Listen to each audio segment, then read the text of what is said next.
Quick question. If you had to choose, which ability would be more powerful? Mastery over absolute cold, or mastery over infinite heat? Let me know your answer in the comments below. Anyway, on to the video. Our story begins with some lore about the world. For centuries, humans had stood at the pinnacle of all creation, until a strange new gene structure came and fucked shit up. The new genetic makeup was far superior to that of mere humans, giving rise to an entirely different species called Kimyos. The Kimyos were stronger, faster, better, and more resilient than humans in every conceivable way. And that was just the simplest complementary trait of their DNA. The more sophisticated aspects of their genes manifested as supernatural abilities termed talents. Although surreal, most talents were predominantly harmless. For example, the ability to manipulate simple elements and flex on the homies, or control your body's internal structure, thereby manipulating extensions of your body like bones.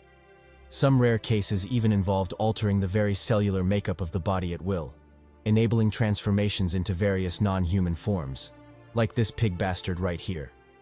Last, but certainly not least, in fact arguably the most significant trait, Kimyos could pull bitches. And I mean mad hoes, practically swimming in the huzz. Anyway, as with everything, there was an exception to the danger level of Kimyo talents. While most were generally harmless, some were truly heaven-defying. The elites among them held power strong enough to annihilate the entire world, possibly wiping out the human race. In the town of Port of Spain, Trinidad and Tobago, amidst a bustling crowd, we are introduced to the MC of our story, Che motherfucking Hart. Introduced as the contender of the night, Che was set to face off against the human Quill. Astutely named, you guessed it, Quill. Despite the underwhelming naming sense, Quill was actually a formidable warrior, boasting an impressive record of 15 wins and 4 losses in his fighting career. Che, on the other hand, had a measly 3 wins. But don't count him out just yet, because he'd been blessed by the Maiden of War. And all 3 of those wins were against Kimyos, despite him being human himself. At the gong of the bell, Quill didn't mince words. He directly activated his talent, Porcupine. It allowed him to stretch and harden his skin and muscles, forming sharp quills like a porcupine. Emboldened by his talent, he launched a relentless assault on Che, dishing out punches and forcing him onto the defensive from the get-go. Pressing the attack, he whipped a roundhouse kick at Che, which Che barely managed to block before tumbling backward. Feeling himself, Quill paused his offensive to taunt Che, telling him to stop cowering and face him directly. How long was he planning to turtle up like a bitch?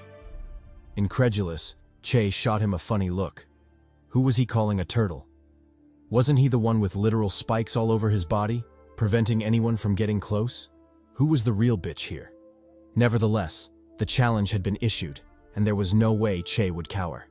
He shot forward, arriving at Quill's flank in an instant. Ducking below a wild jab, he reared back for a nasty rib punch, but Quill was one step ahead, deploying his talent and spiking the shit out of Che. Forced to retreat, Che cursed the bastard. Who was he calling a cowering bitch again? Still, this was a superhuman fight. Complaining was pointless. Locking in, Che quickly deduced the weakness of the porcupine bastard.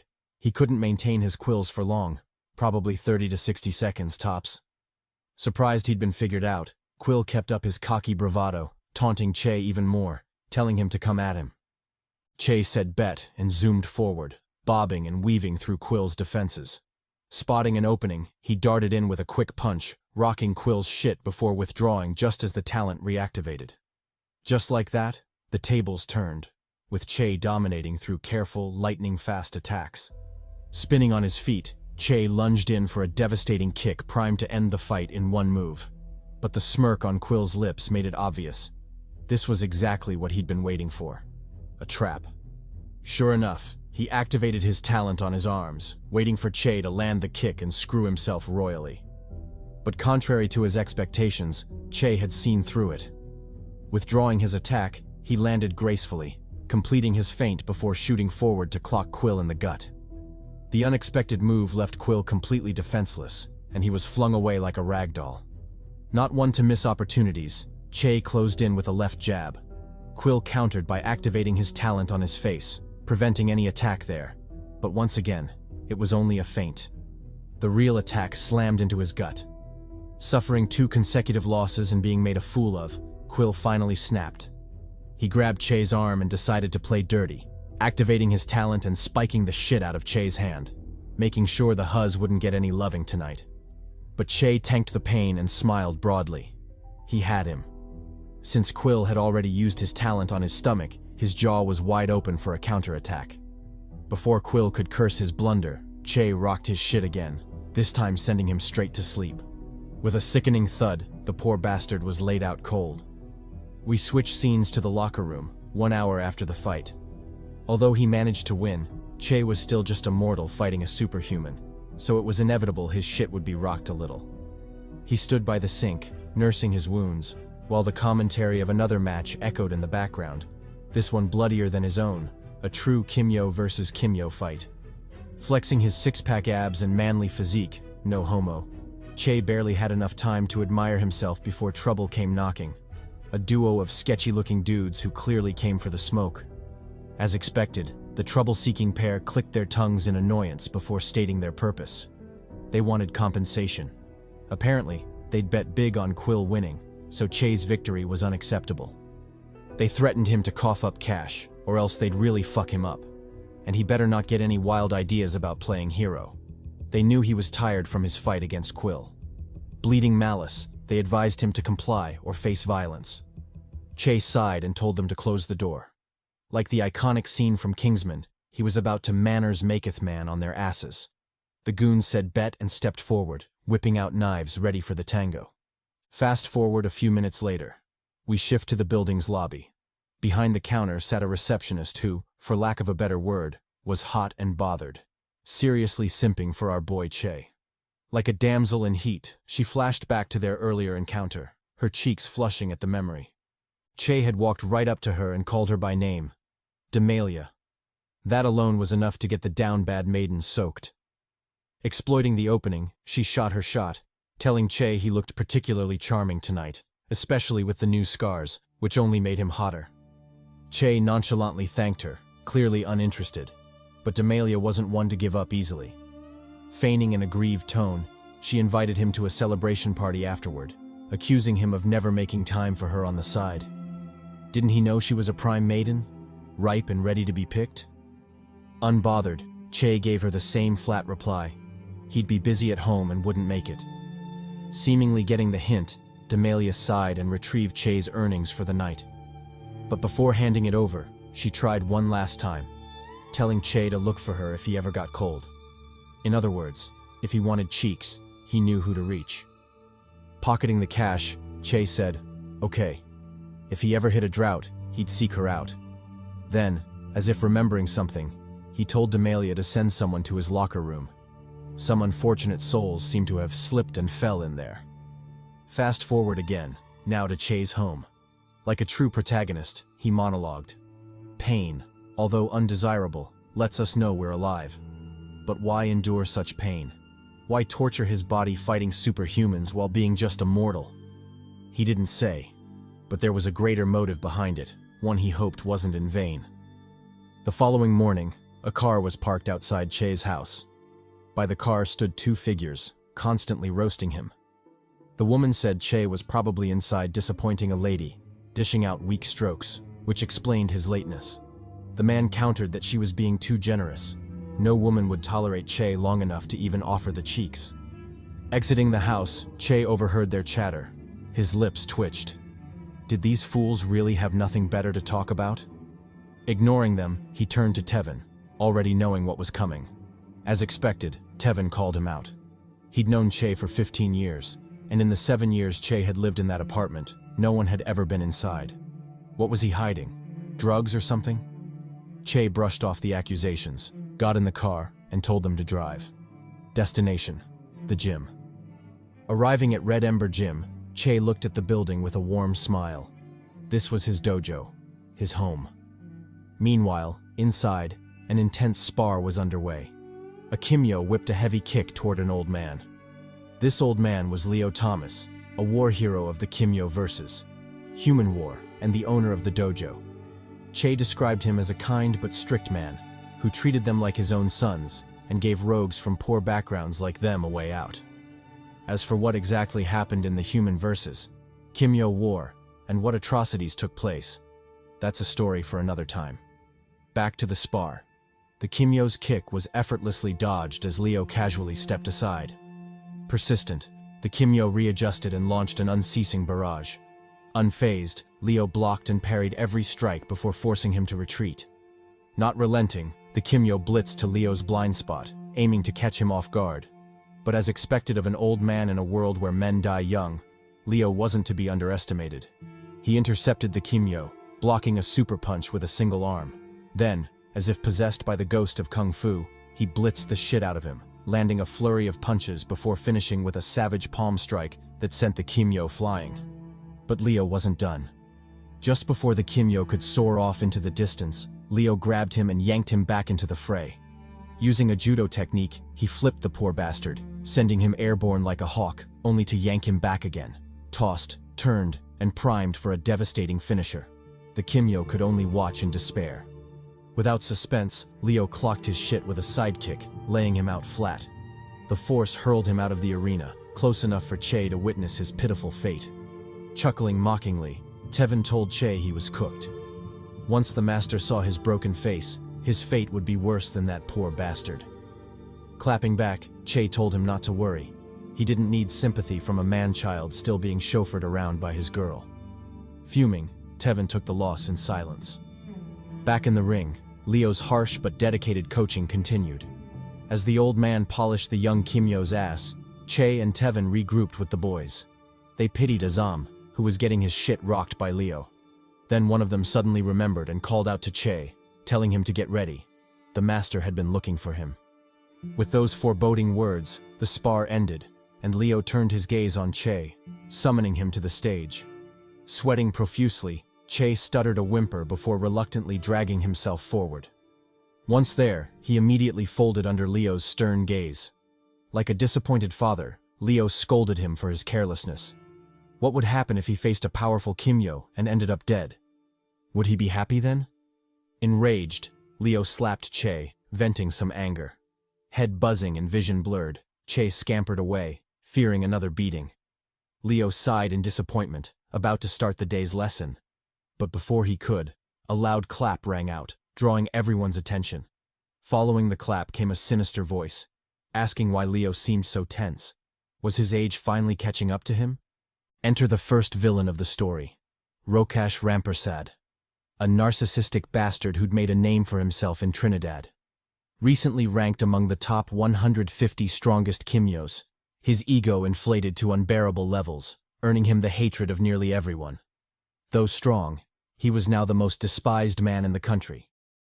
Cho didn't know any of these guys, so he asked his master directly, "Who was this cocky bastard?" Tevin chimed in, seeking the same clarification. He then questioned the trio. Hadn't they seen the sign prohibiting visits during training hours? Or were they illiterate? The boys lined up, showing their unified stance. Rokash, this sinister bastard, was not welcome there. Feeling the hostility, Rokash clicked his tongue in annoyance. How was Leo raising trash like this? Was this really how they greeted their master's former student? Shocked, the disciples looked at Leo incredulously. Was it true? Rokash was once part of them? But then, remembering their master's unyielding rejection of Rokash, they shelved their doubts and told the trio to leave. Rokash and his people clapped back, saying they weren't going anywhere. If they were that adamant about chasing them away, then they could settle it with a good-spirited, hot-blooded spar. Nothing beats the clapping of fresh cheeks in the morning after all. Fed up, Leo released his aura, the overwhelming flame power concealed within.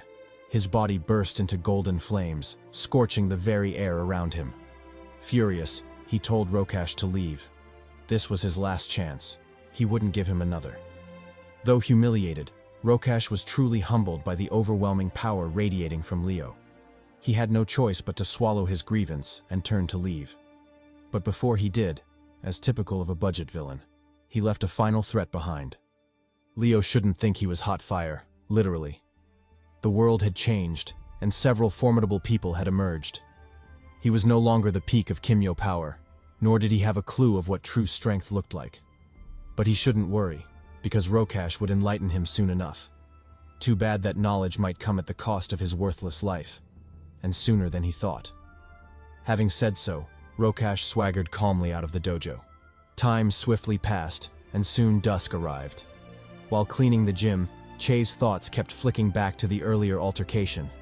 Unable to suppress his curiosity any longer, he asked Leo directly, what was up with that bastard? And what was all that talk about him being a former student?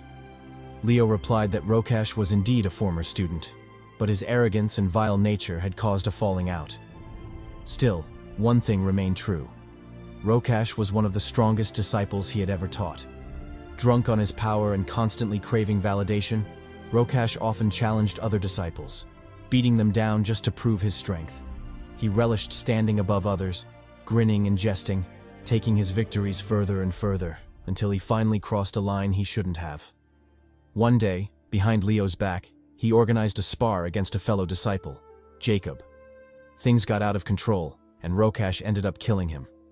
The whole thing blew up, and the police were called to investigate. But with limited evidence, it was ruled an unintentional homicide, the result of carelessness during the fight. Rokash left the dojo after that and hadn't returned, until now.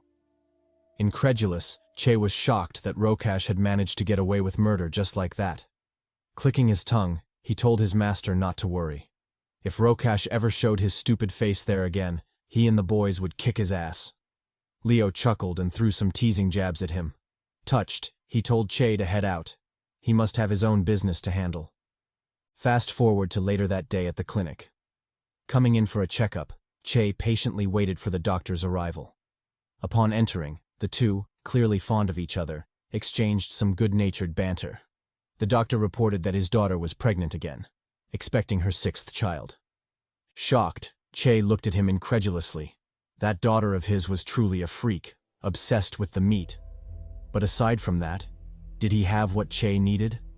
The doctor nodded and listed off what sounded like an entire pharmacy's worth of prescriptions.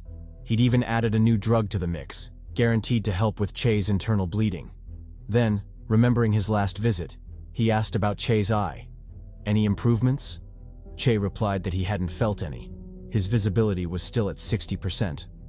At this, the doctor dropped his carefree attitude and advised him seriously. He should really consider abandoning his fighting career. Sure, his body was stronger than most, likely thanks to Leo's training, but he was still just a mortal. Fighting Kimyos had pushed his body to the limit, and it wasn't an exaggeration to say he was lucky to be alive. His body was a complete mess. Even spending an entire evening listing defects wouldn't cover it all. He should seriously consider retiring before he dropped dead one day. Surely the money from the fight club couldn't be worth that much, right? Smiling sadly, Che replied that he had no choice. Although he appreciated the doctor's concern, this was something he had to do, especially since the money was for a good cause. He thanked the doctor again, then put on a big, cheerful smile. He was a tough boy, he'd be all right. The doctor sighed and wisely let the matter go. It wasn't his place to meddle anymore. Bidding farewell, he wished Che the best and encouraged him to seek him out should he ever need help. Che said bet, and immediately thought of his succubus daughter. Maybe he should aspire to be her 7th baby daddy. Jokes aside, he quickly bid the doctor goodbye and left the clinic. Back at the dojo, a foreboding pressure lingered in the air. As if waiting for someone, Leo calmly flicked through his Bible. Soon, to his disappointment, the doorknob turned, and someone walked in. That someone was Rokash, veiled in shadows, releasing an overwhelming killing intent. The night promised to be long and messy. Meanwhile, on Che's side, the oblivious MC was on the phone with Tevin, discussing Rokash's threat to their master. Tevin told him not to worry. Although a psycho, he doubted Rokash was heartless enough to actually harm the man who had made him. Che agreed, but still decided to check on Leo the next morning. It was always best to be careful. Tevin supported the idea but quickly excused himself, fearing the wrath of his girl for being on the phone too long. Besides, the succubus was giving him the look, so he knew shit was about to go down. All aboard to Pound Town. Meanwhile, back at the Red Ember Gym, things had taken an unfortunate turn. The whole building was up in flames, the result of the clash between Leo and Rokash. Amidst a sea of fire, Leo stood tall, glaring down at the defeated Rokash. Unfortunately, things weren't as simple as they seemed. Despite being the clear winner, Leo was wounded, a fatal gunshot to the gut. He glared at the cause of his injury, a bastard wielding a gun on the side. Enraged, Rokash scolded his nephew. Why had he intervened? Hadn't he made it clear Leo was his to kill? But before his nephew could justify himself, Leo suddenly appeared before him, bathed in flames, having used the Phoenix Spear technique to accelerate. He punched the nephew in the gut, sending him crashing into the wall. Once done, he turned his attention back to Rokash, scolding him for his lack of honor. Was this how he'd raised his nephew? To sneak attack people during a duel? Enraged, Rokash finally let out the emotions buried in his heart. He accused Leo of overlooking him, always refusing to acknowledge his strength despite all his efforts to make their dojo the best. As for Jacob, that weakling shouldn't have accepted his challenge if he knew he was too weak. Furious, Leo cut him off, telling him to shut his mouth. He wasn't worthy of speaking Jacob's name ever again. Sighing, Leo confessed that the gunshot wound was fatal. He wouldn't make it through the night. But before he died, he had to correct his past mistakes, namely Rokash and his twisted, sinister ways. Burning in divine flames, he began Rokash's rehabilitation. First lesson: a parent's tough love. Rokash roared in defiance and told him to come at him. Leo didn't hesitate and shot forward, arriving before Rokash with a whipping knee kick. Rokash barely had enough time to block before the unexpected heavy blow knocked the wind out of him. Leo didn't let up and continued the combo with a powerful left jab before effortlessly dodging Rokash's counterattack. He inched closer, closing the gap before striking with a brutal 1-inch punch. The blow sent Rokash reeling, and he wailed like a bitch as he coughed up a mouthful of fresh blood. Not satisfied, Leo advanced the attack. He grabbed Rokash by the collar and yeeted him into the air like a rag doll. Pressing the attack, he channeled his flames to his feet, shooting off like a rocket launched into deep space. Within a second, he'd closed in on Rokash, clipping him on the side as he shot by. Then, as if guided by the god of Kung Fu, he somersaulted in the air, changed trajectory, and shot back at Rokash with unbridled fury. Channeling his don't look back no jutsu, he spawned behind the petrified Rokash and blasted him with a devastating firepalm strike. Not relenting, he pushed the assault further, activating his secret technique, Ilios Descending Meteor. Endless plumes of fire bellowed out as Leo's body burst forward with unbelievable momentum. An all-annihilating heat radiated from him, consuming the very air around him, rocketing him toward Rokash in an instant. Merciless, he unleashed all that momentum, stomping Rokash on the chest and burying that treacherous bastard into the ground, layered with flames, heat, and wrath. With that done, Leo finally paused his severe ass-whooping and assessed his condition. Things weren't looking good. Although he was overwhelmingly strong, so strong that whooping a top 150 Kimyo like Rokash was child's play. Everything eventually succumbed to time. He was just too old to survive a fatal wound like the one he had. Even as he spoke, he could already feel the last embers of his life slipping away. Enraged, he shifted his fury to Rokash, his voice tinged with loathing and regret. He commended him for his shamelessness, daring to attack only after his strength had deteriorated with age. But he shouldn't smile just yet, because Leo would make sure he paid dearly for his actions. With those words, he blitzed out of existence, only to reappear before Rokash, his fingers inches from the bastard's eye. Like a grim reaper signaling the death knell, he whispered gravely into Rokash's ear. This would be his punishment, a maiming to remind him of his failure for the rest of his life. Then without hesitation, he dug into Rokash's eye socket, plucking out an eyeball with gore spilling after. Torturous wailing followed as Rokash rolled on the ground, lamenting the agonizing loss of his eye. Leo, however, smiled contentedly, relishing the screams while still holding on to the plucked eye. It was only after his nephew came to him that Rokash snapped out of his frenzy and sobered up. The building was on fire. They couldn't stay there any longer. Turning to the smiling Leo, Rokash barked all the venom in his heart. Old and overpowered. Who did he think he was? Netero? He better stop with that smiling in the face of death bullshit. In any case, the victor is king, and this would be Leo's grave. Who would know he laminated Rokash's cheeks today? No one. That truth would follow him into his blazing grave. Then, not wasting any more time with the dying man, Rokash turned and scurried away. Left alone in the burning dojo, Leo Thomas finally took his last breath. In his moment of passing, he had but one regret. Che. Fast forward a few days later, beneath a wailing sky, Leo's send-off was underway. Friends and family gathered, all reunited to bid their final goodbyes to the legendary hero. Kind words were spoken, but to the disciples burning with vengeance, it was all nonsense. They glanced at each other, already knowing what came next. One of them, a sword eyebrow-looking motherfucker, was the first to speak, asking what the hell they were doing. They already knew Rokash was the culprit, so why the hell were they still sitting on their asses? A second one, who low-key looked like a shady pastor, chimed in, announcing that Rokash would be holding a tournament in a month. The winner of the tournament would get the opportunity to fight him one-on-one, his sick way of celebrating his entry into the top 150 Kimyos while rewarding the victor. If they wanted a clean shot at him, the tournament was their best bet. The group collectively turned to Che, asking him to represent them. Only 2 from each dojo could register for the tournament, and they wanted Che to be one of them.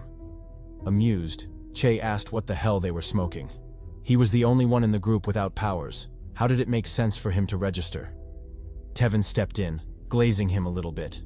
He told Che he was blessed in combat, a fact even their late master had acknowledged.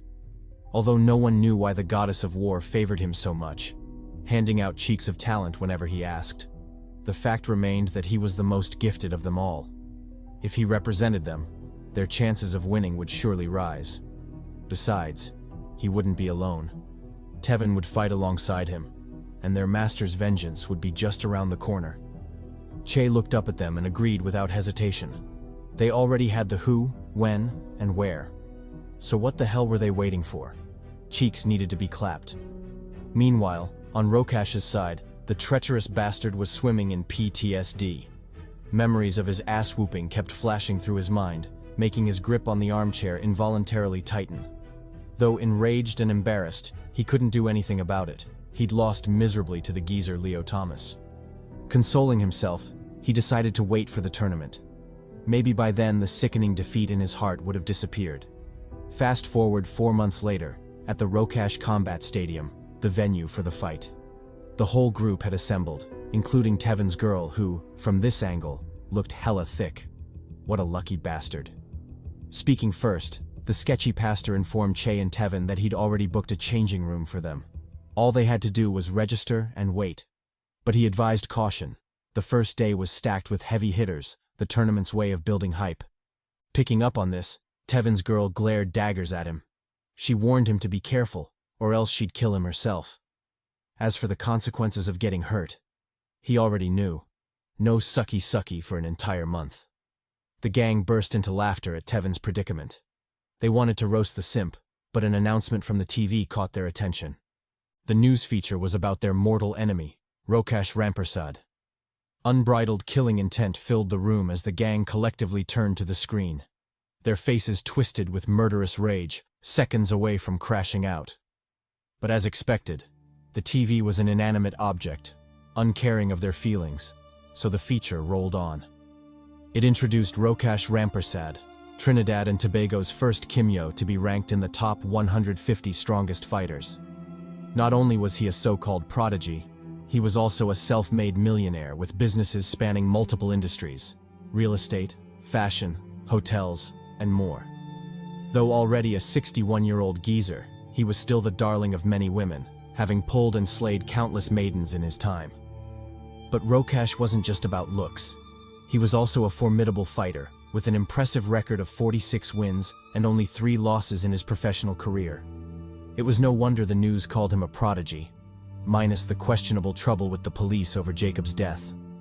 The feature wrapped up by shading light on what they called a challenging time for Rokash, the death of his former master and mentor, Leo Thomas. They didn't go into detail, but twisted the story to portray Rokash as the loyal disciple mourning his master's death and out for revenge. This enraged the gang, who collectively cursed him for his shamelessness. But now wasn't the time for sentiment. The tournament was about to begin. Pulling up his hoodie, Che instructed the boys to move out. He was done listening to that paid propaganda bullshit. The boys agreed and followed him into the changing room. Meanwhile, the feature continued, spinning excuses for Rokash's recent scars and injuries. They claimed it was a combat scar, earned in a righteous duel of honor. They even glazed him further, saying the scars made him look more intriguingly intimidating than before. Shifting scenes, were taken to the gang's changing room, where strategies were being laid out.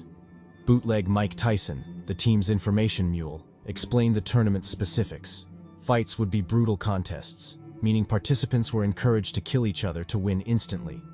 Though shocked, Tevin decided to proceed, but begged the boys to keep the truth from his girl.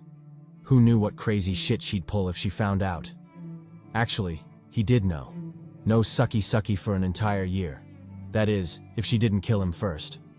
Anyway, it was too late to turn back now. Time to get ready. Hearing his name, Tevin confidently walked onto the arena. In the stands, his thicker-than-gravy girlfriend cheered for him. Opposite him stood his opponent, who Loki thought he was the MC, Sun-Raz the Untouched. And no, untouched didn't mean he was a tragic virgin, a maidenless loser. It meant he was a speedster Kimyo with unparalleled speed, and had never once been injured in his career. Amused, Tevin commented on the matchup. A speedster Kimyo versus a tank, these organizers sure knew how to pick. But if they thought this was enough to beat him, they'd be gravely disappointed. He didn't care whether Sun-Raz was the fastest Kimyo, untouched by maidens. He was the toughest Kimyo, and the bastard would never get past his defense. Before he could finish his glazing, Sun-Raz spawned behind him, shocking the shit out of him. Tevin barely had time to react before he was whipped to the floor. Enraged, he looked up to see Sun-Raz glaring at him with undisguised contempt. He told Tevin he was no match, that countless others had failed to lay a finger on him, and Tevin would be no exception. Tevin fumed and punched forward, only to be dodged and counterattacked, kicked square in the gut. He barely regained his senses when a second Sun-Raz appeared behind him, followed by a third, trapping him dangerously between them.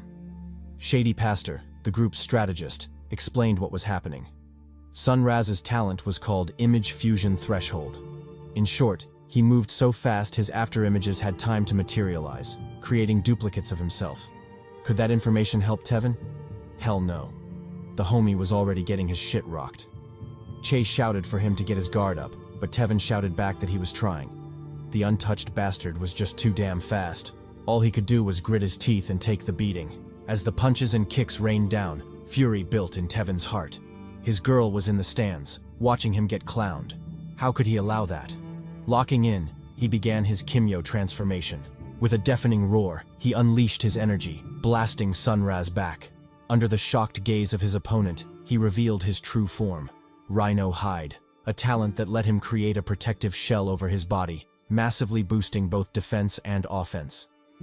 Seeing this, Sun-Raz's reaction was a little peculiar. The dude literally said, "And I shit you not, Nani?" I was like, who the fuck does this guy think he is? An anime protagonist or some shit?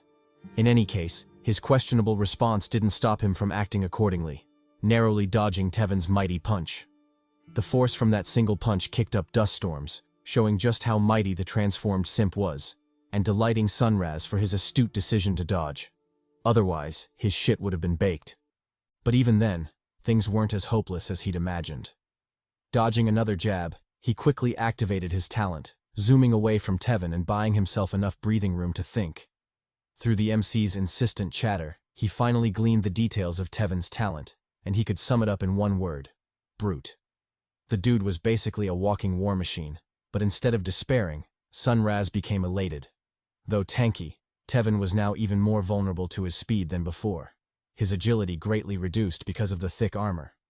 Sun-Raz immediately stopped hesitating and pressed the attack, running circles around his helpless foe. Noticing this, Tevin realized his blunder. It seemed his transformation had been too hasty. He hadn't thought things through, but he was already in it, so he might as well deal with it and worry about the consequences later. With that in mind, he tanked up, focusing entirely on his defense. He wholeheartedly trusted his talent and believed Sun-Raz would never get past his hide. Unfortunately, reality was often disappointing. Sun-Raz pierced through that shit like butter, ruthlessly kneeing him in the chin. Tevin barely had time to regain his senses before a second attack landed. Seeing this, Che shouted at him to get his shit together. Why was he just taking hits?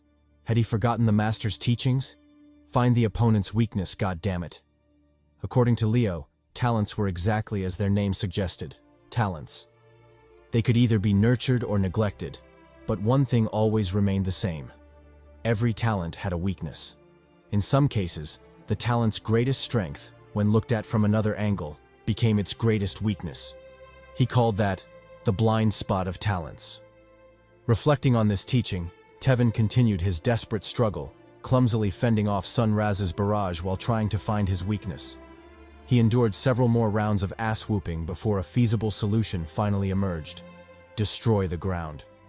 Since this speedster bastard required a firm footing to use his talent, what would happen if Tevin destroyed the ground? There was only one way to find out. The next time Sunraz charged at him, his eyes crimson with killing intent, Tevin confidently shouted at him to bring it on. He had a whole can of whoop-ass to serve. Then, without hesitation, he raised his leg and stomped hard on the floor, completely destroying the arena ground. Caught off guard by the unexpected attack, Sunraz was momentarily dazed, unable to react to the bizarre change. It was only when he saw Tevin rear his hand back that he knew he was beyond cooked. Smirking, Tevin told the trapped Sunraz he shouldn't have fucked with him. Because of the damage he'd dealt, Tevin's girl would punish him by withholding sloppy toppy for an entire month, and such grievances had to be avenged. Thus, as he reared his hand back for a finisher, the terror on Sunraz's face made him even more delighted. With undisguised fury and resentment, he punched the absolute shit out of Sunraz, sending the speedster flying like a rag doll. The poor fellow was almost launched into space, were it not for the protective shield surrounding the arena. It's safe to say the sudden change caught everyone off guard. The entire audience took a second to digest it. Then, as if by prior arrangement, deafening cheers thundered from the stands, all chanting Tevin's name. The once mighty speedster was quickly forgotten, his battered body carried away by the medical team. With the match won, Tevin powered down and regrouped with the squad. His girl was also there, and I gotta say, this maiden was turning out more cake than I thought. Just look at that squishy squeeze. Damn. Enjoying the soft melons, Tevin regained his senses long enough to ask about Che. Where the hell was that bastard? Shady Preacher replied that Che was getting ready, preparing himself for his fight. However, there was an unsettling aura about him that he found quite troublesome. Their plan for participating in the tournament was to expose Rokash, but he doubted Che would maintain his rationality if he encountered the bastard. It was best they prepared for any unexpected events. Meanwhile, in the arena, the next matchup was already being announced. In one corner was the homie Che, a certified badass and formidable fighter despite his mortal limitations. In the other was the freak, mutant, and human hunter Nanaku.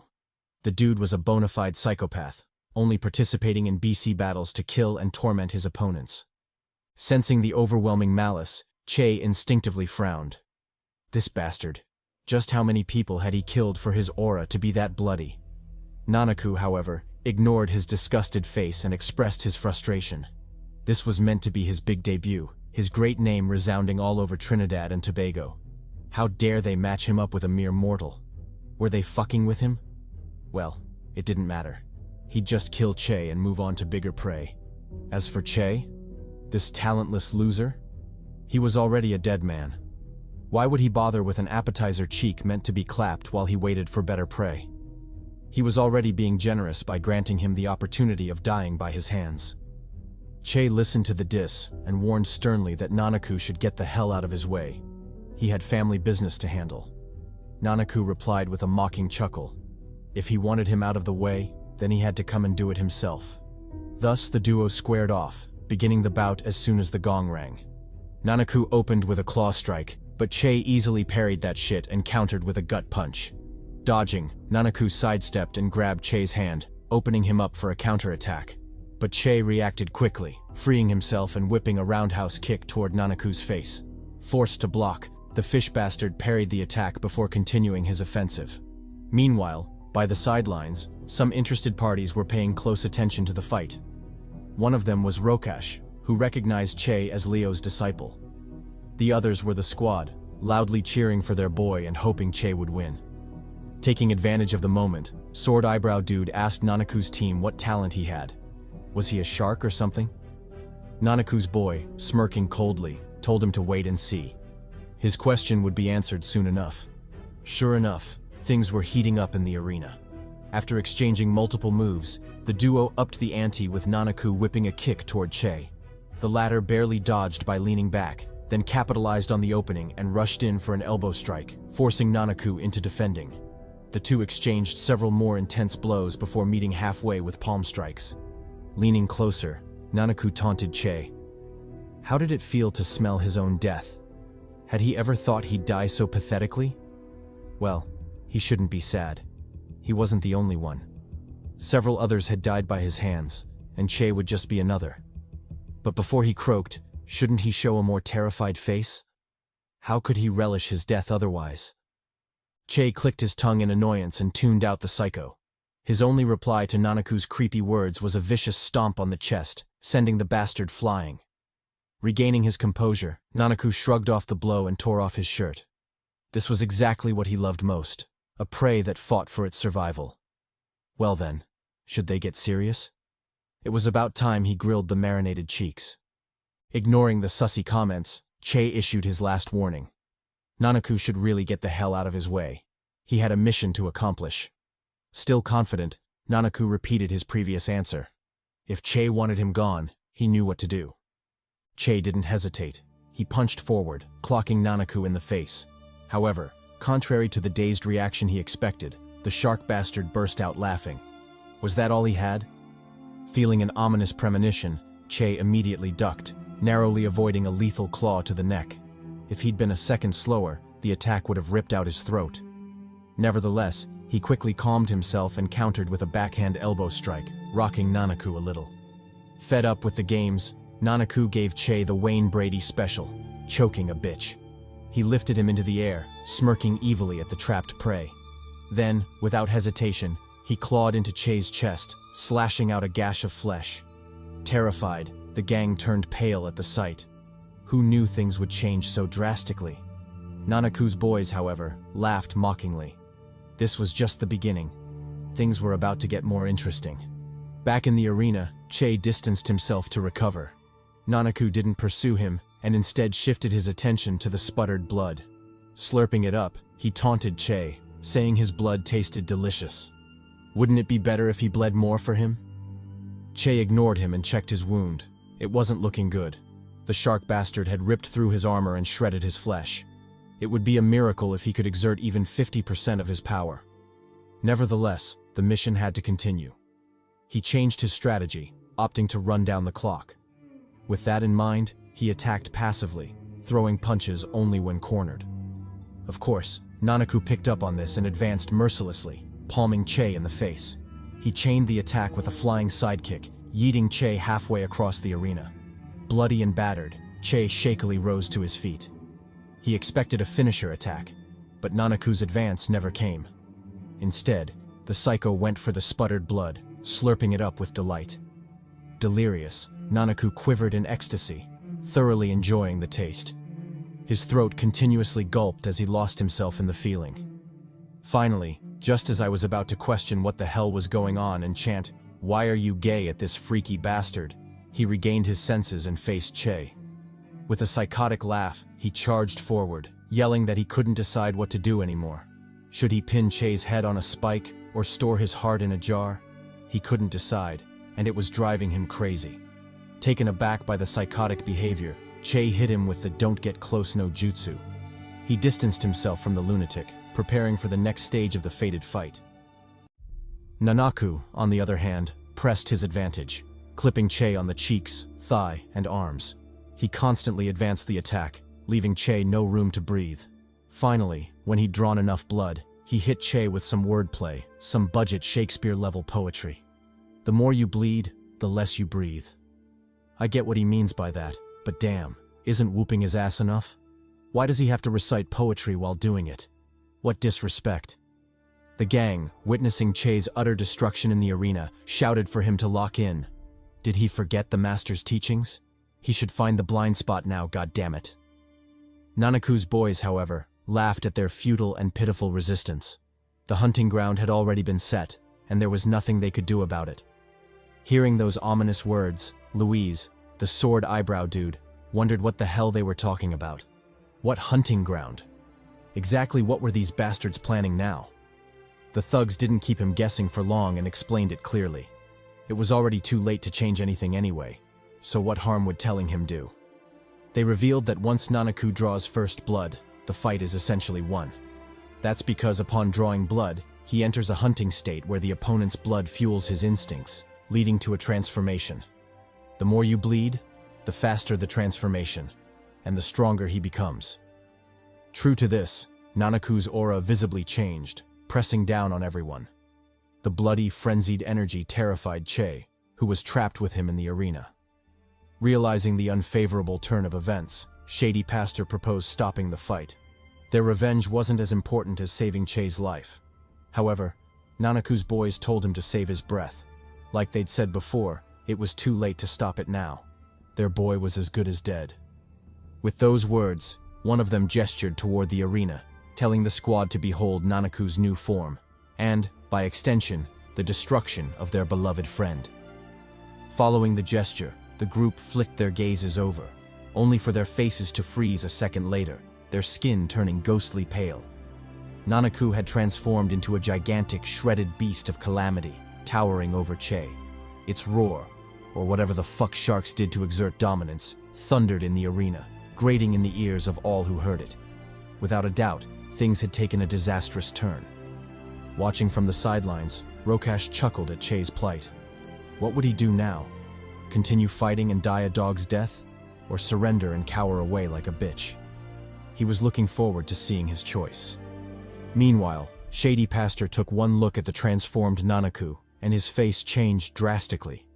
At first, he'd thought the transformation was the worst of it, but it turned out that was just the beginning of their nightmare. The state Nanaku was in wasn't a mere transformation. The bastard was a state talent user, meaning so long as the conditions were met, he could continually maintain a buffed state. In Nanaku's case, the condition was blood. When in the presence of blood, either from his enemies or just blood lying around, he could enter a transformation that significantly increased his strength. So long as that remained the case, he could continuously maintain his overpowered state, leaving Che in a perilous situation. The fight had to be stopped, and it had to be stopped now. The gang agreed, but would they make it in time? Nanaku was already on the move, after all. Over at the battlefield, Nanaku cackled evilly as he lunged at Che. His sheer momentum sent shivers down Che's back, forcing him to dodge pathetically to the side, narrowly avoiding a stomp to the death. Regaining his footing, he pressed closer, unleashing a three-piece combo on Nanaku. However, the transformed behemoth just shrugged it off, grinning widely at Che's pitiful resistance. He counterattacked, punching Che in the face, then following up with a knee to the gut. Luckily, Che was incredibly nimble, so he blocked the attack and circled behind Nanaku, using a foot technique that left zero openings for exploitation. Positioned behind his foe, Che didn't hesitate to lock him in a bear hug before suplexing the shit out of his fishy ass. The attack left Nanaku reeling, further cracking a good portion of the arena. Unfortunately, not even that could stop the crazed hunter. He quickly shook off his dizziness before laying his hands on Che. Where the hell did he think he was going? The fun was just beginning. Saying so, he yeeted Che into the air and, in front of everyone, planted his face into the ground. The sickening squelch of breaking bones was enough to silence everyone. Well, everyone except Taven's thick girl, who took that chance to cop a feel, running her caramel-like hands over his abs and whispering things about Black Mamba and a quickie. What a heartless yet extremely thick woman. Anyway, jokes aside, Che was really going through it. His face was disfigured, several teeth missing, and his eyes were puffed and bloody, shedding tears of crimson. He was, by all means, a broken doll barely clinging to life. Regardless, Nanaku didn't feel like this was enough.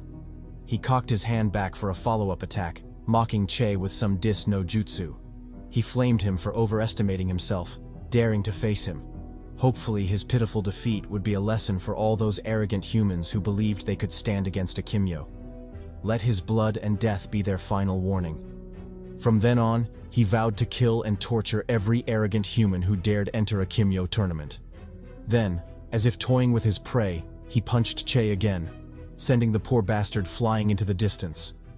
Walking up to him, he recited some Shakespeare, or maybe some Fang Yuan-level poetry, before embarking on his murderous tirade. "This will be the end of you," he said. "But don't worry. I'm a gentle, compassionate person and a lover. I'll make sure to escort you to the afterlife painlessly and swiftly." Hearing this, Tevin snapped. Fuck that. First he beat his ass, then recited poetry, and now he was hinting at clapping his ass? Like hell he'd let that happen. He shouted at the referee to stop the fight. Their boy was about to get violated in there. Shady Pastor joined in, yelling for the fight to stop and demanding that the gate be opened immediately. Unfortunately, things were moving way too fast for their pleas to matter. Nanaku was already on the prowl, claws stretched out for a decapitating strike. Witnessing this, Rokash shook his head in disappointment. To think he'd once been worried about this bug. He'd feared a connection with the legendary S-Heart. But it turned out he was nothing but a weakling. A disappointment cursed to carry only the name. Not worth worrying about. Meanwhile, back in the arena, Nanaku lunged forward, his sharp, shark-like fangs aiming for Che's face. The shadow of death loomed over him, and Che couldn't help but pale in terror. Was this how he would die? Where he would die? Bitten to death by a bloodthirsty shark? Nah, fuck all that. He wasn't going out like that. His sheer unwillingness became palpable, and he began hallucinating a figure walking up to him. Wait, was it really an illusion? It seemed too real. Just as Che was wondering if he was going mad, the figure before him suddenly opened his eyes. His burning irises flared as he roared at Che to wake up. He wouldn't be dying today. Outside in the real world, the arena suddenly burst into flames, illuminating the entire ground, crowd, and all. It became so blinding that those watching couldn't help but cover their eyes in horror, fearing they'd go blind. What the hell was this? What kind of sorcery was happening? Before they could piece anything together, more bad news hit. The barrier surrounding the arena was creaking, poised to shatter at any moment. The terrified audience could only imagine their grim fate if that happened. Helpless, they screamed for help, begging the strong Kimyos to save them. The gang heard this and said, "Say less." If they were looking for powerful Kimyos to help, they were their men. They quickly sprang into action, dispersing to save the crowd. Louise was first in the fray. He lunged forward, activating his Kimyo talent in the process. Dark, ash-like smoke gushed from his back, setting up a barrier to shield the audience. This was his Kimyo talent. Chichioya no Hai, I Poppy, a range control ability. Unfortunately, despite how formidable the talent was, it wasn't enough to block the raging inferno. Bursts of flames broke through, targeting an innocent maiden with shiny twin peaks. Just as it seemed over for the angelic lady with the devilish body, a streak of green lightning flashed by, whisking her into its arms. The lightning was the manifestation of Shady Pastor Azam Ali's talent, haste. On the opposite side, Tevin was also doing his best to save civilians. His Kimyo talent was active, and he relied on his superior defense to tank the flames. However, regardless of what they were doing or who they were saving, they all had the same thought cross their minds. Wasn't this flame oddly similar to their masters? Just what the hell was going on? Meanwhile, in the arena, the once arrogant Nanaku wasn't acting so cocky anymore. His face had gone ghostly pale as he struggled for his life. Using debris as cover, he cautiously peeked to see what was going on. Then, as if realizing the truth, roared in rage. Didn't Che claim he was a regular human with no Kimyo talent? Then what the hell was this crap?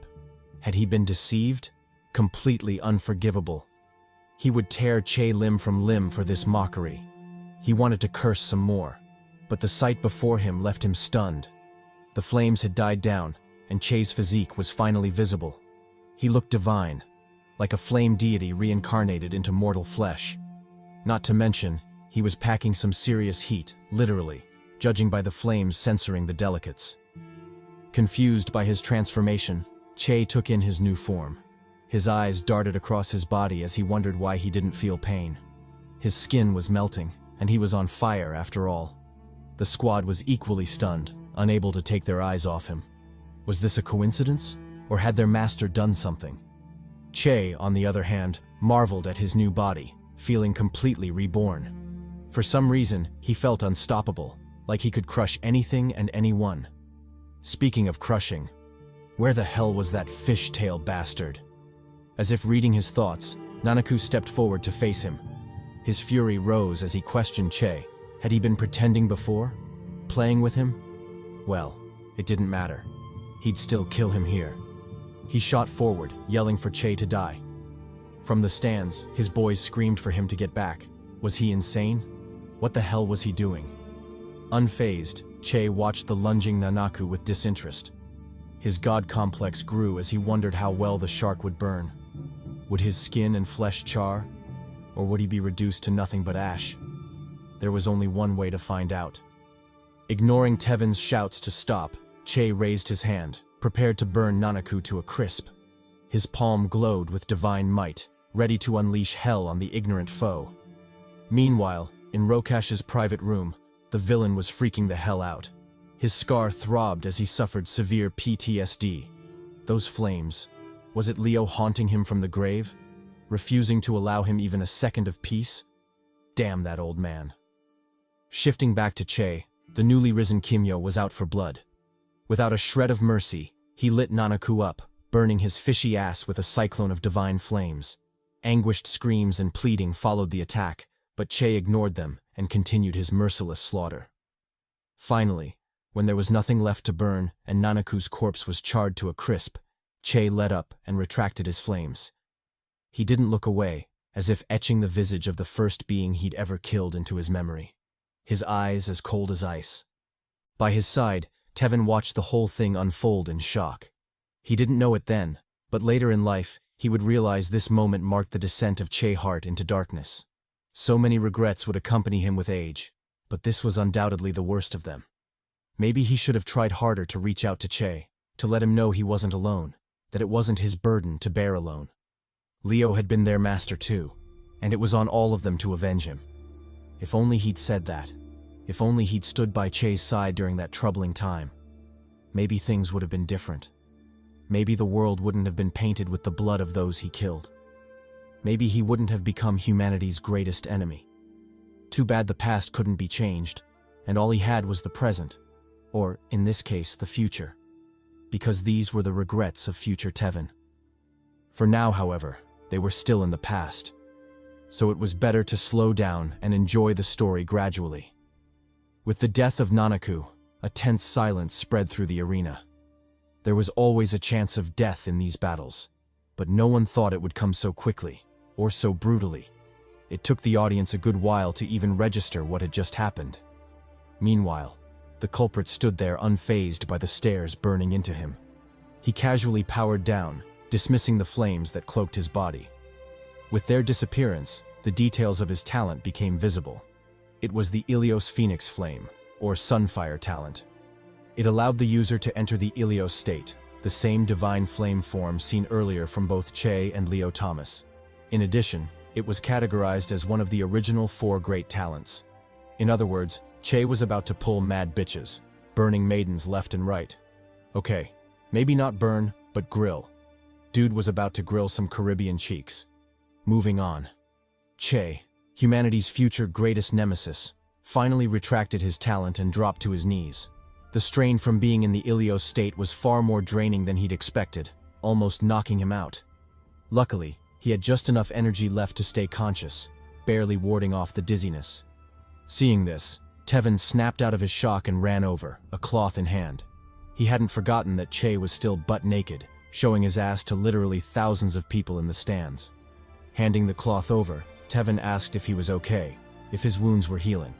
Che replied that they were fine, though his body felt terrible. It was like he'd been tossed into a blender, then stitched back together, completely unbearable. Tevin sympathized, but then his face hardened. He demanded to know what the hell that was. Since when had they become murderous? Che lowered his head in shame. He had no excuse, at least not to someone he considered a brother. His lips twitched as if he wanted to speak, but ultimately, he stayed silent.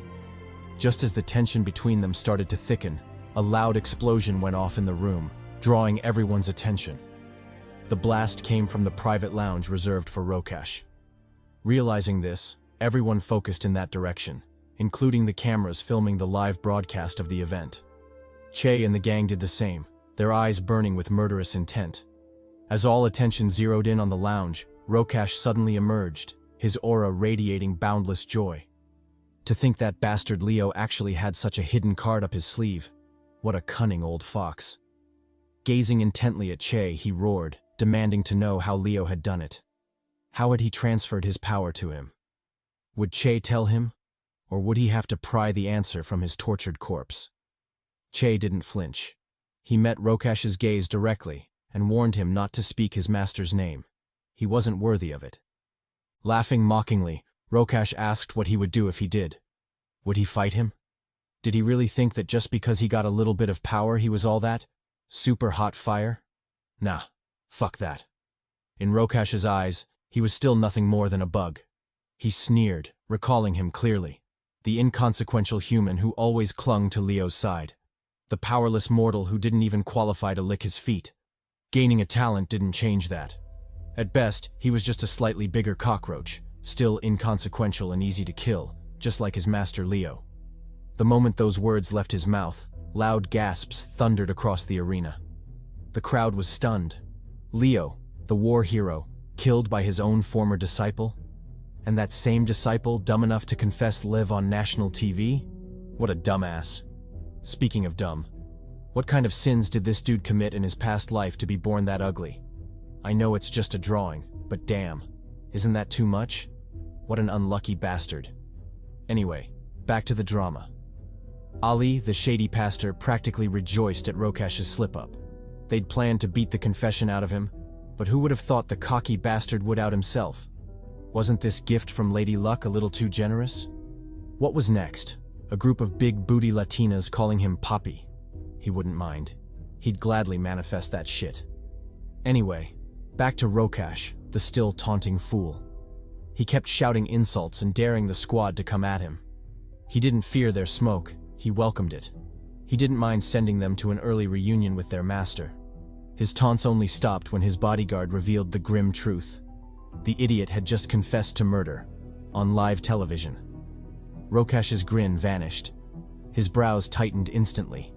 He didn't even get the chance to react before a squad of police officers burst in. Leading them was Inspector Ian Anthony, and he was pissed. He shouted at Rokash for his shamelessness, for daring to toy with them. The bastard knew their squad was in charge of investigating Leo's murder, yet Rokash had them guard the event. He'd killed Leo, thrown a party to celebrate it, and made them, the investigators, his security. Just how much did he intend to mock them? He'd pay for this insult. Noticing the rising tension, Rokash's bodyguard advised a retreat. They were still live on television, and killing cops in front of everyone wasn't exactly the best move. Rokash agreed and prepared to leave. Meanwhile, on the inspector's side, the entire squad drew their guns, shouting for Rokash to surrender. He was under arrest. As for his trusted bodyguard, he was ordered to step aside, unless he wanted to join Rokash in a cell. But Janelli Honore wasn't having it. To hell with that peaceful bullshit, he wanted all the smoke. Confidently stepping forward, he shielded Rokash behind him. Then, under everyone's gaze, he activated his Kimyo talent, Akuma. A creation-type ability, Akuma allowed him to generate and shape metallic materials from his body, perfect for both offense and defense. Realizing Honore wouldn't back down, the officers lit his ass up. What last warning? The only warning he got was his one-way ticket to hell. They mercilessly opened fire, emptying their magazines into him. Unfortunately, Honore wasn't an easy nut to crack. He relied on his Akuma talent to effortlessly block every bullet. As for Rokash, the treacherous bastard used the chaos to slip away. He left some parting words for Che, but it was the same recycled trash talk as always. Nothing worth remembering. Che, however, had parting words of his own. With the live broadcast focused on him, he glared at the fleeing Rokash and stated coldly that he should run as far as he could. He should pray the police got to him first, because if Che did, he'd know torment, unlike anything else in the world. That would be his punishment for cutting short the life of the man who had raised them, their only father in this life. He warned him never to show his face again because he had just made his final mistake.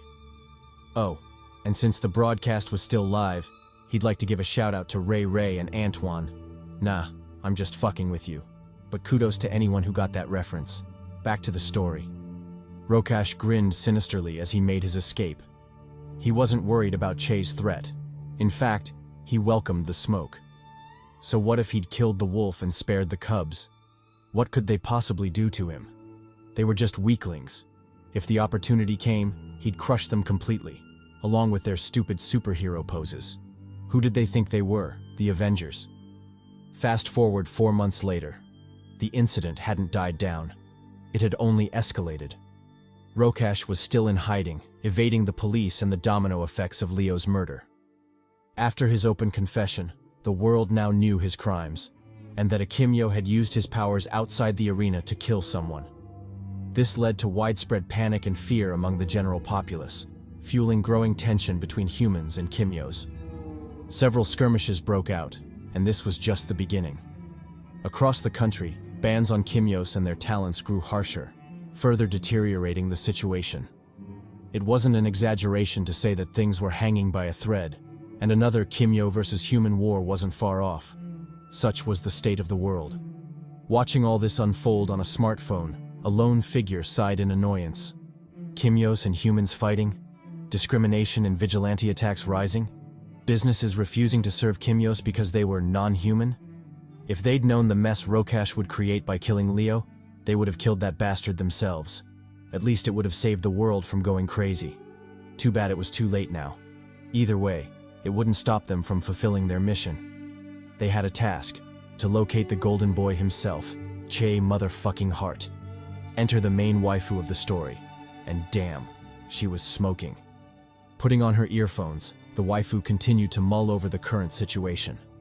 Although she understood where the humans were coming from, she couldn't help but think they were making a mistake. Fear had clouded their judgment. What did they expect to happen if they kept discriminating against the Kimyos? Push them past their limits? It was obvious things wouldn't end well. But alas, humans were creatures of war. They had no appreciation for peace, nor the faintest idea how to maintain it. It wouldn't be a surprise if the world went to shit at this rate. Walking onward, the lady chastised the foolish humans and the naive ones who thought war breaking out was somehow a good thing.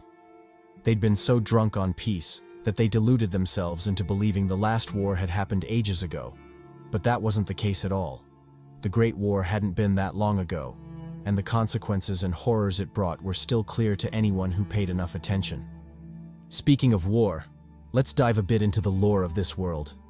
Back in the day, Kimyos and humans were at each other's throats, vying desperately for dominion over the world.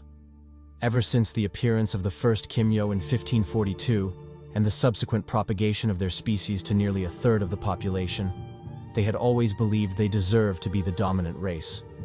They had superpowers and were strong as hell. Why would they need to bow to mere humans? That belief steadily spread, leading to an all-out war. For the more radical Kimyos, it wasn't just about dominance. It was about the complete annihilation of the human race, or as they called it, the purification of the bloodline. Thus, war broke out, forcing humans to band together just to barely hold the Kimyos back. Through countless sacrifices, they fought for their land, their people, while all the Kimyos did was slaughter and massacre. However, not all Kimyos followed this path. The many who did were corrupted, led, and influenced by one man, Cain, the strongest Kimyo and the father of the rebellion. Cain's power was beyond imagination. In the present day, the top 150 Kimyos are ranked and revered, but even among them, there's a massive difference between those in the top 10 and everyone else. The ones powerful enough to be in the top 10 are termed God tier, and Cain was ranked first among them. His power was overwhelming, and through his strength and influence alone, he managed to wage a war that lasted 124 years, finally ending in 1957. Surprisingly, despite his overwhelming might, Cain met his end in the most unexpected way: assassination. Now, I know what you're thinking. How the hell did Cain, the Big Papi, the numero uno of the big bads, fall to something like that? Well, the answer's simple. He fell by the hands of the war heroes. And who were the war heroes, you ask? Come closer, because I'm about to tell you. I won't gatekeep this shit.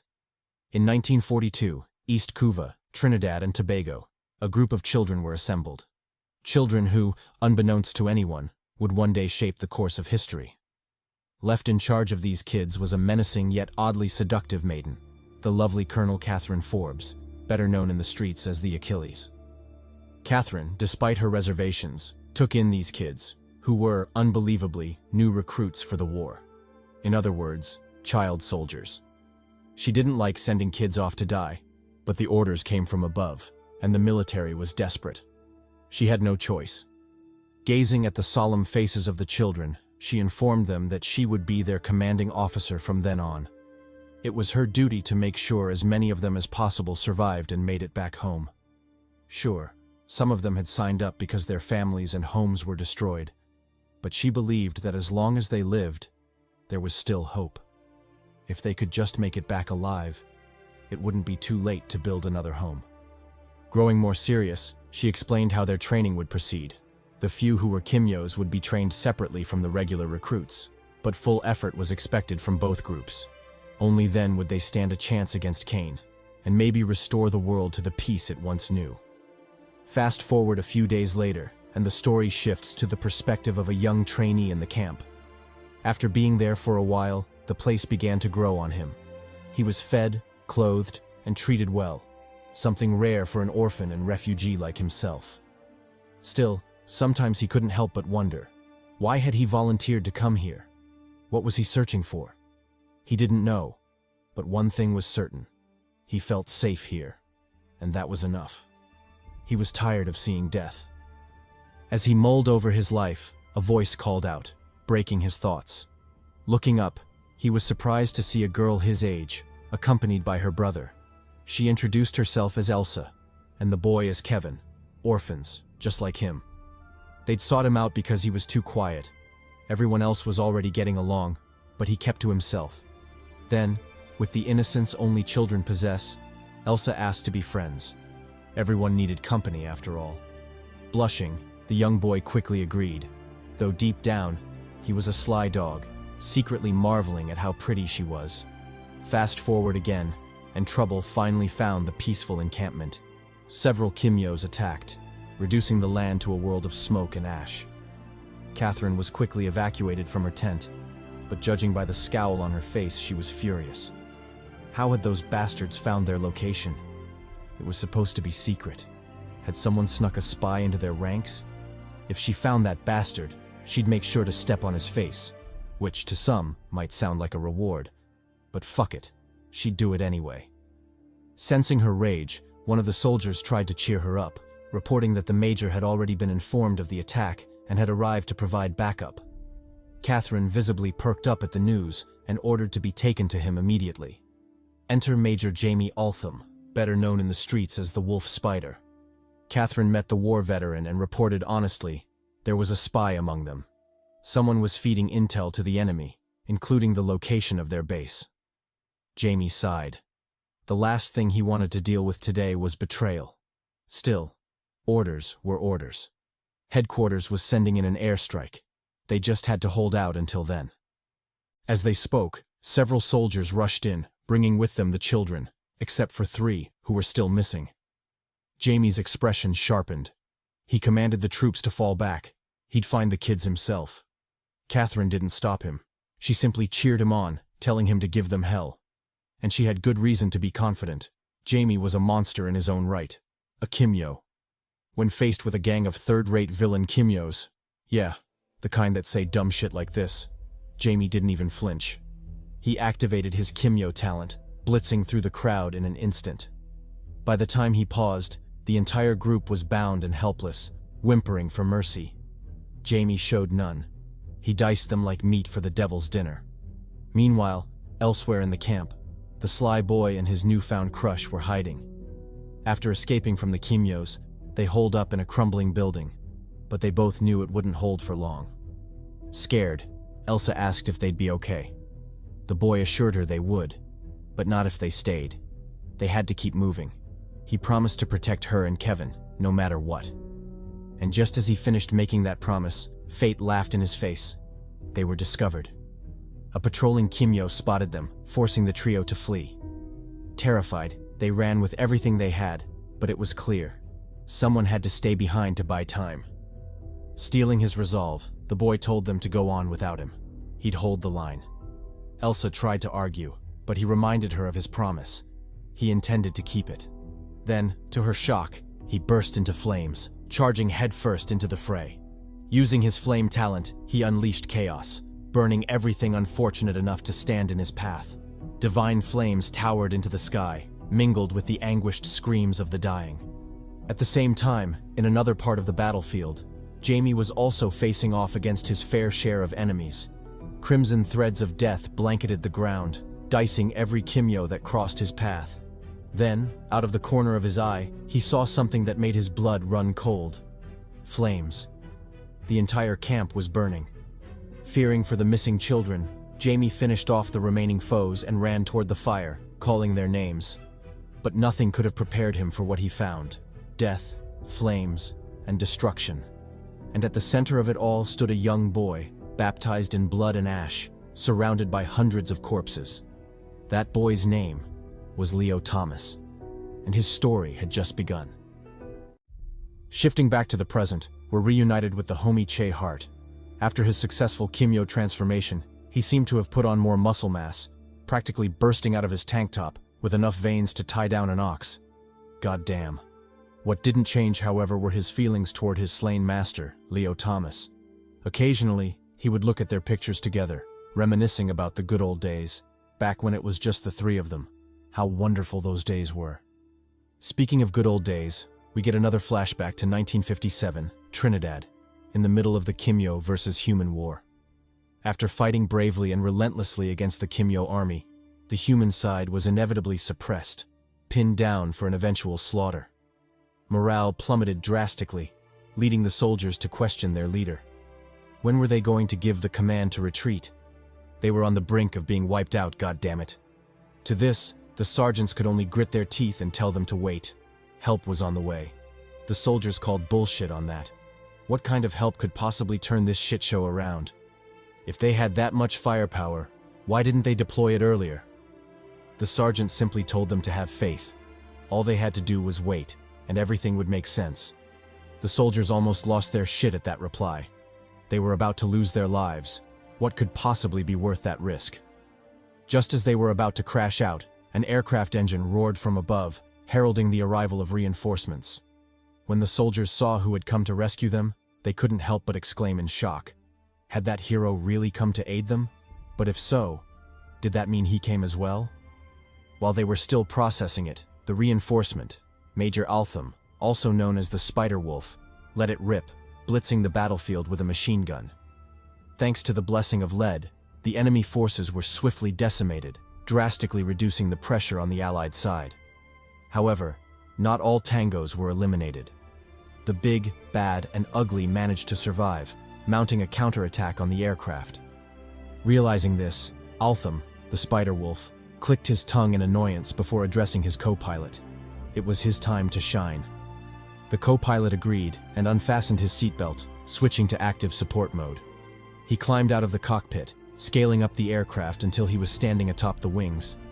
Under Altham's constant urging and taunts, he began charging a big move, planning to buy their troops an opening to retreat. Meanwhile, on the ground, the Lava Kimyo, part of the big, bad, and especially ugly, finished preparing his attack and asked for permission to light the aircraft up. With his firepower, he was sure bringing down those bastards wouldn't be a problem. Unfortunately, he was just a second too late. By the time his attack was ready, an even more formidable and terrifying blast was already raining down toward them. The entire battlefield lit up like an erupting volcano, death, ash, and destruction everywhere. Wherever the flames went, annihilation followed, leaving looks of awe and reverence on the soldiers' faces. Was this the promised reinforcement? No wonder the sergeant told them to have faith. Who wouldn't have faith in such overwhelming power? But that aside, was it really him? That flame, that absurd destructive power. Who else could it be but the kid Altham adopted? The one and only Leo freaking Thomas, now grown up and sporting a more mature vibe. Unfortunately for Altham, mature didn't mean responsible. Leo recklessly tossed away his helmet and oxygen mask, saying they made him look less cool.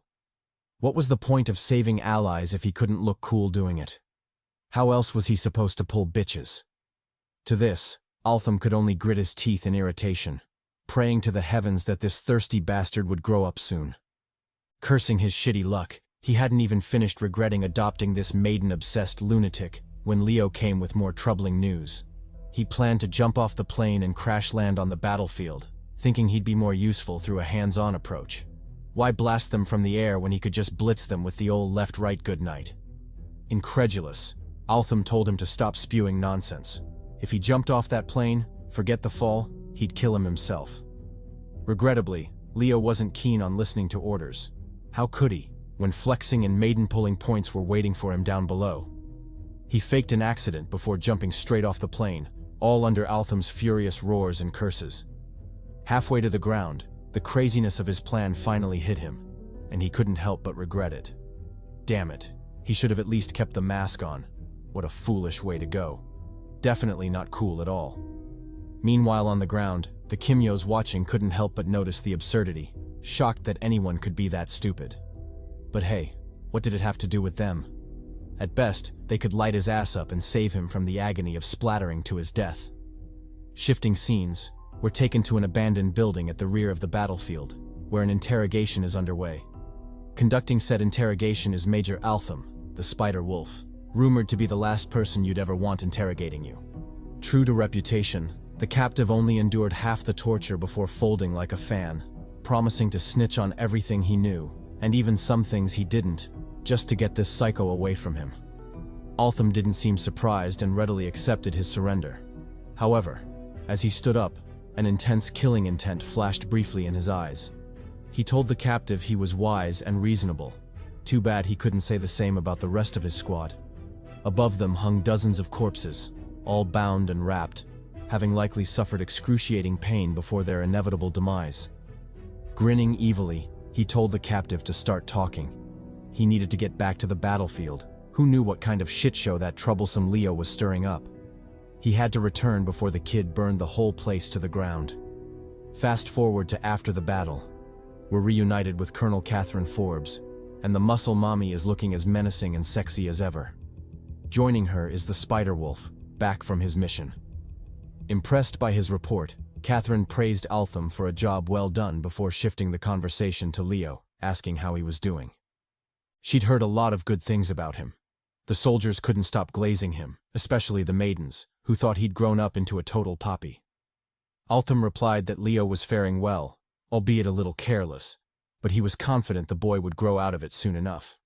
Intrigued, Catherine teased him for his dedication to Leo. He might say he was just guiding the kid, but they both knew he saw him as something like a younger brother. Altham didn't deny it but added that wasn't the only reason for his concern. Leo was dangerous. Out of all the Kimyos he'd ever seen, Leo's destructive power was unmatched. He was practically a walking sun. If not nurtured properly, he could become a serious threat to the entire human race. Catherine nodded gravely and changed the topic. It was time to discuss why she'd called him in. Another of Kane's military air bases had been discovered, and it was his mission to bring it down, including the 13 working carrier planes that had to be destroyed no matter what. They couldn't let Kane get his hands on them. It would be disastrous for their troops. As for who would join him on the mission, the answer was no one. Their forces were spread too thin. However, he could bring Leo along if he wished. Speaking of Leo, the moment he saw his master, he immediately started glazing. He bragged about his excellent battlefield performance, claiming that everyone considered him a hero. In fact, many believed he should get his own plane. To fight battles, of course, and not to pick up waifus. But if the opportunity arose, why shouldn't he? Altham ignored him and told him to get ready. With his recklessness, he wouldn't trust him with a can opener, let alone a fighter jet. Still, if he performed well on this mission, he might consider letting him fly on their way back home. Leo immediately lit up at the news, his eyes literally shining. He promised Altham he'd do his best, so his master better not go back on his word. Then, like an excited puppy, he scurried off to prepare. Busy with the task, he didn't notice someone creeping up on him. Only when they spoke did he realize their presence. That someone, unbelievably, was the maiden Elsa, now grown up and radiant as ever. And maybe it's just me, but she kinda looks like a dude. Wait, could this be a trap? Run, Leo, run. Or maybe stay. Depends on what you like. Leaning in, Elsa, the possible trap, kissed Leo and warned him not to die. If he foolishly got himself killed, she'd follow him into heaven just to beat his ass. Leo readily agreed, promising to make it back no matter what. But when he did, she better get ready with that sucky, because it was about to be a meat buffet in this bitch. Shifting scenes again, we're taken to the East Air Base, their target. After landing half a mile away, the duo of master and apprentice made their way toward the base. Though it was crawling with enemies, just like this bootleg Black Wolverine, or Blackarine, the pair made quick work of them, slaughtering their way to the destination. However, when they arrived, things took an unexpected twist. The countless civilians previously reported missing were all imprisoned there, for reasons unknown. Too young and inexperienced to grasp the gravity of the situation, Leo grinned widely, already picturing the rewards and fame. If he managed to complete the mission successfully, forget the merits. Who knew what freaky shit Elsa might do to him? To that, he could only say, "Arigato gozaimasu." Altham, on the other hand, was sharp enough to know this didn't bode well. If that bastard Kane was taking hostages, there had to be a reason, and it sure as hell wasn't a good one. They had to report back to HQ, but first, a little more investigation was in order. Sneaking deeper into the base, they aimed to uncover more secrets, but what they found instead left them terrified. Right there before them stood the source of their nightmares, the devil himself, the publicly acknowledged strongest Kimyo to ever walk the earth. Kane, the demon Kimyo. Horrified, Altham almost shit his pants. He racked his brain, trying to figure out how this was possible. Wasn't Kane supposed to be overseas? Then why was he here, in such an unassuming airbase of all places? He didn't know what was going on, but one thing was certain. They had to get the hell out of there. Kane the demon wasn't a foe they could handle, especially not on their own. Thus, without hesitation, they quickly fled, radioing back to headquarters for reinforcements. After chopping it up with the big dogs at HQ, specifically the muscle mommy Catherine, an order was swiftly passed down. They argued that meeting Kane, although extremely dangerous, was too much of an opportunity to pass up. The best course of action was to mobilize the entire army and besiege him. Hopefully, they'd stand a chance at bringing down the menace for good. Regrettably, things weren't that simple. At the rate the planes were loading up, Kane would be gone in 30 minutes, let alone the hour needed to assemble the army. Thus, if they needed to force him to stay and later implement the siege tactic, Leo and Altham would have to stall for time, meaning the two of them would be facing off against Earth's mightiest Kimyo. Realizing this, a crazed grin spread across Altham's face.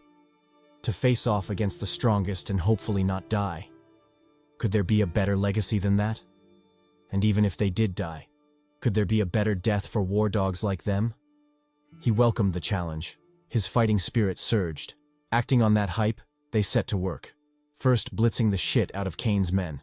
The group of normies didn't even react before they were stabbed in the head. Next came Kane, but the strongest Kimyo wasn't an easy nut to crack. The second the attacks landed, he was already moving, preparing a counterattack. With seamless ease, he flicked his hand, effortlessly squashing Leo's fireball. The attack couldn't even get close before it was intercepted and snuffed out like a candle in the wind. Enter the strongest talent, Thanatos, a psychic-type ability.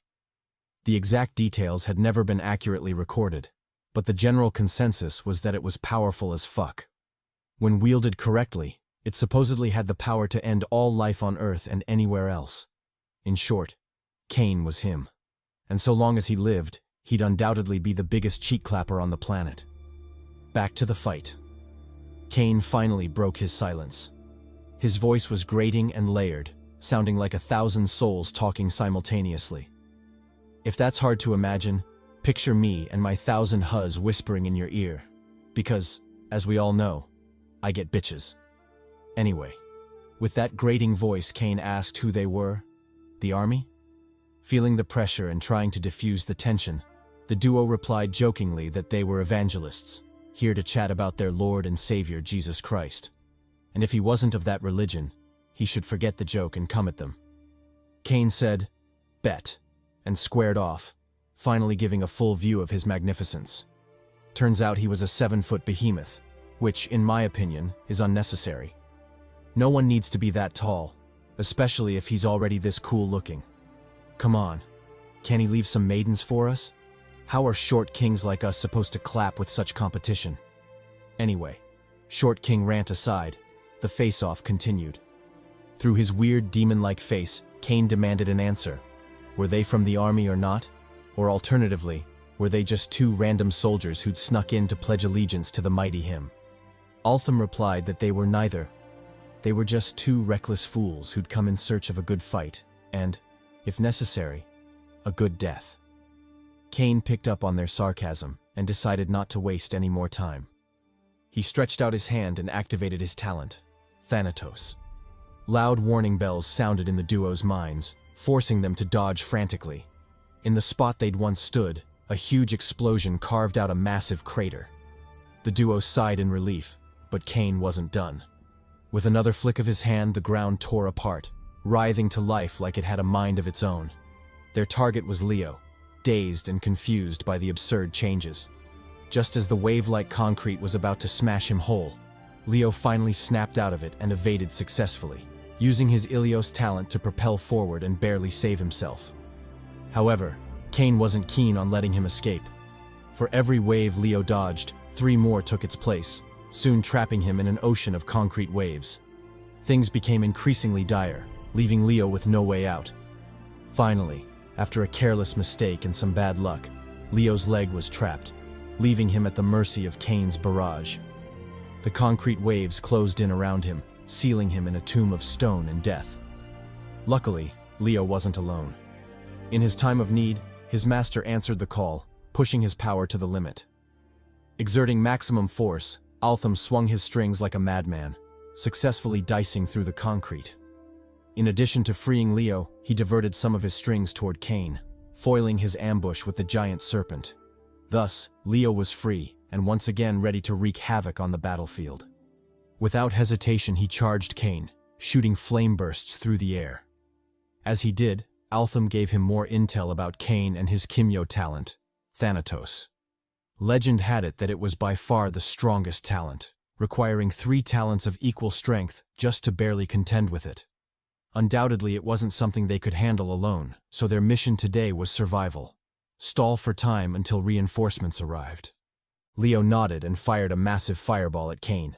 For anyone else, that would have been enough, but Cain easily tanked it and counterattacked immediately. From the flames burst out the serpent, lunging for Leo's face. The sudden ambush scared the shit out of him, leaving little time to react, but luckily his reflexes were strong, barely enabling him to dodge at the last second. Seeing this, Altham shouted a worried reminder, "Don't get bitten by the serpent." He explained that the serpent was part of Cain's skill, and getting bitten by it was the same as having your soul sucked. Pause. Seriously though, the serpent was Cyberus, the Great Serpent, and its power was to absorb any soul for its master Cain. Realizing Altham had more intel on him than he'd thought, Cain spawned before them, hands ready to attack. He wasn't particularly worried about the two, but a quick resolution was wise. Thus he activated his ability again, ready to blow the duo to smithereens. The two could only grit their teeth and fight desperately, buying time for the reinforcements. Speaking of reinforcements, we shift back to the main camp where a whole battalion was assembling. Leading them was the familiar Colonel Catherine Forbes, #1 muscle mommy and certified war maiden of the army. With her trusty, low-key, super cool war axe in hand, she gave orders to march. One of the lieutenants called out, asking how many tanks they should bring along. Catherine answered without hesitation, "Bring every goddamn last one of them. In fact, so long as it had wheels and could attack, they should bring it. Even a slingshot strapped to a unicycle would be useful at this point." The lieutenants saluted, indicating they understood. However, there was one troubling matter she needed to be made aware of. He explained that during Leo's call he'd mentioned Cain's men were loading cargo planes. Judging by the plane's capacity and the assumed speed of the loaders, it would take approximately 30 minutes to finish. But the army was more than an hour away, meaning Leo and Altham would be forced to fight Cain to stall for time. He told her that even as they were standing there, Leo and Altham were probably already engaged in battle with Cain, a surefire suicidal move, as she knew all too well. True to that deduction, At the base, Leo and Altham were locked in a desperate fight. They threw everything they had at him, barely escaping death by a hair's breadth.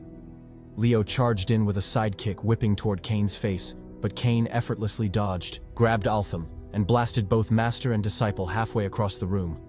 When they landed, they scraped along the ground like trash, finally crashing to a halt in pitiful positions.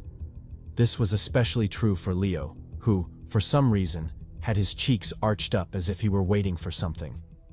Pause. Just as he was about to get up from his sussy position, Leo noticed something that made his face drop. Civilians, loads of them, locked in cages. This enraged him, partly because of the inhumane treatment, but mostly because, with them around, he couldn't fully unleash his Ilios talent, lest he burn them all to death. Picking up on his strained expression, Kane immediately guessed what was going on. In a mocking tone, he asked if Leo knew any of them. Were there perhaps loved ones of his in there as well? Altham replied for Leo, "Don't fuck with them." They were not interested in Kane's petty threats or psychological games. Using the brief second Kane was distracted, Altham infused a significant amount of energy into the ground, preparing for a sneak attack. When everything was ready and Kane was still spewing his recruitment speech, Altham let it rip, tagging the strings he'd buried underground. The strings led back to Kane, trapping him in a prison of crimson thread. His whole body was immobilized, seized and controlled like a puppet. Seeing this, Leo prepared his trump card. He infused a significant amount of energy into Altham's dagger, morphing it into a giant claymore of flames. The heat wave from the blade swept through the room, giving everyone a taste of its power. As for Leo, he was already on the move, charging toward Kane with murderous intent. Just as he was about to launch his finisher, Kane, who'd been trapped and silent this whole time, spoke for the first time. He sighed at their stubbornness, refusing recruitment even when he was asking nicely. Well, there was nothing left to do. He'd just have to kill them now. Saying so, he easily broke free from the trap, proving he'd never really been trapped, and gave the duo no time to react, sending his serpent lunging for the advancing Leo. Altham's face changed drastically. He shouted for Leo to be careful. They'd fallen for a trap, but it was already too late. Cyberus had locked onto Leo's soul. Acting on instinct, Altham shot out his fastest strings, hoping to reach Leo in time. Luckily, they wrapped around him and yanked Leo from the serpent's jaws. Enraged, Kane turned his fury on the hostages. Since the duo insisted on meddling with his plans, he'd take out his anger on them. He'd kill them all. Their blood would be on the hands of the meddlesome duo. Alarmed, Leo rushed to intercept. Although he knew it was a trap, deliberate bait Kane had cast, he couldn't stop himself from falling for it. Against better judgment, he dashed to the front of the cage, planning to use himself as a meat shield. Gritting his teeth, he apologized to Elsa in his mind, realizing this might be the end, and he wouldn't keep his promise to her. He also felt bad about the missed sucky-sucky. But what else could he do? He was a hero. This was what heroes did. He steeled himself for the inevitable. But just as things seemed over, a string shot in and wrapped around him tightly. Against his will, the string yanked him back, pulling him from the cage. Following the sudden twist came a gentle voice calling him stupid. Did he really think they'd let him sacrifice himself? To this, Leo cried bitterly, telling Altham not to do it. This was his sacrifice to make. Altham ignored him and continued to pull, then with steady resolve stepped up to take his place. He told Leo to live on. This wouldn't be where he died. His purpose in life was grander than Altham's, so he had to survive no matter what. With tears in his eyes, he told Leo he would be the hero to save the world, and that guiding him and standing beside him as a brother were the greatest moments of his life. Finished with his tearful goodbye, he roared at Kane to come at him. If Kane wanted to harm the hostages, he'd have to get through Altham first. Kane sneered at the pitiful resistance, calling it a meaningless sacrifice. What good would one fool possibly do against his power? Fine, he'd just kill them all, hostages and all. At the same time, on the eastern front of the airbase, the chocolate mommy Colonel Catherine Forbes finally made her entrance. She led a battalion of soldiers, tanks, and aircraft, charging relentlessly through the enemy lines.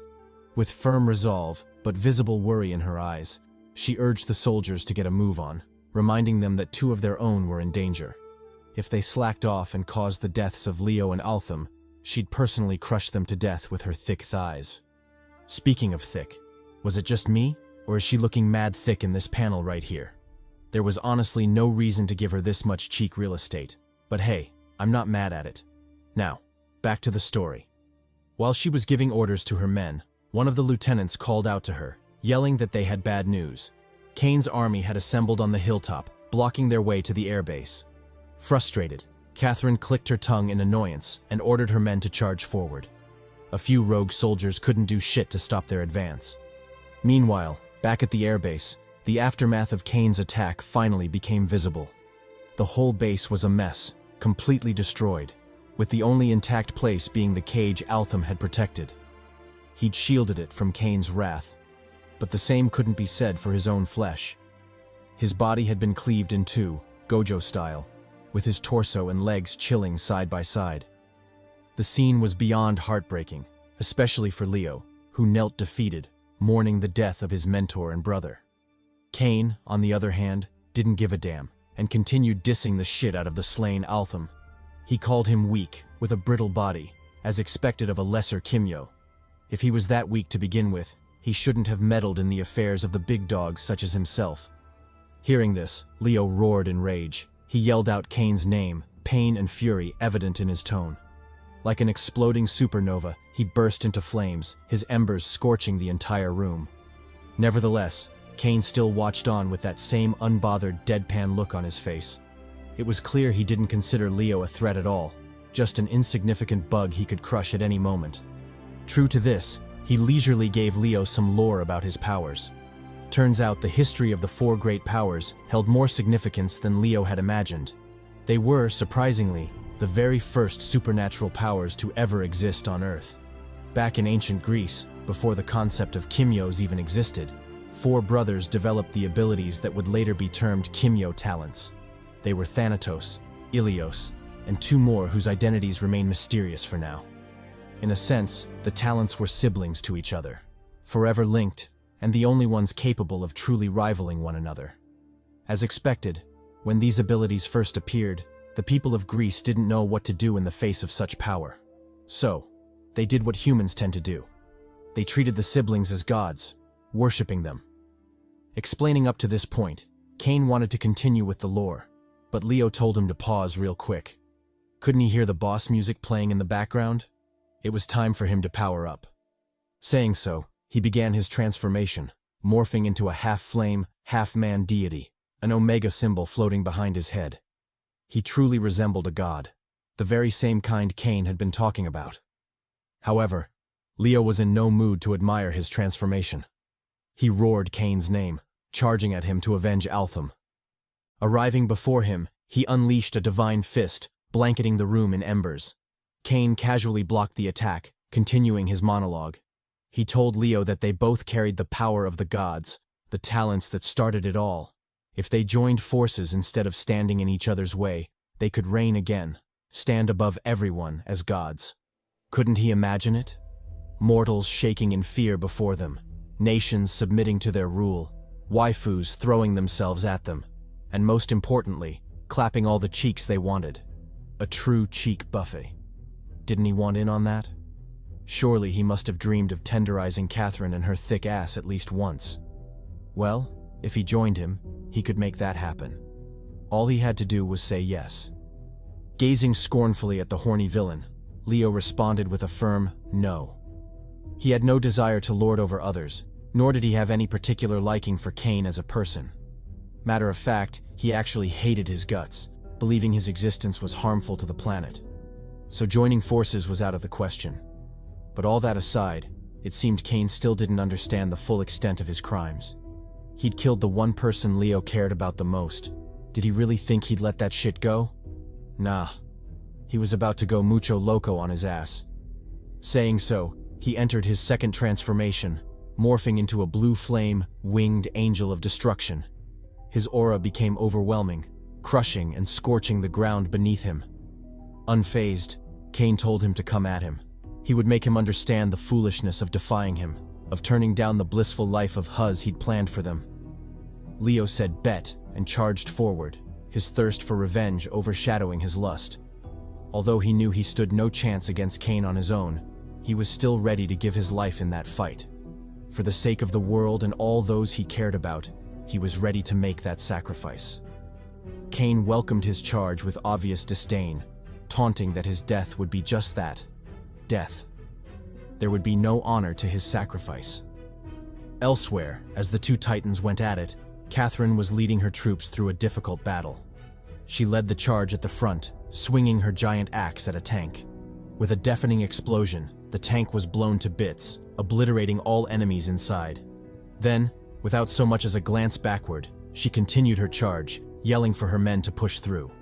Back in the warehouse, the battle against Cain had reached its climax. Leo's attacks finally reached him, breaking through his defenses and advancing for his face. This surprised Cain, as he hadn't anticipated Leo ever breaking through. Flustered, he ordered his serpent to attack, commanding it to devour Leo's soul. The serpent obeyed without question, biting into Leo's arm. It began its devouring process, delighting Cain, who couldn't help but mock Leo. He called him a fool for turning down his offer. Now the only future he had was to be devoured and turned into a soul slave. He really should have picked the huzz and godhood when he had the chance. But just as Cain was feeling himself, he suddenly realized something was gravely wrong. Leo had set a trap, and he'd walked right into it. The bastard had anticipated Cain dropping his shield to attack him, and had prepared precisely for that moment. Now, with his shield down and his serpent occupied, he was particularly vulnerable to a counterattack from Leo, one Leo viciously delivered. Blue flames blossomed in his arms, and he clawed forward, striking the shit out of Cain. The pain and flames sent him reeling, causing him to scream in agony. Reacting quickly, he unleashed a shockwave, pushing Leo away from his body. He managed to salvage some of the damage, but the critical hit had already been dealt. As for Leo, he was sent flying like a rag doll, crashing pathetically beside the hostage cage. When he came to his senses, he took one glance at the hostages and immediately knew what he had to do. He told them to hang tight. He'd get them out of there. Then, without further delay, he dug his feet into the ground, flexed his rock-hard abs, and pushed with all his might. Thanks to the boost from his flames, he managed to push the cage out of the building, saving the civilians trapped inside. Meanwhile, on Cain's side, things had taken a drastic turn. The critical wound had grown worse, releasing all the souls he had trapped inside him. Since he was a being made of souls, this was undoubtedly a lethal wound. Panicked and frustrated, he yelled at his general, Hitler, the Führer, asking when the plane would be ready. Hitler replied that the plane was ready. All they had to do was get the hell out of there. And so, the duo boarded the plane, disappearing from the airbase in an instant. After they left, Catherine finally broke through to the airbase. She led her men in one final charge, prioritizing the rescue of civilians over finding Cain. After some diligent effort, she rounded up everyone, including Leo, who had passed out after saving the hostages. Of course, by then, Cain was long gone, halfway to wherever the hell he was going with Hitler. As for the hostages, all of them were successfully evacuated, with everyone from the missing persons list accounted for. When everyone was set to move out, the only one still left was Catherine, holding Leo in her arms while mourning Altham's death.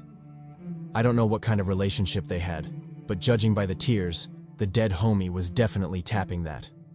And another side note, the artist really did Leo dirty in this panel. Goddamn. Fast forward to a month later, we're taken to the San Fernando General Hospital. In a room housing the valiant Papi Leo, 3 soldiers walked in with news. They reported that Cain was dead, supposedly succumbing to the injuries Leo had inflicted. Because of that, both he and Altham were regarded as heroes, forever celebrated and given medals for bringing down the great evil, Cain. After that, everyone started treating him like some kind of savior. But in truth, he didn't feel like one at all. The flames that were revered by all, a symbol of power and hope, were nothing more than burdens to him, as they reminded him of a past he very much wanted to forget. A past where he couldn't save the one person who had saved him, his brother and mentor, Altham. Truly sad indeed, but let's quell that sadness with a bit of lore about the Kimyo world. According to publicly disclosed records, there are 3 ways a person can become a Kimyo. First is through a talent transfer. The individual who possesses the talent, with enough experience and training, has the ability to mentally transfer their Kimyo talent to another, though the process comes with severe consequences. The worst of which being that the process is fatal, meaning the second you pass on your talent, you immediately die. So yeah, the process isn't recommended unless you're truly curious about heaven and would like to go check things out over there. More often than not, this process is used by the strongest Kimyos on the top 150 list as a way to preserve their talent and pass it on within their families as inheritance. Now that is true generational wealth. The second method is through talent extraction. It involves forcefully and painfully extracting the talent from one person and passing it on to another. Of course, it's illegal as hell. But that didn't stop Cain, who was widely known to suck Kimyos dry, pause, and pass on their powers to his followers. And although not canon, rumors have it that this talent had been passed down in the bloodline of Papi Jiraiya's family, explaining how the pervy sage could extract cheeks from all those maidens in the ninja world. What a horny dog. The third method is through object possession. Though incredibly rare, some talents have the ability to develop consciousness, independent thought, and life force. When they do, they can possess an object, transferring their power to said object. If wielded by a user, the wielder can then harness the power of the talent, giving them the power of a Kimyo. Those are the only known ways to become a Kimyo. There are none apart from those. And the only option left is to live with the fate you were born with, whether human or Kimyo. For Che, that had been the case as well, surviving as a human in a world of Kimyos. Unlike the old days, when Kimyos were rare and their interactions with humans were banned, the new world embraced Kimyos, making survival among them not so difficult. In fact, the peace between the two groups had grown so strong that they were even trusted with setting up martial arts competitions among themselves, leading to the establishment of dojos such as the Red Ember Gym and the widespread desensitization toward Kimyo power. These days, every Tom, Dick, and Harry has seen a Kimyo use their power at least once or has close ties with one. Kimyos are no longer a big deal. Most people tend to forget, or even ignore, that these superhumans with incredible power walk among them every day, brushing past them in the streets. However, the same couldn't be said about the past. Back then, Kimyos were rare as hell, and any encounter with one was an event worthy of being recorded in a history book. To fully explain this, we flash back to 1815, to the Battle of Waterloo. And yes, I know what you're thinking. This story does have way too many flashbacks. It's like watching Inception, a flashback within a flashback within another flashback. Or more accurately, reliving the trauma of your ex bringing up old shit whenever you argue. Curse that bitch. Anyway, during that time, unlike now, where the Kimyo population makes up a third of all people, Kimyos were incredibly rare, and most battles were won by human effort alone. Just like the current battle, where Napoleon and his forces had the 7th Coalition and the Prussian army on the ropes. After enduring Napoleon's genius tactics and bombardments, the Allied forces couldn't take it anymore and called out to their commander, Blücher, for help. They'd already been pushed to the trenches. Wasn't it about time they retreated? Or at least sent for the Reaper for reinforcement? Blücher replied that he'd already done so. The call for reinforcements had been sent a long time ago. They just had to wait for the Reaper and hope that he deemed their cause worthy of intervention. Elsewhere, at the rear, the other commander, Duke Arthur Wellesley, was discussing tactics with his men when a messenger arrived. After catching his breath and bowing to the commander, he reported that things weren't looking good on the battlefield. The conqueror Napoleon had called for reinforcements, and his army was slowly overwhelming their forces.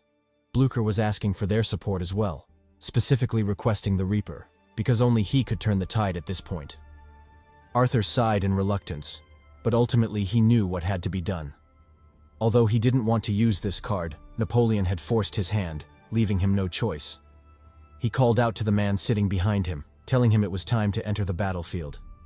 The man replied that he was a soldier, so it was only natural. It was his duty. He quickly accepted the summons, referring to Arthur as father. The man was, shockingly, Jack Reaper, a Kimyo. Because Kimyos were so rare, most battles were won by humans alone. But on the off chance a Kimyo did get involved, they had the power to single-handedly turn things around. The Kimyos of that time were strong as hell. Back on the front lines, The valiant soldiers watched as Jack galloped into the battlefield. For those unaware, the sight was majestic. But for the few who knew, a chill ran down their spines. Without hesitation, they shouted for their men to get down. Otherwise, they wouldn't even know how they died. Jack ignored the commotion and continued riding toward the enemy forces. His lone silhouette charging an entire army made for a peculiar sight, but the conqueror wasn't dumb enough to let him get close. He commanded his men to open fire. To hell with whether the man was brave or stupid. He'd feed him lead all the same. The soldiers opened fire, blanketing the sky with bullets. In response, Jack leaped off his slain horse, continuing his charge on foot. When he landed, his eyes flashed purple, making Blucher scream for everyone to get down. If they didn't listen this time and stubbornly stuck their heads out, well, he could only send them ahead. Don't worry, you'll get that joke in a second. And no, it's not a dirty one. Though I wish it was. We're talking about head, after all. Jack flapped his jacket open, unveiling his Kimyo talent, a tentacle-like appendage. At the end of it was a ghastly scythe, paying homage to his title as the Reaper. Then, under the tense gaze of his foes, Jack grabbed the scythe, swung it with all his might, and consequently chopped off the heads of everyone on the front line. He had, in every sense of the word, sent them ahead. Grabbing hold of the scythe again, he unleashed his next attack, dicing the second line of foes into pieces. His killing range was incredibly vast, threatening everyone on the battlefield. Luckily, his allies had sought cover, or the massacre would have been mutual. Finished with the first two lines, Jack swung his scythe, reaping the third. His overwhelming might made quick work of them, decimating the enemy by the thousands. Fed up with long-range bullying, he charged in for something more close and personal. His scythe danced like the hips of a Persian mommy, proving that hips truly don't lie. In this case, it was a dance of death. With every swing, life was extinguished. A soldier frantically reloading barely blinked twice before the man on his right was yeeted by a scythe. The same thing happened to the man on his left, leaving him shaking with fear. In his final moments, as he watched Jack the Reaper dash out of the fog like they were playing Assassin's Creed or some shit, he couldn't help but curse his luck for being born in this flintlock era. If he'd been in the modern era, he would have introduced Jack personally to a beauty called the automatic rifle, thoroughly cooking his ass. While Jack was wreaking havoc on the battlefield, butchering soldiers like he was slaughtering chickens, Napoleon finally realized the gravity of the situation. He stood dazed, pupils dilated, wondering what he was seeing. But just as he was about to order a retreat, the executioner's blade came swinging down, dicing the hell out of him. And so, the Battle of Waterloo ended, with Napoleon slain by the blade of the infamous serial killer, Jack the cheek-clapping Reaper. As the flashback draws to a close, the speaker, who I'm assuming is Chi, stresses that although Kimyos were rare back then, they contributed significantly to the peace the current world now enjoys. They fought for that peace with their lives, even though they were forced to do so from the shadows. In contrast, the modern world has grown to embrace Kimyos. Coexistence with humans is now commonplace, with most not even thinking twice about it. Of course, this is partly due to the efforts of the government, but mostly due to the nature of Kimyo talents. Segregation simply isn't possible, as Kimyos can be born in any family, even those writing the laws or harboring bias. In such cases, both groups have no choice but to get along.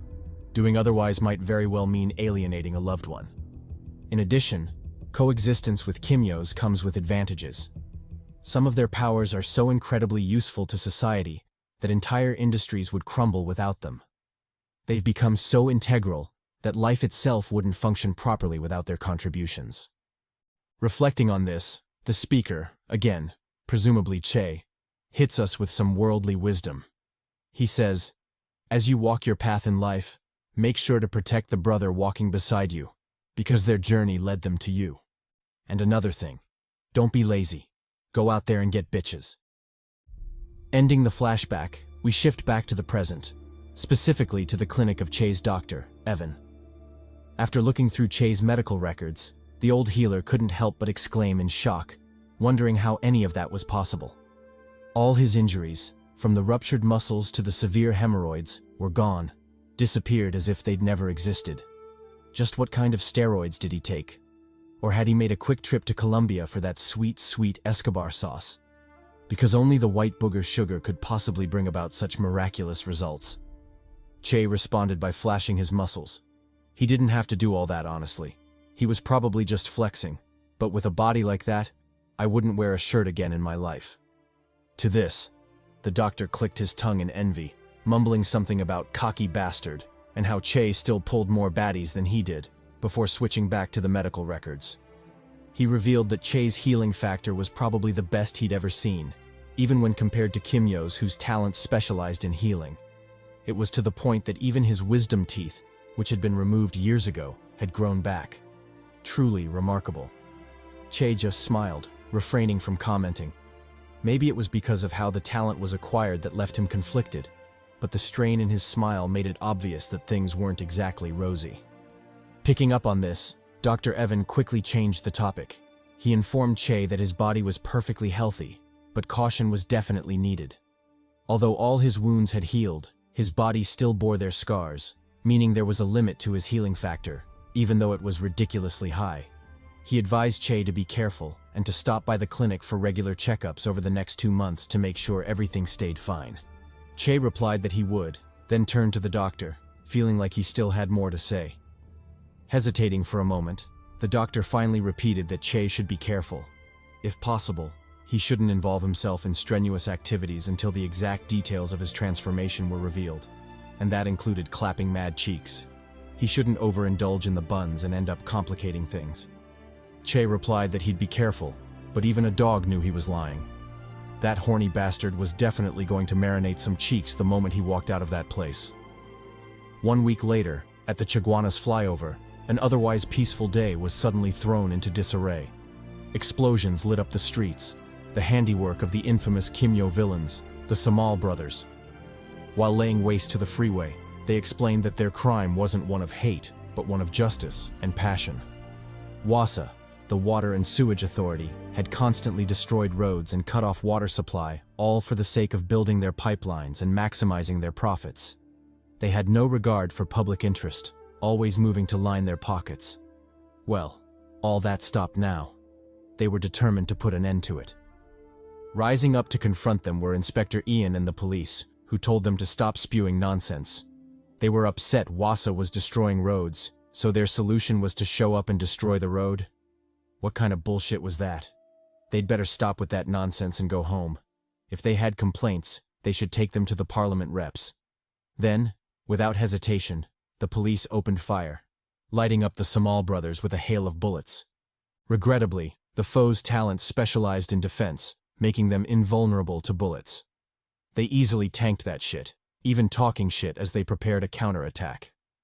With superhuman strength, one of the brothers grabbed a vehicle and tossed it at the police, causing a massive explosion on impact. The scene instantly descended into chaos, flames and explosions going off everywhere. In the midst of the carnage, no one noticed that a pair of silhouettes were quickly approaching the area. They moved like phantoms in the wind, closing in on the Samal brothers in an instant.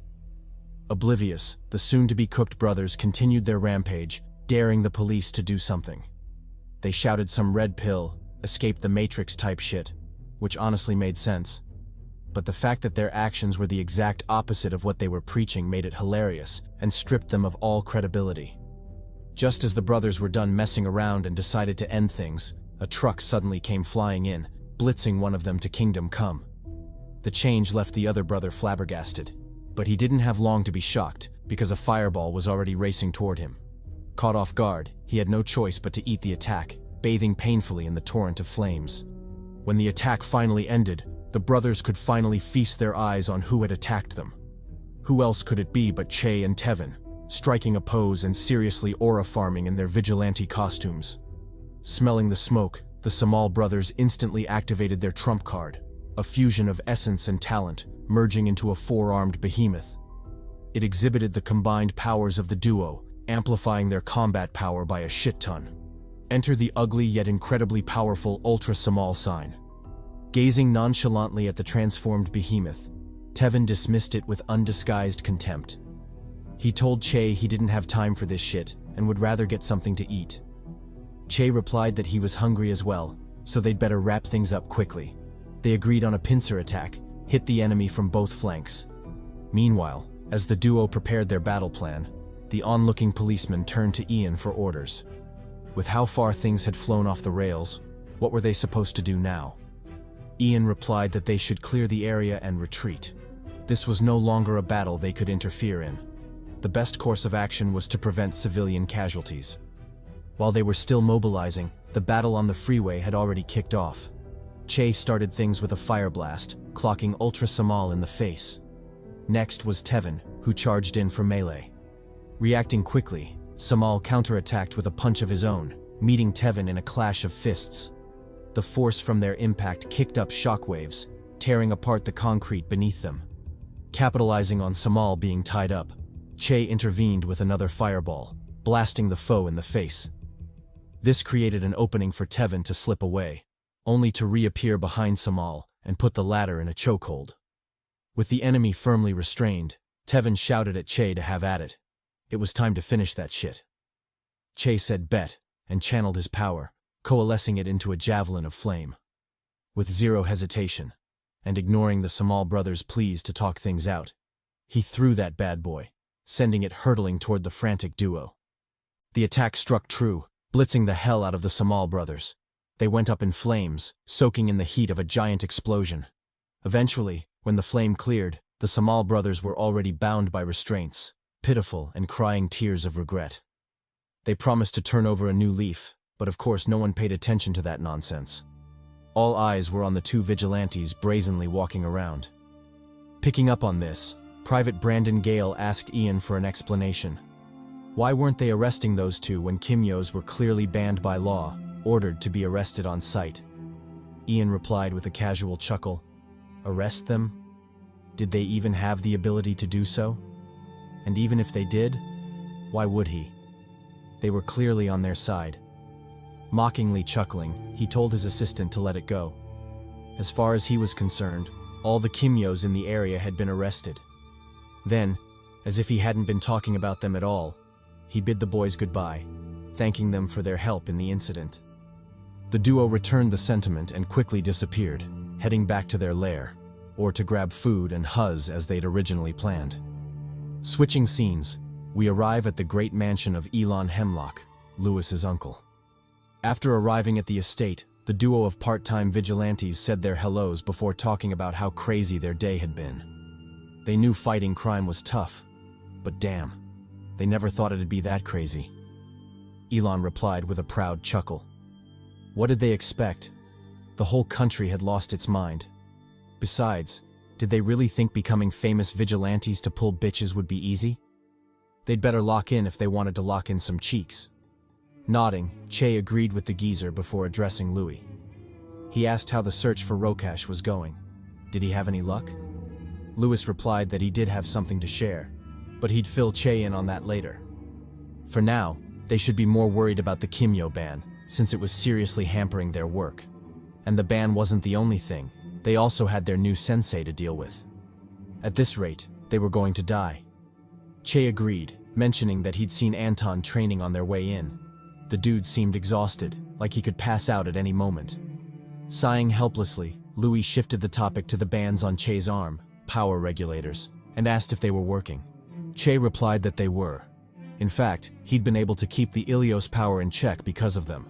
No civilians were hurt when he used his power, so he guessed the regulators were doing a damn good job. While the duo were chopping it up, a third party cut into their conversation, pointing out that Che and Tevin had made it into the news again. But aside from that, Che's fire javelin was sloppy as fuck. She wondered how the damn thing hadn't exploded in his face. The speaker was Andrea, the same fine mommy who'd shown up a couple of videos ago, and damn, she was smoking. Just look at all that thickness, cheeks so soft they're practically falling off the bone. Thank you to the artist for doing the Lord's work. Ignoring the fine shit before his eyes, Che was more concerned about the diss to his javelin skill. He argued that the skill wasn't trash at all, but a genuine work of art. Andrea almost died laughing, saying that shit was garbage. It was a miracle it hadn't blown up in his face. Defeated, Che sulked. He'd lost that battle, but what he didn't know was that he'd won the war. Andrea was giggling coquettishly, showing that she had a crush on Che. And even if she didn't, we all know what they say. If you can make her giggle, then then her cheeks will surely jiggle. Wise words from the sage, the esteemed Johnny Sins. Fast forward to dusk. While Che was leaving the mansion, he was stopped by Andrea and her thick thighs. She said something about the mansion being the only Japanese-style architecture in Trinidad, deserving to be a tourist attraction. But honestly, I was too busy zooming in on the thighs to pay attention. Che, on the other hand, wasn't as thirsty as I was, so he actually heard Andrea's words. He replied that although it would be an honor for the Hemlock family, it wasn't a good idea to turn the mansion into a museum, especially since there was a Kimyo ban, and they were literally hiding there. Andrea clicked her tongue at his sarcasm before continuing her banter. She revealed that the Hemlock family had a bloodline talent, Ash of the Fathers, and it would only be transferred to the first son of every generation, a true noble family indeed. Che smiled bitterly in response, partly out of envy and partly out of longing. It was clear he felt some type of way about it. Picking up on this, Andrea asked what was on his mind. Was he perhaps going back there again? If so, then she was sure she would be beyond happy seeing him, referring to another she. Che sighed, put on his best fake smile, and quietly left the mansion behind. When he next appeared, he was at the West Coast Orphanage. Walking up to the reception desk, he greeted the receptionist with gentle familiarity. Surprised, she blurted out his name before realizing her mistake and covering her mouth. With the ban on Kimyos, it wasn't safe to yell out his name like that.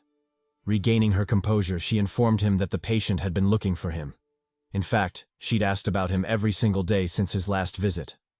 Che thanked her for the information and quickly walked up the stairs. He was eager to see her, but he couldn't shake the feeling that he might endanger her by being there. Shaking off the negative thoughts, he knocked on the door, announcing that it was him. Before he could apologize for showing up without calling, a figure suddenly flew out of the room and wrapped him in a big hug. Overwhelmed and choking with tears, she excitedly called him, "Brother." Fast forward a couple of minutes later, and the two siblings are chopping it up in the room. Che, as the older brother, goes through his sister's grades, and what he sees surprises him. Straight A's. The little lady was doing so well in school you'd think she was cheating or something. But no, that was pure big brain energy. She'd inherited all the brains in the family, leaving Che with barely any to rely on. Stupid muscle brain bastard. Swallowing the grievance of being dumb, Che asked his sister what she wanted as a reward. Since she was killing it in her grades, he might as well reward her for it. Smirking, Yukiko replied that she wanted to visit her uncles, Tevin and the gang. When she scored first place in her exams again, she wanted Che to take her to them. Che smiled and readily agreed. The reward wasn't excessive, and he could easily make it happen. Sealing a pinky promise, he assured Yukiko he'd come through on his word. To this, Yukiko beamed before pouting and frowning. She hadn't forgotten that Che hadn't visited her in days. Not only that, the scars on his body seemed to be increasing lately, meaning he was out there being reckless. Although she understood he was fighting to make money to afford her stay at that place, she couldn't help but worry about him. Che picked up on her concerns and reassured her. He was doing fine, so she didn't have to worry. Matter of fact, he was strong as hell now, so her concerns were unnecessary. But that aside, she should really focus on being a kid. Brush her teeth, do her homework, crush on little boys. She should leave all the grown-up thoughts to the grown-ups. Smiling, Yukiko gave him a big hug and replied that she'd try, but in exchange he had to promise to visit her more often. Che readily agreed, telling her to say less. As for the crushing on boys part, he was obviously joking. She was prohibited from speaking to, let alone breathing next to, those horny dogs. Matter of fact, her first date should be when she's 70 years old because, fuck them horny kids. Back at the Hemlock Mansion, an interesting scene was playing out on the training ground. And no, it wasn't a fight or anything like that, but the showcase of cheeks of mass destruction by the baddie Andrea swaying her seductive plot. The muscle mommy told the boys the moment they'd been waiting for had finally arrived. If they could impress her or move her in any way, she'd reveal her talent to them and show them what was hidden in the bag. However, they shouldn't think it would be an easy feat. She was the granddaughter of the one and only Leo Thomas after all. Plus, look at all that waifu cargo. Did they really think it would be easy to move her? Ignoring the boys' flushed faces, she called the first participant to the stage, Tevin. He accepted the challenge and confidently walked forward. Then, with zero hesitation, activated his Kimyo talent, Hide Forge, a transformation-type talent. Dense energy blanketed the area, retreating to reveal Tevin in his new form, the Rhino Hide form. Impressed, Andrea grinned in acknowledgement and gave the hide another look over. She'd never thought it was possible to upgrade a Kimyo talent, yet here Tevin was, having done just that. Not only had he eliminated his previous weaknesses, he'd also acquired 2 more transformations to his Hide Forge, making the total 3, namely Rhino, Lion, and Blacksmith. Tevin explained that each hide had its own quirks and perks. The Rhino hide, although the weakest, relied on oxygen to function, making it virtually limitless, and because of that, it was his current default hide. Next was the Lion hide. It maxed out on offense at the expense of defense, meaning it had 0 defensive value, but on the bright side, its offensive might was truly formidable. With his current strength, he could only activate it for 20 seconds since the hide ran on stamina, unlike the Rhino hide which ran on oxygen. Last was the Blacksmith hide. It could be considered a combination of the Rhino and Lion hides, a true powerhouse indeed. However, the disadvantages were equally severe. The hide ran on blood, making its use perilous. In fact, the last time he tried it, he'd almost killed himself. His heart stopped. But even with that, he couldn't live in fear forever. He was determined to activate it today and show them why he was the best tank on the team. With that said, he let his aura loose, beginning his transformation. Dense energy blanketed the area, followed by mana storms and a primal aura. The majesty of the King of the Jungle pressed down on everyone, making them feel like kneeling in submission. But just as the aura was about to become overwhelming, it suddenly stopped and receded immediately. What was left in its place was a spent Tevin, looking stupid and even farting from the strain. Damn, this dude will never pull bitches again. Shaking off the embarrassment, Tevin quickly left the stage to Che. Stepping forward, Che immediately called upon his latest creation, Kimyo, the Javelin of Flames. Since everyone was already familiar with its long-range capabilities, Che opted to showcase its short-range prowess. He activated the dummy mechanism of the training ground, planning to use close-quarters melee to impress the thick Andrea. With 0 wasted movements, he charged forward, slicing the first dummy in 2. Then, with an effortless shift of his body, he weaved through the remaining dummies, dicing through them with ease.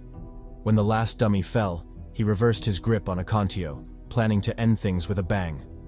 Under Andrea's heated gaze, he spun the spear like a top before yeeting it at the target. The spear raced through the air, striking true on the bullseye. And although it didn't end with a flashy explosion, it still did well enough to garner Andrea's attention. Next up was Azam the Speedster. After ascending the stage, he also activated the dummy function of the arena.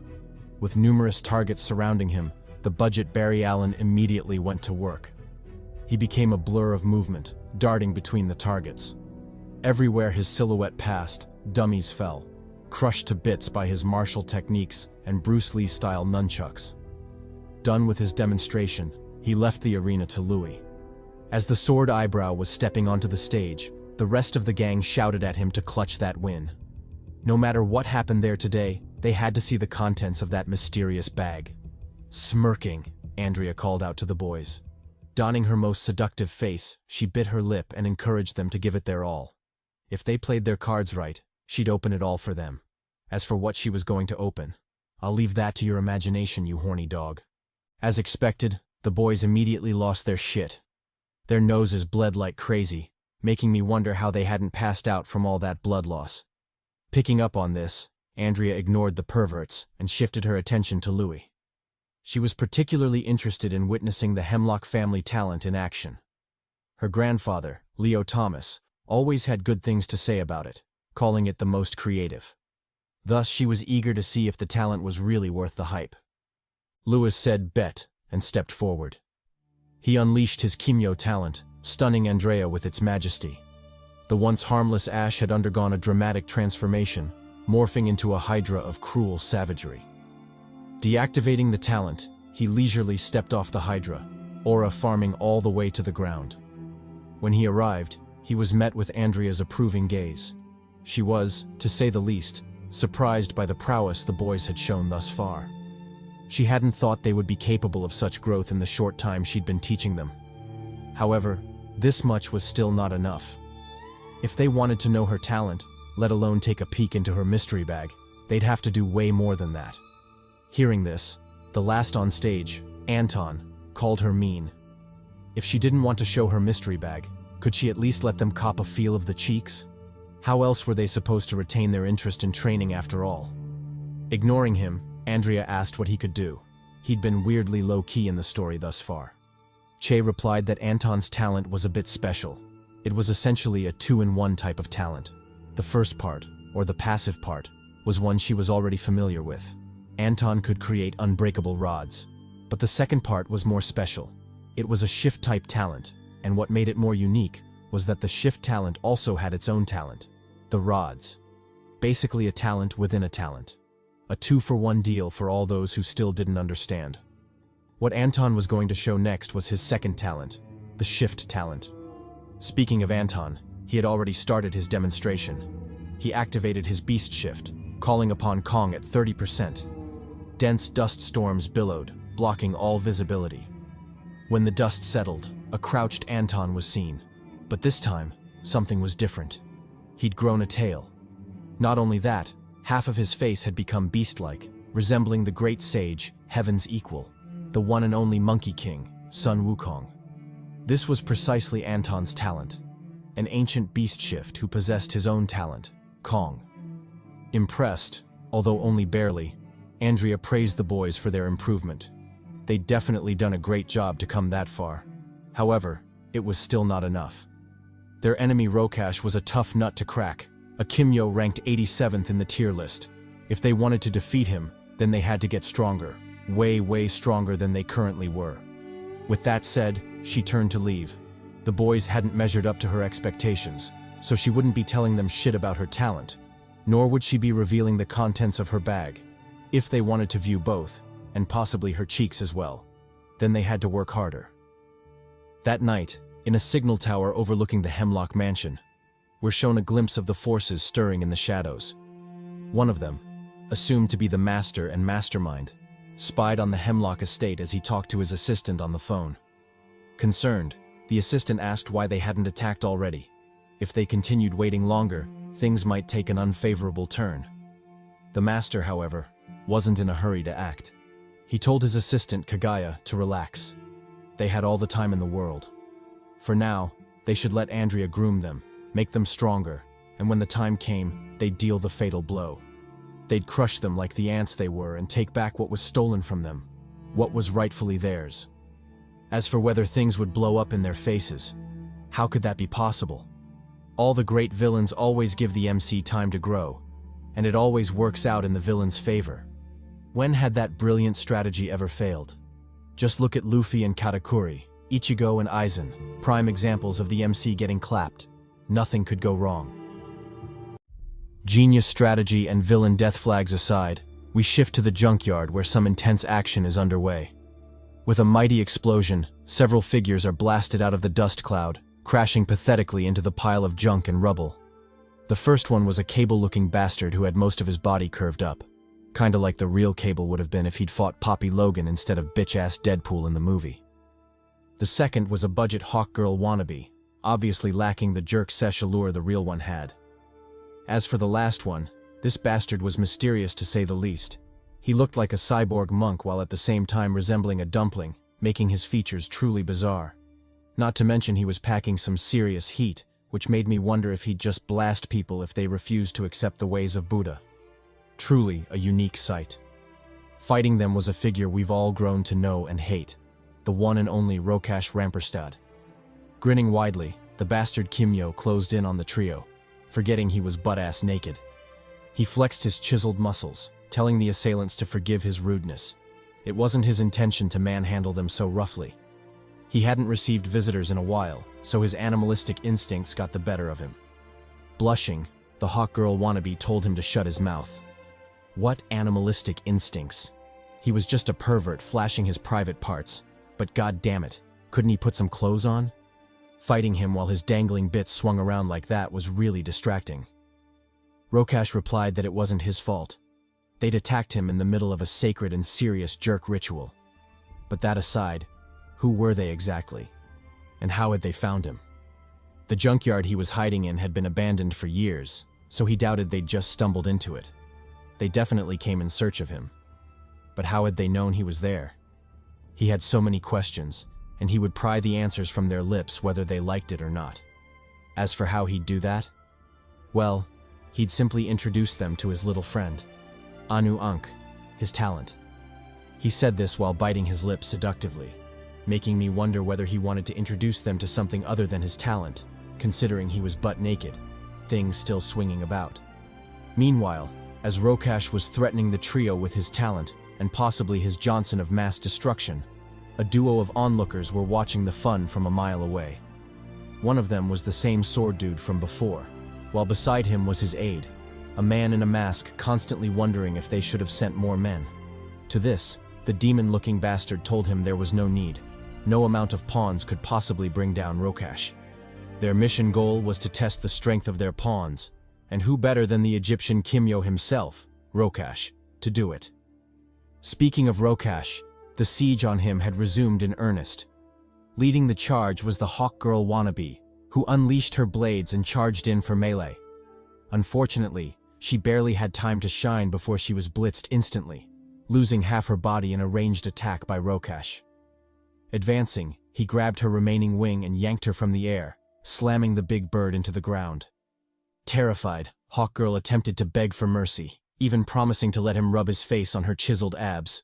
Regrettably, Rokash wasn't a simp, so he quickly moved in for the finisher. Lifting his leg, he stomped on Hawkgirl's face, bursting her head like a watermelon.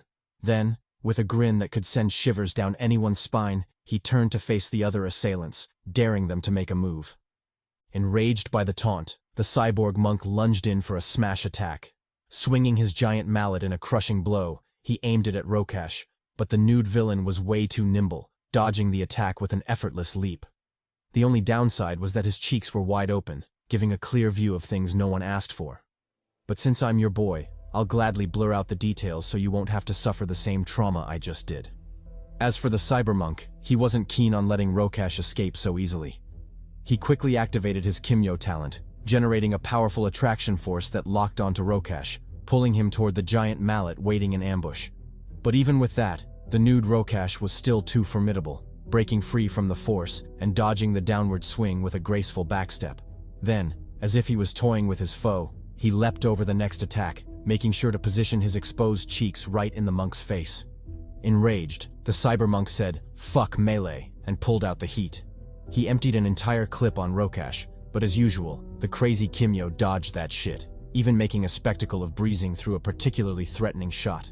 Then, as if recreating a meme, he hit him with the Omai wa mo Shinderu, blitzing him to death before he could even realize it.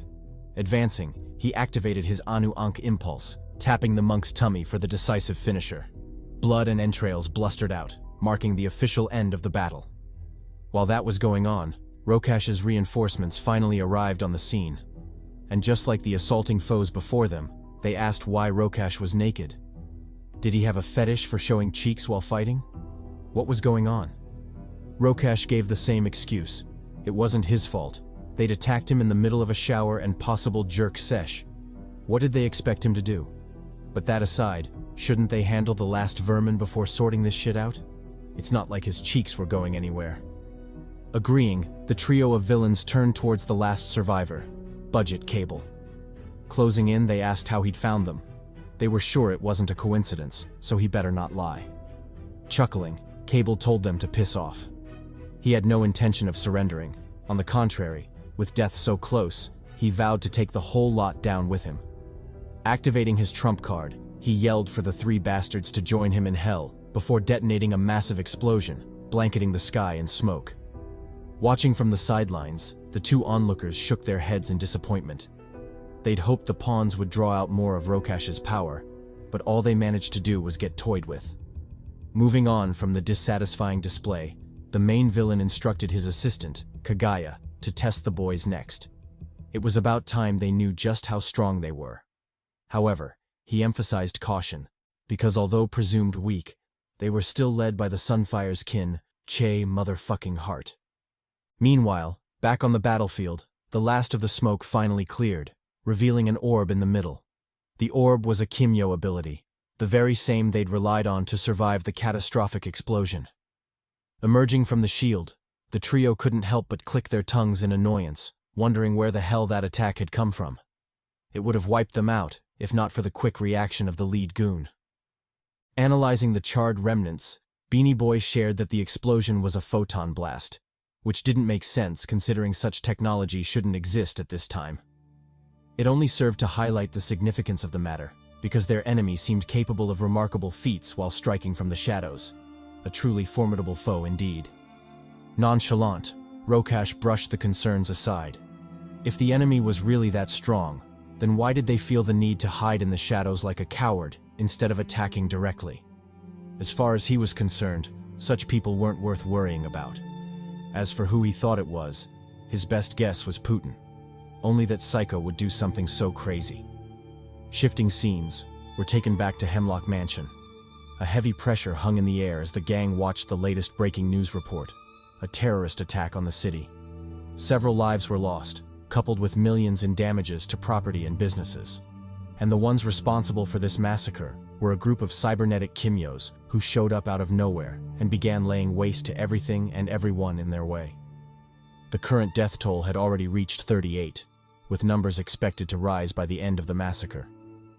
Watching the report, the gang couldn't help but shed tears, lamenting how merciless the perpetrators were. Among the dead were women and children, making them wonder if it was really necessary to go that far. Nevertheless, the deed was already done, so moping around wouldn't get them anywhere, nor would it avenge the dead. It was time to make some moves. Amidst the gloom, no one noticed the odd change in Che's demeanor, as if he was holding back something grave. The change came and went too fast for anyone to notice, and even if they did, they'd probably assume it was just shock from the report. However, it wasn't shock. Something was growing in Che, and by the time they figured it out, it would already be too late. Switching to the baddie Andrea, she suggested helping the military. With a bunch of crazy cybernetic Kimyos rampaging around, it was clear the military wouldn't be able to handle them on their own. Tevin supported the idea, but proposed they stay low-key about it. There was still a ban on Kimyos after all. Andrea agreed, and immediately divided the group. She assigned Che, Louise, and Anton to a single unit, tasking them with contacting Inspector Ian and offering their assistance. As for the rest, they'd be part of her squad, sweeping through the city and flattening out any villains who dared show up before them. Chiming in, Che asked about the perpetrators. Who or what exactly were they? Azam replied that no one was sure, but from frontline reports, they were termed Kimyo cyborgs. Their bodies were augmented with cutting-edge cybernetics, making the term fitting. Releasing an intense killing intent, Che replied that that bit of information was more than enough for him. He didn't need to know everything about the vermin he would kill. As he said this, his eyes burned with flames, surprising Tevin, who had been watching him closely. Concerned, Tevin's face changed drastically. He felt something was gravely wrong with Che. As for what it was, and what it meant for their future, he didn't know. But there was only one way to find out. They'd have to live through that shit and see what happens. Fast forward to the next day at the Republic Bank. The seemingly ordinary, boring day suddenly took a dramatic turn when the entrance was blown open, surprising everyone in the building, especially the thick mommy currently being served. When the dust cleared, the culprit behind the chaos was revealed. And believe it or not, she too was a thick mommy, albeit with more mechanical charm and BBL as opposed to the natural Nubian queen from before. Grinning maliciously, the cyborg baddie greeted everyone before jesting that she'd come to make a withdrawal. Of course, the withdrawal wasn't for money but for lives, specifically Kimyo lives, since she'd smelled the blood of one in the building. Wasting no time, she immediately began her offensive, sending her prosthetic arms shooting toward the Kimyo in question. The one and only, supernatural, super milfy, thicker than nobody's business, beautiful S-rank Kimyo, Farah Ree. Due to the sudden sneak attack, Ree barely had time to react before the strike landed, clocking her in the arm. The force from the impact nailed her to the ground, leaving her vulnerable to the villain's next move. But even then, she didn't panic. She quickly suppressed the pain and locked in, calling upon her own Kimyo talent to retaliate. As for her talent, think of it as the love child of Kimimaro and Bakugo. On one end, she could manipulate her bones at will, extracting them, shaping them, weaponizing them, and on the other end, she could manipulate their temperature, turning them into mini explosions that slice through everything with ease. Using this formidable combination, she diced through the arm holding her in place, freeing herself and officially beginning her counterattack. With a fierce face of defiance, she told the Kimyo foe to come at her, promising that taking her down wouldn't be as easy as she'd imagined. To this, the foe grinned widely, calling bullshit on her declaration. Even if Ri was 10 times stronger, 10 times prettier, and, most importantly, 10 times thicker, goddamn. She still believed taking her down would be as easy as baking pie. Without hesitation, she resumed her offensive, unleashing a barrage of attacks. Ri countered with finesse, parrying what she could and dodging the rest. In a brief moment of opportunity, she threw her bone projectiles like shurikens, hoping to tag the foe. Unfortunately, the enemy wasn't kidding when she said her thickness didn't matter. Sorry, I meant strength. Don't be deceived, thickness will always matter. She easily caught Ri's attacks, proving she hadn't been bluffing when she dismissed Ri's power. Then, as if wanting to drive the point home, she lunged at the hero, plunging the battle into a brutal, bloody melee. Fast forward a couple hours later, and the outcome of the battle was finally confirmed. Amidst a flood of blood and mangled corpses, the police, who always show up fashionably late, finally arrived at the premises. As they entered the bank, the leader, Inspector Ian, visibly frowned as he asked his assistant Brandon for the status report. How many casualties were they looking at? Brandon replied that the confirmed number was 21. 13 civilians and 8 law enforcement officers unlucky enough to be caught up in the mess. What was strange, however, was that the vault didn't have a scratch on it. Had the villain not gotten the chance to attack it? Or was the vault never part of her plan to begin with? If so, what was she really after? Brushing the thought aside, he gestured toward a corpse on the ground, identifying it as Farah Rees, her fate after facing off against the unknown cyborg attacker. Ian exclaimed in shock. To think they'd lose a valuable S-rank Kimyo to such a random event. It was a shame things went down that way. Deep down, though, he wondered why Ri risked her life in such a hopeless fight. If it were up to him, he'd have preferred she abandoned everyone and escaped. A living Farah Ri was infinitely more useful than a dead one. How were they supposed to deal with troublesome villainous Kimyos now? Before, they could just call Ri for help. But now, what were they going to do? As he thought this, a trio of footsteps echoed behind them, growing closer. The familiar faces of Che and the boys appeared. They had finally arrived to offer assistance. Delighted, Ian welcomed them enthusiastically. He'd just been stressing about who would replace Ri when the trio showed up. Wasn't this basically good fortune knocking on his door? Directing the boys to the villain, he told them to take a look, noting that she'd taken down one of their own, the S-rank Kimyo Farah Ri. Surprised, Che asked if he was serious. Had the powerful Ri really fallen to this vermin? If so, then it was truly a shame. She was known as a symbol of justice and valor among the people, always protecting the weak and standing against the strong. And now that symbol was gone, lost in the river of time. Ian replied that she wouldn't be forgotten. He would remember her. Not only that, he'd make sure to avenge her. As he said this, he gestured toward the captured cyborg baddie pinned to the wall, obviously Ri's doing before she finally bit the dust. Switching scenes, were taken back to the Hemlock Mansion, specifically to Tevin flexing on a bunch of kids. Due to the recent chaos in the city, every able-bodied person had been called to assist, leaving those with children scrambling to protect them. Predicting this, Louise's uncle had offered his mansion as a temporary daycare. Andrea was delighted. She was all for preserving children's innocence. No matter the chaos in the world, children had the right to remain children, playing and enjoying themselves to their heart's content. Meanwhile, back at the bank, the atmosphere was far from lively or optimistic. Despite being interrogated repeatedly and threatened with a fate worse than death, the captured Kimyos still refused to talk, grinning mockingly at the gang. Fed up, Louise told her to cut the bullshit. 25 officers with rifles and a powerful S-rank Kimyo had come at her. Yet she not only survived, she counter-killed them. How was that possible? Gloating, the cyborg baddie said she'd talk. Not because she was giving up, but because he was a handsome poppy, and she liked handsome poppies with blue eyes, so why not tell him? She confessed that her main Kimyo talent was foresight. By making eye contact with someone, she could see both their immediate and distant futures, making winning against her close to impossible. How do you beat someone who can literally predict all your moves, present and future? Surprised, both Che and Anton asked what she meant by main. Did she have more than one ability? Louise ignored the banter and stepped closer. With a face that screamed, "Try me. I'll actually kill you," he told her to think carefully. Since she could see the future, she must already know what he'd do to her if she insisted on not cooperating. To save everyone time, wouldn't it be better if she just talked? Grinning, the cyborg baddie said she didn't mind. She liked things rough, so she'd gladly play with him if he'd play with her. But threats aside, he clearly didn't understand the extent of her power. He couldn't threaten her. She already knew everything about his future, including how he would die. And damn, it was a painful one. The same was true for the rest of his gang. None of them could scare her. They should save their breath and piss off. As she said this, her gaze involuntarily flicked to Che, and her ability automatically activated. Her vision went dark.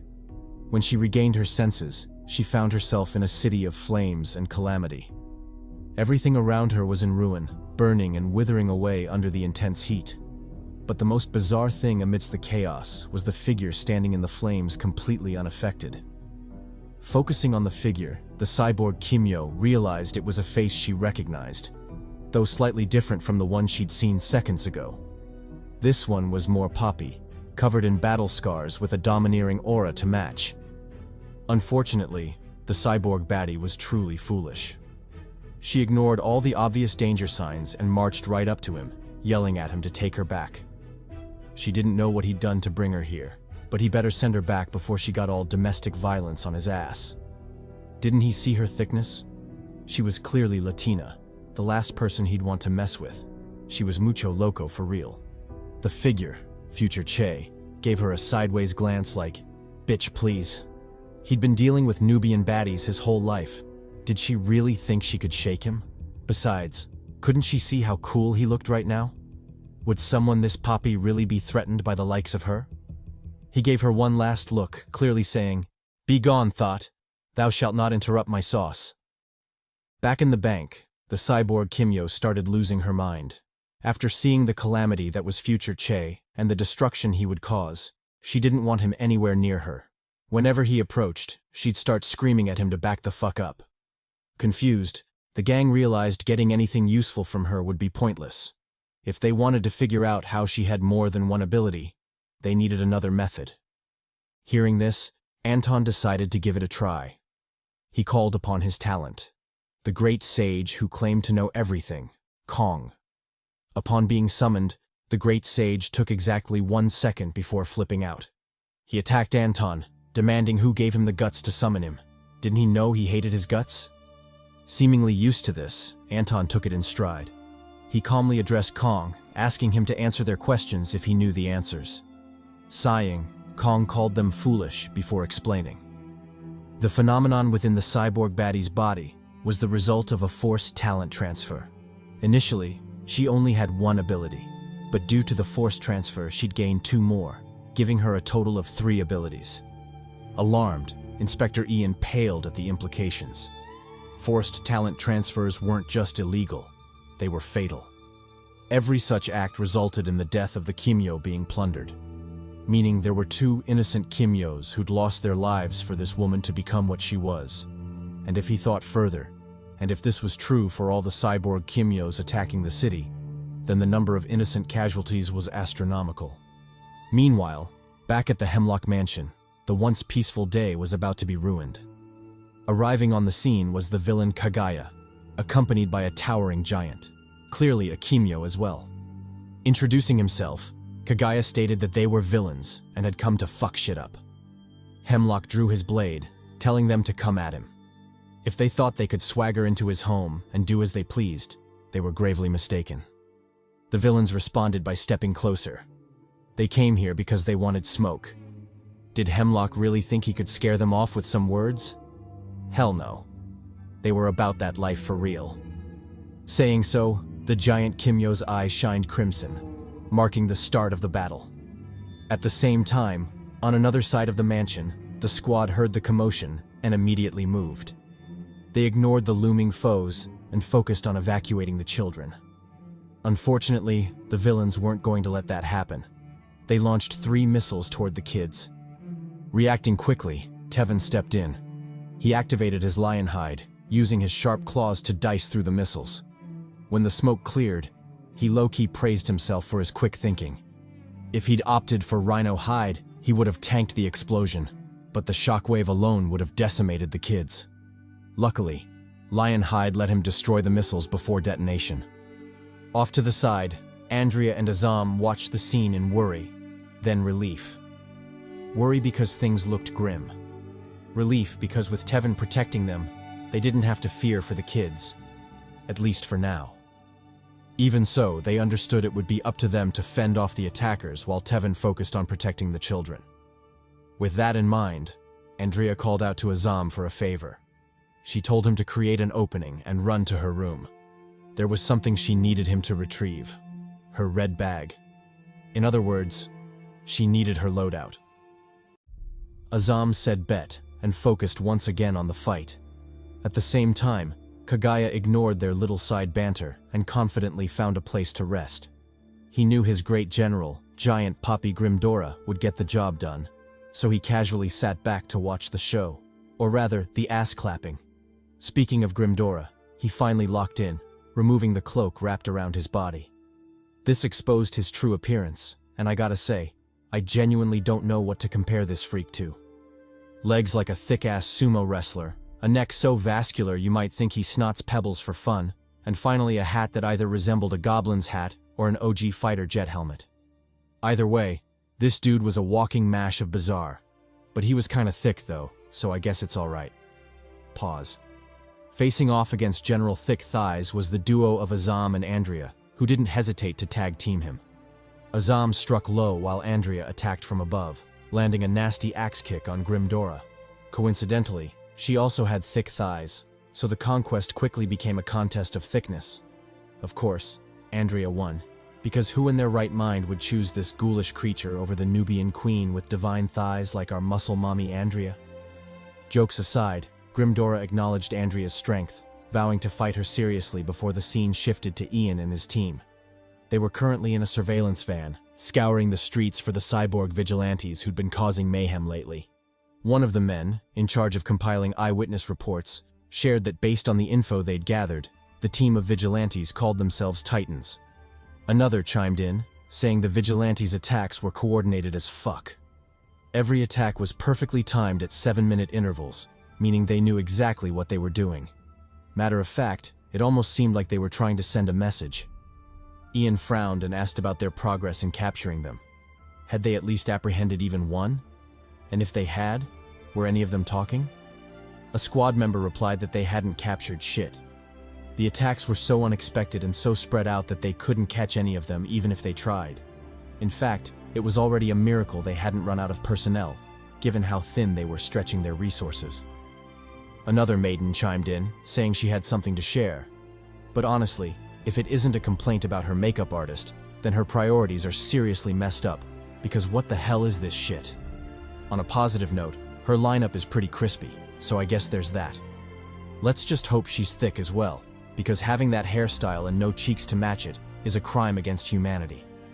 Locking in, Inspector Ian told her to ignore the narrator's bullshit and give her report. Female Mike Tyson replied that this wasn't a normal bank robbery. The assailant had ignored everything and everyone and headed straight for Ms. Ree. It was almost as if they were only concerned about her and nobody else. Che chimed in, saying he'd done some hood investigating and came to the same conclusion. The bank had been emptied yesterday, with new funds expected to arrive later that day, meaning even if the attack had been to rob the bank, there was nothing in the vault to steal. Louise, the big brain of the team, quickly deduced that the attack had nothing to do with money. A team as resourceful and organized as the Titans wouldn't make a clumsy mistake like robbing an empty bank. Their target must have been something else, or rather, someone else. And that someone was the lovely and now deceased Farah, Nubian queen, Re. Meanwhile, back at the Hemlock Mansion, the battle against Grimdora continued. Despite being a 2-versus-1 fight, the duo of allies found it hard to compete. They barely held their own, risking serious injury just to keep Grimdora at bay. After landing a heavy punch, one capable of denting Grimdora's thick armor, Andrea clicked her tongue in annoyance, wondering just how sturdy the bastard was. But before she could get lost in her thoughts, or show more of that thickness and movement back there, goddamn, Grimdora pulled a move that caught her completely off guard. He whipped out a hidden chain whip and lashed it at her. Under Tevin's urgent reminder and a bit of luck on her part, she barely managed to sidestep the attack, dodging it by a hair's breadth. Even still, the sheer destruction the whip caused made her realize just how perilous their situation was. Not relenting, Grimdora swung his whip again, forcing Andrea to limbo the shit out of it. She counterattacked with a high kick, sending the whip flying back. Having bought herself some breathing room, she turned to Azam with urgency, telling him to get a move on. She really needed her red bag. Azam said bet, dodged below a particularly dangerous attack, and made a beeline toward Andrea's room. He didn't know what he'd find in there, probably some late-night jerk equipment. But that was for the pervy narrator to worry about, not him. Switching scenes, we're taken back to Ian and his crew. They were still racking their brains trying to figure out why someone would target Farah Ree. Anton commented that it made no sense. Why would anyone risk their lives to go after such a formidable Kimyo with an equally impressive arsenal? Louise chimed in, saying the risk-to-reward ratio wasn't worth it at all. Why risk your life and get nothing in return? While they were still pondering, another agent, predictably thick as well, reported that a team at another location had shared a report. A new Titan had shown up and killed yet another high-profile Kimyo. Hearing this, Che suddenly realized something and took off running. With a grave tone, he shouted that they'd been wrong. The Titan attacks weren't just coordinated, they were deliberate. They'd attacked those locations precisely to split them up. From the beginning, their plan had been to divide and conquer, isolate lone high-profile Kimyos, and take them out. In other words, the Titans were hunting Kimyos. Back at the Hemlock Mansion, Azam finally made his way to Andrea's room. Remembering the weird shit the narrator said about girls' rooms and jerk rituals, he hesitated. He was just a poor virgin who hadn't even entered a girl's room before. What if he saw something he shouldn't? But soon he manned the hell up and walked in anyway, spotting Andrea's bag in the corner. Without hesitation, he reached out to grab it, only to be hit with an unexpected surprise. The bag was heavy as fuck.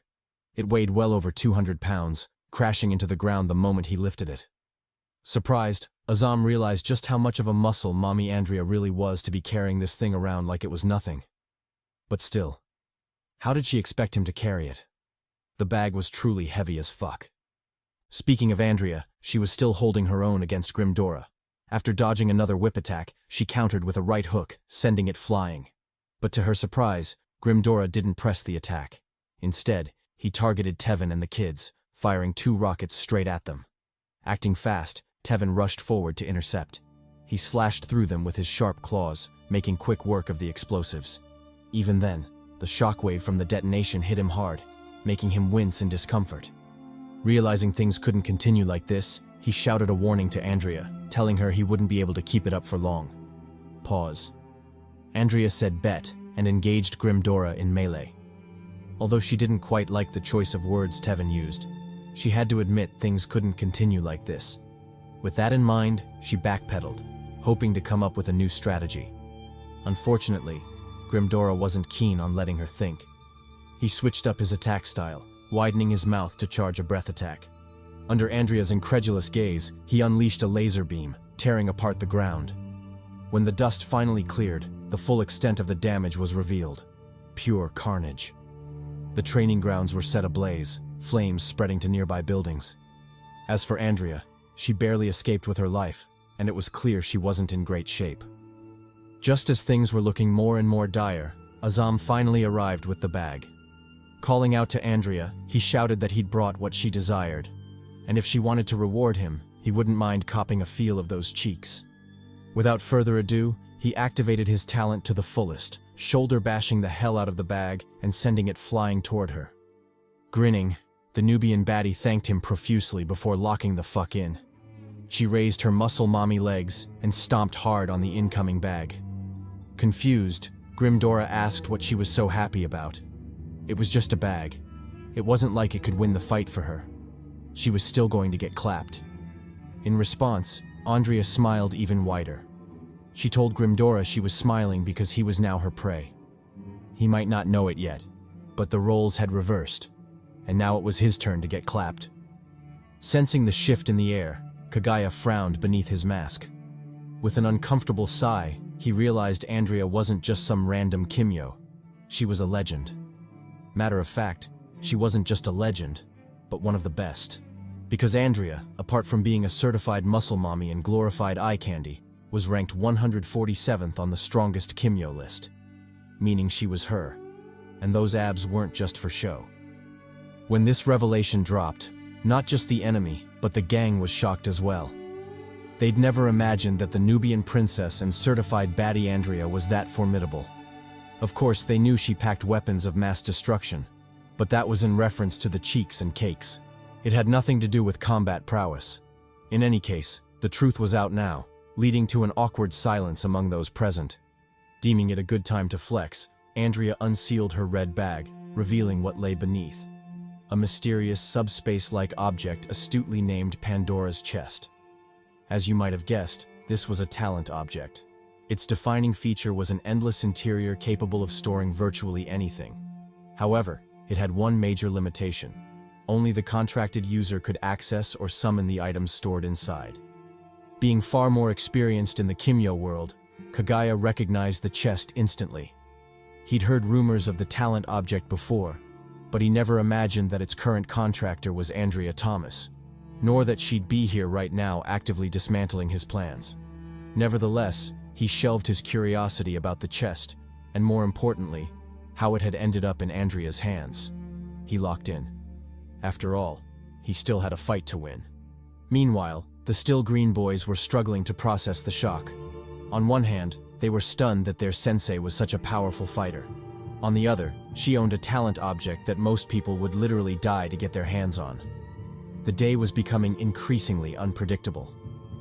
While the two were still gawking at the growing list of surprises, Andrea stretched out her arm to activate the chest. This immediately snapped them back to reality, especially Tevin, who stared at her like she'd lost her damn mind. Wasn't it common knowledge that Pandora's chest should never be opened? Then what the hell was she doing? Hadn't she learned that lesson from the Big Papi himself, Kratos? Ignoring Tevin's silent panic, Andrea flexed her rock-hard abs and summoned a weapon from Pandora's chest, Sengo Muramasa. The katana answered her call, flying out of the chest and landing firmly in her hand. It was also at this moment that Andrea's true Kimyo talent was revealed: weapon mastery. As the name suggests, she possesses the ability to instantly master any weapon she comes into contact with, along with every technique associated with it. This was her personal Kimyo talent, and shouldn't be confused with weapon talents. As previously explained, weapons in this world can also possess Kimyo talents of their own.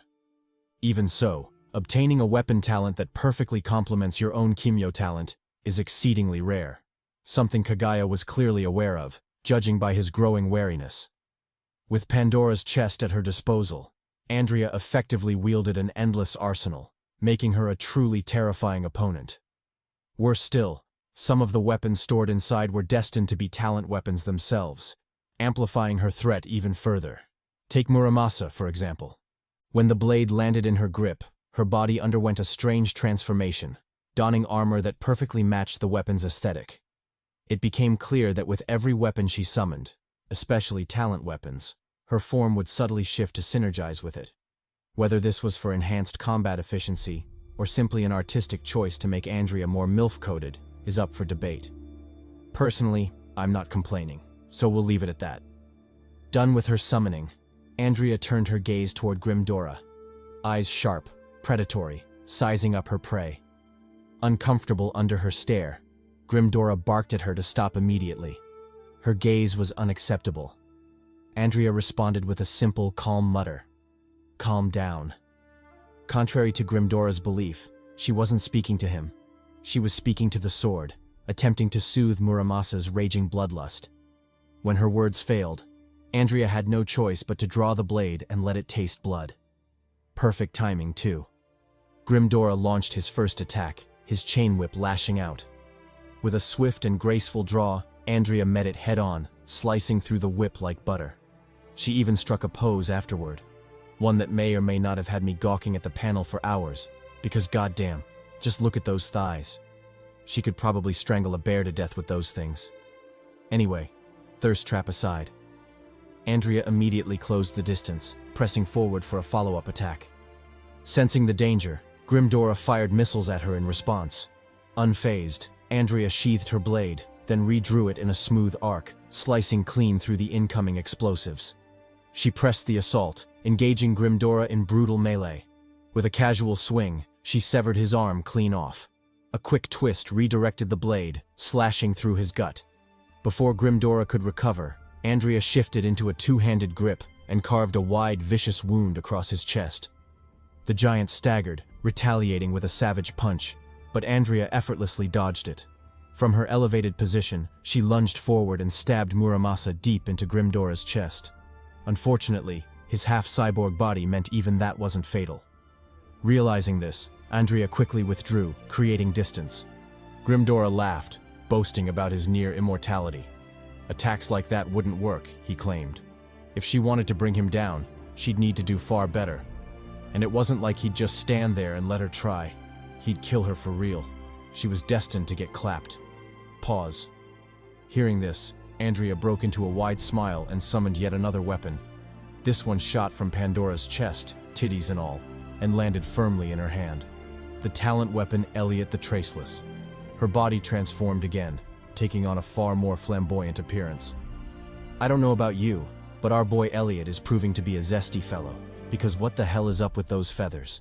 Could he be the drag queen equivalent of magic daggers? That said, the form does go kinda hard, so I'll let him slide this one time. Seeing Andrea's new form, Grimdora doubled his assault, whipping wildly with reckless abandon. Andrea responded with the classic, "Watch this no jutsu," disappearing before his eyes.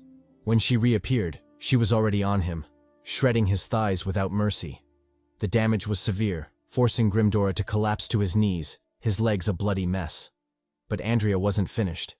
Ignoring his desperate breath attack, she plunged the dagger deep into his neck. The sickening thud echoed across the battlefield.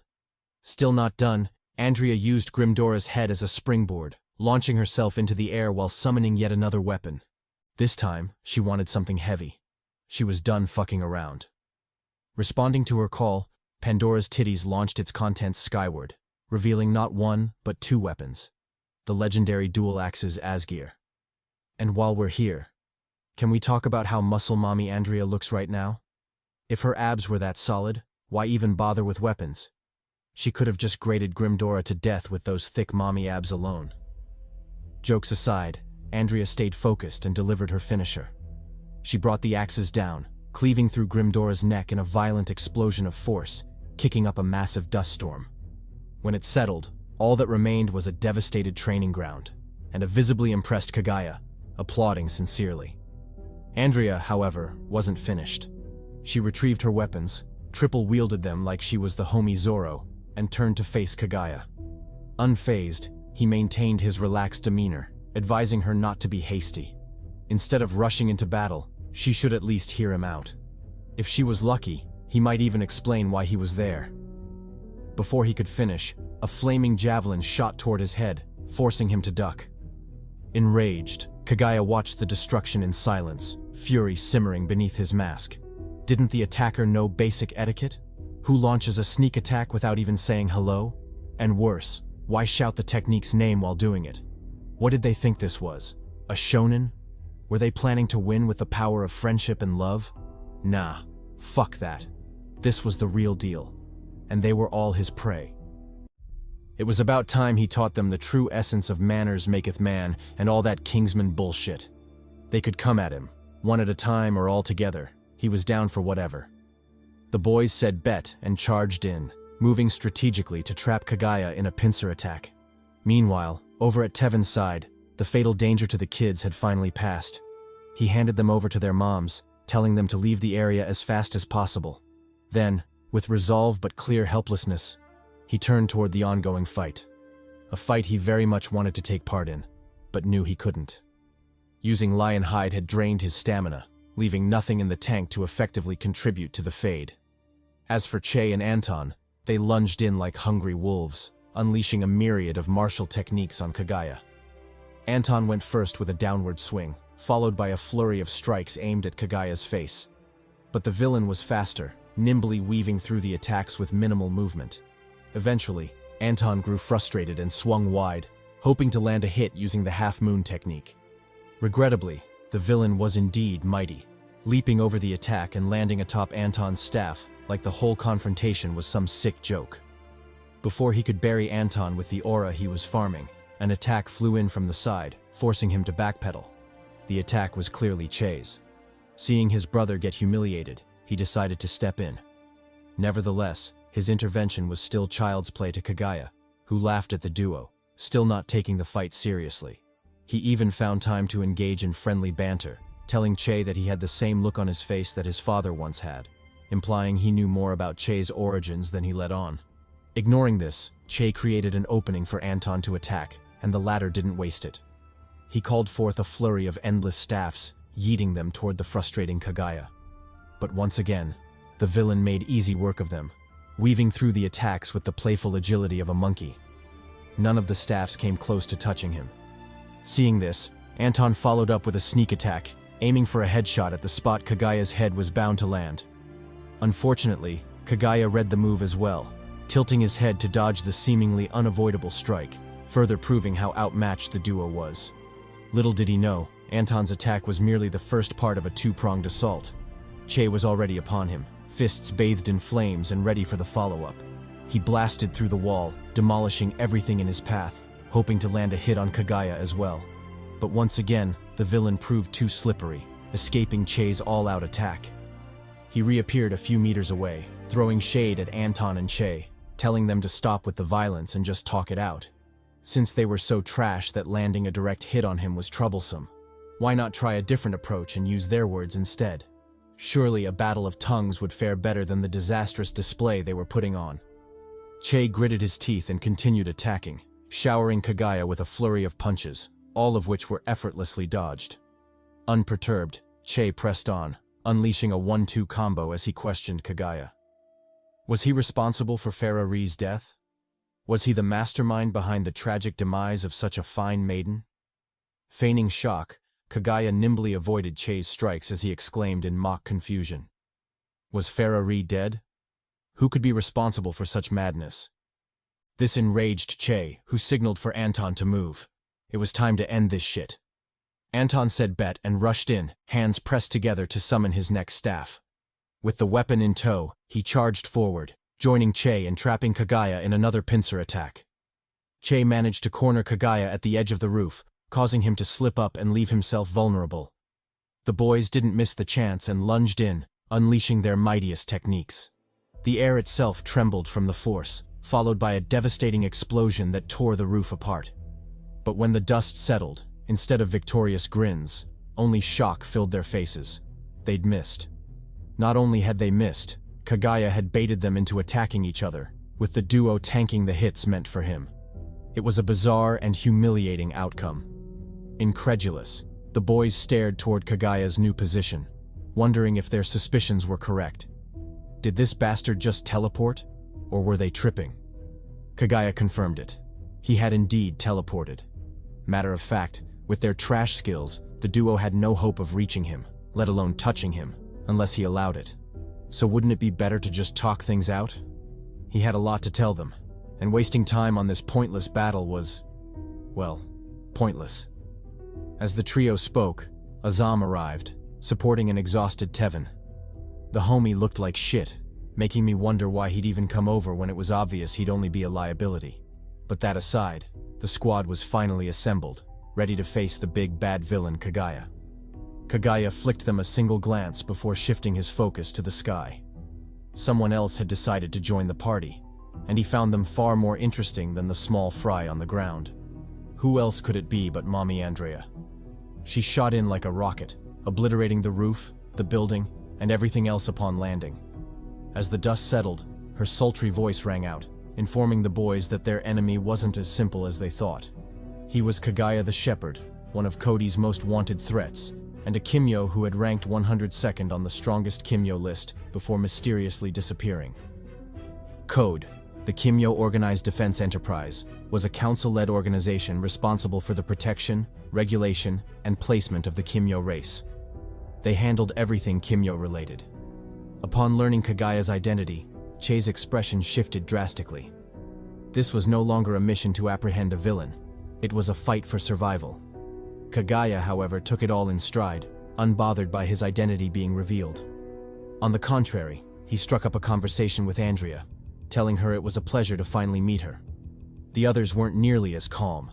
They hurled accusations at Kaguya, demanding to know why he'd gone so far. Why order his lackeys to attack the city, sow chaos, and murder Kimyos? Because of him, innocent lives had been lost. And for what? Worse still, his shameless underlings had targeted children. What kind of maniac did that? They shouted at him, demanding answers, threatening that if he didn't explain himself, there was no way he was leaving alive. Kaguya told them to hold up. He'd explain, if they'd just give him the chance. He tried repeatedly to get a word in, but the squad was too deep in their rant to listen. Eventually, his anger overflowed. His aura shifted to a demonic crimson. Fine. If they didn't want to listen, he'd just have to make them. He bellowed, telling them to shut the fuck up. A massive wave of aura followed, crushing down on everyone and cracking the surrounding buildings. The entire area plunged into chaos. The squad left reeling at the sheer absurdity of Kaguya's power. Even staying conscious under his presence was difficult. Finally, the pressure eased enough for them to see what was happening, and what they saw shocked them. Kaguya had changed. A ponytail slithered behind him like a venomous snake. His demeanor was entirely different, more domineering, more demonic. The mask on his face had shifted from playful green to a sinister demonic visage, and his clothes had transformed into a red martial arts robe, symbolizing the carnage he was about to unleash. Fuming, he congratulated the gang for their persistence. Despite his restraint, they had truly and utterly enraged him. Witnessing the change in Kaguya, Andrea took it upon herself to explain, or rather, drop some lore about, the big bad villain before them. She shared that Kaguya the Shepherd, as she'd mentioned before, was a strong Kimyo ranked 102nd on the strongest Kimyo list. But that was not where his legend ended. Through some mysterious means, he managed to unlock an upgrade to his Kimyo talent, further enhancing his already formidable prowess. This upgrade, however, which came in the form of a new mask, was so dark and dangerous that it was deemed illegal the moment it was revealed, and Kaguya was sentenced to imprisonment in Patmos to prevent the power from harming innocent civilians. As for what Patmos is, it is a hidden island used for the imprisonment of Kimyos, whose talents are considered too dangerous to be among the general public. It is unknown whether simply possessing dangerous powers grants you direct imprisonment in Patmos, or if you actually have to use those powers for evil to be imprisoned. Either way, the island is like a fantasy-side Guantanamo Bay, so of course no one would want to willingly go there. The same was true for Kaguya when he caught wind of his sentencing. He became like some of your fathers and decided to check out early, leaving to buy some milk only to disappear without a trace. Before the authorities could come around to arrest him for his talent, he was already long gone, managing to stay hidden and evade detection until now. Speaking to this point, Andrea involuntarily frowned as she drew attention to the smile on Kaguya's face. She told the boys not to be deceived by that jubilant smile. There was a lot of malice and killing intent hidden behind it. In fact, if she was being honest, she doubted the few of them could stand a chance against Kaguya in his current form. If things went haywire, there was a significant chance they would all die there. Taking a deep breath to regain her calm, she further explained the details of Kaguya's talent, which, as expected, was related to the masks on his face. Each mask coincided with an emotion and, consequently, a different degree of boost to his power. Negative emotions provided a greater boost, hence, the Kaguya before them, who was exuding intense rage, wasn't an enemy they could contend with. And I know what you're thinking. If his power depended on his emotions, then wouldn't that be a liability? Say, for example, he needed greater martial power than his current emotion provided. Wouldn't he find himself in a pickle? Andrea seemed to expect this question, so she went ahead and explained. Normally, that would have been the case, but Kaguya was an anomaly who had mastered his emotions. At any time and at any point, he could freely change his emotions, consequently gaining the martial strength he needed. Thus, it was accurate to say that no matter what or when, Kaguya was always at his strongest. Hearing the attention directed at him, Kaguya decided to speak up for the first time. He spread his hands wide in triumph and told the squad to listen to his next words carefully. He was currently seething with rage, freed from the shackles of moderation and rationality. So for their sake, he advised them to please shut the fuck up. It would be a pity if they ticked him off and he ended up massacring them before he even passed on his message. Speaking of his message, he'd heard all their accusations and questions, and to a point, they were indeed right. He and his master had been the ones behind the recent cyborg appearances and their massacres, but that was just a small fraction of their greater plan. To put it simply, they had the same ambition as Thanos, and that was to restore balance to the world. As for how they would do that, the Mad Tyrant said it best: kill everyone and everything that offset that balance, meaning purging the world and waging a nuclear war against humanity. Shocked, Andrea told him to back the fuck up. What was this bullshit about purging the world? Did he really think everyone would just stand by and let him do as he pleased? Kaguya replied that their chances weren't as abysmal as she thought. Once like-minded individuals learned of their purpose, they'd have more support than she imagined. Heck, after hearing him out, she might even turn out to be one of their supporters. He went on to explain that their plan was to restore true order to the world. Currently, humans stood at the top of the food chain, but that wasn't the natural order of things.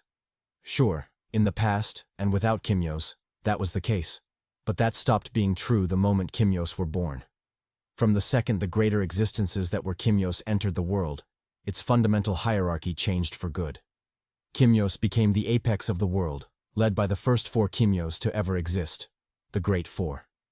But due to negligence, the erosion of time, and the intermingling of Kimyos with lesser humans, the powerful bloodline of the Kimyos was slowly polluted, leading to the current situation where Kimyos had fallen from grace, becoming weaker and weaker through the generations, and eventually giving lesser humans a chance to rise up and enslave them.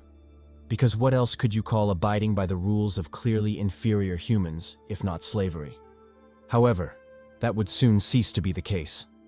The world would be purged, inferior Kimyos eradicated, and the strong ones would take their rightful place at the top of the hierarchy once again. Through this process, the formidable bloodline of the Kimyos would be restored, and balance would finally be re-established. Listening to his cult-like preaching, the squad couldn't help but look at him strangely. Tevin brought up the fact that he spoke about greater and lesser Kimyos, yet his side killed all Kimyos indiscriminately, alluding to the murder of Farah, clearly a stronger Kimyo. Besides, wasn't it common knowledge for the strong to stand up for the weak? Uncle Ben said so himself. With great power comes great responsibility and all that shit. Kaguya almost died laughing at his rebuttal. With great strength comes great what? He could miss him with that nonsense. He taunted the squad, telling them they lacked vision. He let them know that his master and their supporters were already on the second phase of their plans. As for the first phase, it was to amass an army, nuclear weapons, and a legion of loyal troops to their cause, a phase that was already fulfilled. The second phase was even simpler. Kill anyone and everyone who posed a threat to their plan. That meant any Kimyo who stood with humans to oppress other Kimyos. If they weren't for them, then they were against them and had to be purged immediately. And funny enough, the 6 of them had made it onto that list of Kimyos to be purged. Alarmed, Che entered a fighting stance. With his aura exuding defiance, he told Kaguya they didn't fear the smoke. If they wanted to silence them, then they'd better kill them all. Otherwise, they would always stand in their way. Hearing this, Kaguya changed his approach. He told Che it wasn't necessary for them to be enemies. Had he ever wondered why he was allowed to walk freely, despite having a dangerous talent? The answer was his master, Leo Thomas. Normally, people like him and his master would be deemed criminals with illegal talents just like Kaguya. But because Leo Thomas was a war hero fighting for humanity, he managed to buy his freedom. Without such feats, they would have been sent to Patmos without hesitation. So he should ask himself, was he really going to fight for people who would do that to him and his beloved master? Seeing Che slowly getting swayed, Andrea told him to get it together. She reminded him that Leo was a hero with a good heart and had always supported the existence of Patmos. The prison needed to exist to confine dangerous criminals like Kaguya, who would only harm innocents if left unchecked. Enraged that his brainwashing had been interrupted, Kaguya warned Andrea to shut the fuck up. If she interrupted him again, he wouldn't mind going against his master's orders and slaughtering them all where they stood. In fact, the only reason they were still alive was because his master had bigger plans for them. If not, he would have killed them long ago. With that, he glared at Andrea one last time before informing the squad that he was done talking. Everything he had to say had already been said. Saying so, he poofed like a magic trick, reverting back to his green and happy visage from before. Poking fun at the gang's serious and pale complexions, he told them to lighten up before bidding his farewells. If things went according to plan, they would definitely meet again. Then he disappeared, vanishing as swiftly as he'd appeared. Left puzzled by the recent events, the squad stayed back to discuss them. Though ridiculous and outrageous, they wondered why Kaguya had basically told them his entire plan. Could it be a trap? Or maybe a misdirection to catch them off guard? Tevin replied that he doubted it was either of the two. He was more inclined to believe that Kaguya had been completely honest with them. He'd told them the truth because he believed there was nothing the squad could do about it. Whether they knew the truth or not, it wouldn't make much of a difference. Mulling over Tevin's words, Che noticed something that made his eyes go wide. It was Lewis, carrying the corpse of his deceased uncle Elon, who had regrettably fallen during the battle. We switched to later that night at the Red House, the Parliament building of Trinidad. Inside the building, we are introduced to the 10 elected officials who collectively run the government. Due to the dire state of the country, the 10 officials had gathered to convene a meeting, obviously to discuss a resolution to the current chaos. They were Minister Amare Green, the homie with enough waves to drown a city. Damn, that cut is clean. Minister Dante Smith, a pimp-looking motherfucker who looks like he slays vampires on the side. Sonia Olsen, a rich-looking second generation who seems to be fantasizing about her next crack. Those lips, though. Gary Choi, an active Yakuza for sure, with a smiling hairline.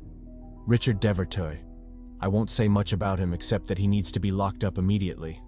I don't know for what, but this bastard is definitely on some pervy list and needs to be locked the fuck up.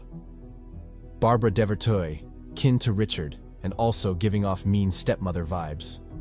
Rajani Bharat, no words are needed, only that she can get it any time, on God. Minister Joseph Gardner, and finally Lisa Baylor, the Silver Cougar. Chairing the meeting was Green, who gave a rundown of the recent events in the country and emphasized the need for the council to get involved. If the incidents with the cyborg assassins weren't handled properly, then the citizens might start questioning why they'd elected them in the first place. Luckily, they already had a foolproof plan to resolve the chaos. He just needed to run it by them. By the end of that meeting, with their consent and the head chancellor's, tranquility would once again be guaranteed in Trinidad. Looking back at the aura farming head chancellor, Abel Legasov, Green asked for permission to commence the briefing. 2 days later, at the Hemlock Mansion, a funeral was underway. Several friends and family members had gathered to pay their respects to the late Elon and the Hemlock family. One of them was Andrea, now dressed in black mourning clothes, offering her condolences to Elon's widow. Though heartbroken, the widow managed to keep it together and accept the sentiments, replying that Elon had deemed it an honor to have them around. According to him, all friends of Louis were equally his own children. Andrea heard this, and her face showed a look of sadness and regret. If only she'd been strong enough to prevent such a tragedy. Shifting her gaze, she acknowledged Elon's son, Elon Jr., before stepping up to officiate the burial. She first thanked everyone for coming, then spoke of the deceased, sharing his legacy. To wrap up the ceremony, she welcomed the new head of the Hemlock family to perform the last rites, as practiced in their family traditions. Amid soft murmurs and a solemn atmosphere, Lewis made his entrance. He was now the new head of the Hemlock family, and for some reason, maybe to Aura Farm, he decided to attend the funeral dressed like that. but I understand. Those gym gains have to be shown off no matter what. Stepping up to his late uncle, Lewis said a couple of words to honor him. He spoke of how Elon had taken him in after his mother's passing and raised him as his own. To Lewis, Elon was not only a hero, but a true father. Then, as the new family head, he welcomed his uncle to the new battlefield. Hemlock men were never allowed to stop fighting, even in death. After their passing, they still had to continue serving the family by fighting alongside the living. If that doesn't make sense, wait a few minutes. It'll all be clarified. Turning to the crying Elon Jr., Lewis told him to toughen up. With his father's passing and Lewis's ascension as the new family head, he was now in line to inherit the family's talent. Inheriting the talent naturally meant he would have to uphold the responsibilities of leading the family as its future head. Thus, a strong will and resolve were necessary. He told him to watch carefully, as he would now demonstrate the responsibility and burden of wielding the family's talent. Saying so, he took off his robe, grabbed a torch, and turned to Che for help. Normally, this part of the ceremony was carried out by Leo, but with his death and Che inheriting his power, he was the perfect substitute to pick up the mantle. Che considered it for a while before complying, using his Ilios flames to light the torch. With the blazing flames, Louis proceeded to give his uncle a medieval send-off, but that was just the beginning. Once the hero had been reduced to ashes in the fire, he finally activated his talent, Ash of the Fathers. It was also at this time that we learned what he meant by Hemlock men never stopping the fight, even in death. With his talent activated, he called forth the hidden and secret technique of the family, Ash Retrieval. Clouds of ash and soul drifted from the flames, coalescing mid-air to form Elon's visage before being sucked into the ritual tattoo on Lewis's back. Turns out the ashes that made up the Hemlock family talent were literally the ashes of their fathers, the remains of past generations who had fallen and continued to serve the family even in death. With that revelation, the onlookers watched solemnly as Louis performed the final ritual, sending his uncle to join their ancestors. With tears streaming down his face, he thanked them for their service and sacrifice. Because of them, the Hemlocks and their family talent could live on. I know about there's no rest for the wicked, but damn, ain't this a bitch. Let's flash back through time to give more lore to the story, specifically about the first Kimyos to be born, also known as the First Men. They were a family of 4 brothers, each bestowed with a great power: the power of the sun, the ocean, the storm, and finally power over life through death, held by their eldest brother. With their power came a sort of curse, or perhaps it was a decree of fate itself, that their eldest brother, who wielded dominion over life and death, would be the strongest. However, with that strength, he would also be subject to the guidance of his younger siblings. Should he ever break free from their guidance, he would be slain by their hands. That was the decree of fate. In Athens, Greece, back in the medieval period, we are shown a grand temple nestled atop a hill. Flying toward the temple is a flaming phoenix, which soars through the skies before landing in the great hall of the temple, home to the first men. As the flames recede, it is revealed that the phoenix is actually one of the 4 brothers, Ilios Adamos, wielder of the sun's power. With obvious worry in his voice, he reports that it is indeed as they feared. Their great enemy is on the move, having conquered the ports and set to be upon them within the hour. His brother Kataygida Adamos, wielder of the storm, sighs at the unfortunate news and laments not having enough time to prepare. If he'd known the enemy would arrive so quickly, he would have made better preparations. He says this while appearing rather calm, still having the time and leisure to attend to a duo of worshipping mortals before him. Ilios, however, isn't having any of that shit. He roars at the mortals, telling them to rise. They are not gods, just slightly stronger men, completely unworthy of worship. At this, Kataygida exhales in exasperation, telling him he's boring. If the mortals want to worship them, then why not let them? Ilios replies that they are unworthy of such reverence, and that they certainly aren't gods. He, more than anyone, should know that they aren't immortal and can bleed. Or does he want him to remind him of that? Kataygida responds to the threat, telling Ilios to watch his next words carefully. If he really wants smoke, he wouldn't mind obliging him. Before the two can come to blows, a third voice cuts in, telling them to stop the bullshit. They are brothers, Why argue over everything like little children, especially over weak and simple humans? Ilios scowls and tells the speaker to mind his business. As far as he knows, no one asked for his opinion on the matter. The speaker, Okeanos Adamos, the third brother and wielder of the ocean's power, rises to the taunt, daring Ilios to come say that to his face. He squares off against his elder brother, reminding him that the ocean always douses flames. Ilios snaps back, telling him not to get cocky. Only a fool would try to douse the sun. Tension steadily rises, forcing Kataigita to step in. He hugs his younger brothers, telling them they sound just like their parents. All that bickering, for what? They might as well accept their differences and exist peacefully as brothers. Then, with a more serious expression, he reminds them of the problem at hand. Their impending enemy, or more specifically, their eldest brother. It wouldn't be long before he reached their temple alongside the Greek army he had amassed. Fast forward an hour later, and the three brothers are donned in armor, weapons drawn, waiting for the battle to begin. Noticing the mortals, Ilios suggests taking care of them. At the very least, they should try to save as many as they can. Kataigita counters, stating that war is merciless. Regardless of what they desire, many people are bound to die that day.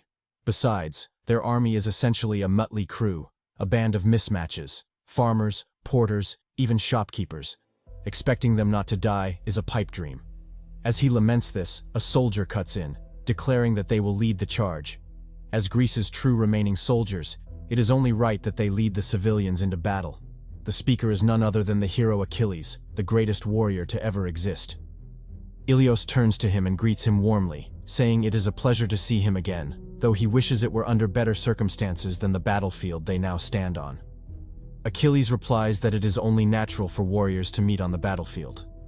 His only wish, however, is that his father, who died a hero's death, would be allowed to rest, and that he would not meet him again on the battlefield, turned into a puppet for others to use.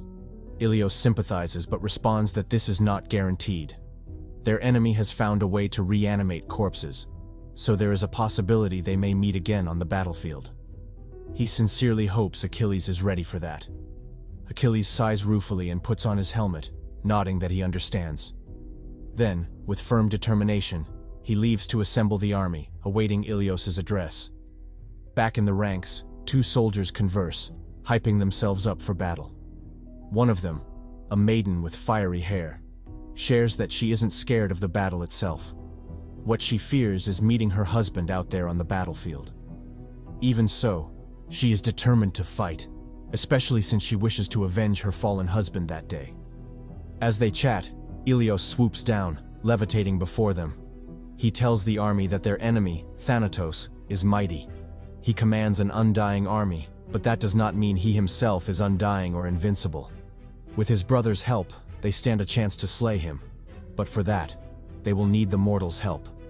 He explains that Thanatos is not here for them, but for the mortals themselves, specifically their souls. His aim is to consume their souls and grow stronger. Thus, as they face off against Thanatos, their duty is to protect themselves from his army and prevent him from reaping their souls, thereby strengthening himself. That is the only requirement placed upon them, not victory nor conquest. They simply need to stay alive until the battle ends. Growing more solemn, he warns them to prepare themselves. Thanatos' army is an army of the undead, fallen brothers, husbands, and even fathers. But they must not confuse them for the real ones. Their loved ones are already dead, and what wears their shells are nothing more than puppets, minions under Thanatos' control. When they go to battle, they must not think of holding back. With his speech complete, Ilios soars into the sky, joining his brothers to confront the enemy. Thanatos' deathly aura arrives long before he does, mercilessly pressing down on everyone. The skies thunder and the oceans surge, announcing the arrival of the great evil, Thanatos, Lord of Death. Seeing this, Kataigita sighs ruefully. He surveys the approaching army of undead, wondering what had become of their brother. To subdue the entire Greek army, steal their souls, and use their corpses as mindless servants, just how low had he fallen? He takes one last look at his brother and his army of unfortunate souls before commencing his charge, leaping from his chariot to face him directly. Landing with great force, he blasts away anything that comes close before directing his gaze at Thanatos, telling him to stop this madness. Enough people have died already. Okeanos chimes in, urging him to calm his wrath and show mercy to the humans.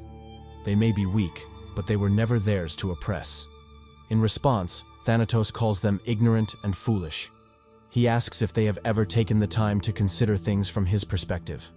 All of them were bestowed with great power, power that comes from within and nowhere else. Ilios, the source of light and destruction, burns as hot as the sun itself. Okeanos, lord of the seas, can command the oceans with a single wave. And lastly, Kataygida, their leader and greatest among them, rules over lightning, as fierce as a storm and as violent as a tempest.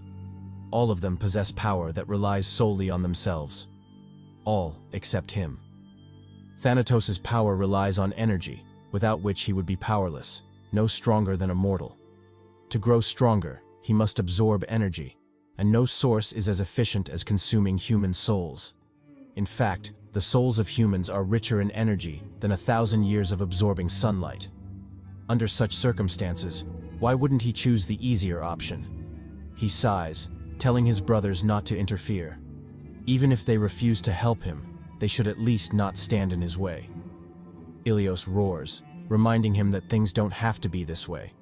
He doesn't need energy to survive, so why not live peacefully? Thanatos snorts. Live peacefully? To hell with that. Without souls, his power would wane, leaving him no different from a regular human. Why would he allow himself to grow old and rot just like they do? He refuses to accept that fate. With that, he commands his army to attack, seeing as they will never see eye to eye on the matter. The army roars, commencing their assault.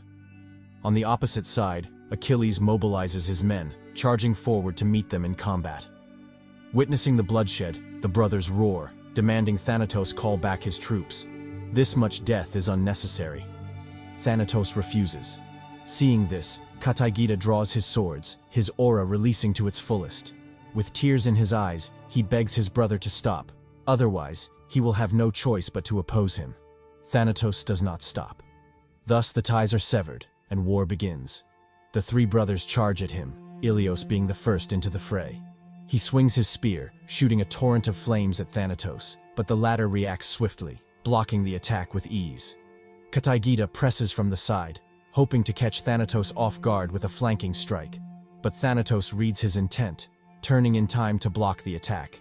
Then, in a counterattack, he sets his cobra on him, forcing Kataygida into a perilous situation. Seeing this, Okeanos swoops in, moving forward to reinforce his brother. His trident moves with the waves, surging forward to clock the cobra in the head. However, despite the seemingly overwhelming assault, the three remain trapped within Thanatos' momentum. The fiend is the strongest for a reason, and any attack launched at him falls well within his expectations. Repelling Okeanos' attack, he finally switches from defense to offense. Raising his arm, he channels enough power to darken the sky and make the looks on the brothers' faces change drastically. But by then, it is already too late. Before they can react, Thanatos releases the attack, blowing all of them back. None of them are spared, not even Okeanos in the air, nor Kataygida, who is proclaimed to be the leader. They all suffer equally, hurled backward by the sheer force of the blast. Even so, Kataygida isn't going down without a fight. He digs his foot into the ground, forcefully resisting the attack before flinging himself forward, his blades singing in counterattack. But once again, the cobra, Cyberus, moves in to intercept. It tanks the blow for Thanatos, retaliating with a powerful tail swipe that forces Kataygida onto the defensive. Regrouping with his brothers, Kataygida warns them to be careful. They have significantly underestimated Thanatos' might. The duo agrees, locking back into the fight once more. As they strategize, Thanatos continues his offensive. He unleashes another attack, this time aimed directly at Ilios. The latter barely has time to react before the blow strikes him head-on, forcing him to tank it with his shield. Even then, it is beyond what he can handle, leaving him no choice but to be pushed back, groaning pitifully under the pressure. Okeanos steps in to rescue him, unleashing a powerful assault on Thanatos. Commanding the waves, he shapes them into a stampede of water-formed horses, all charging toward their enemy. Meanwhile, on the mortal battlefield, things grow increasingly dire. The undead surge forward like a tide, forcing the allies to their wits' end. Amidst the chaos, the fiery maiden from before recognizes a figure she has longed to see, her deceased husband. As if bewitched, she discards her weapon and runs toward him, reaching out for an embrace, murmuring delusions like, "Let's go home." The encounter ends as one might expect. The undead lunges, sinking its teeth into her flesh. She soon passes, still clinging to her beloved even as she bleeds out. Back with Thanatos, the big evil is still clapping cheeks. Deploying the same technique, he manages to fend off Okeanos' assault, emerging from it unscathed. However, this is within the brothers' expectations. Okeanos' attack is merely the first of a series, with Kataigita following up next. Raising his swords to the sky, Kataigita calls forth lightning, bathing the battlefield in blinding flashes. Then, with clear reluctance, he unleashes the strike, sending a surging bolt straight at Thanatos. The attack strikes head-on, stunning him, and Cerberus along with him, leaving the serpent vulnerable to Ilios' assault. Without hesitation, Ilios shoots forward, driving his spear into Cerberus' flank.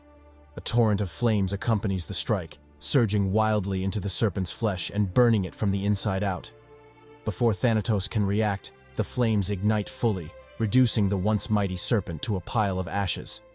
Enraged, Thanatos goes berserk, releasing an overwhelming shockwave that ripples outward.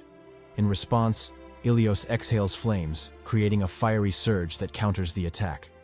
Seeing the situation escalate rapidly, Kataigita tries one last time to talk sense into his brother, begging him to stop the madness.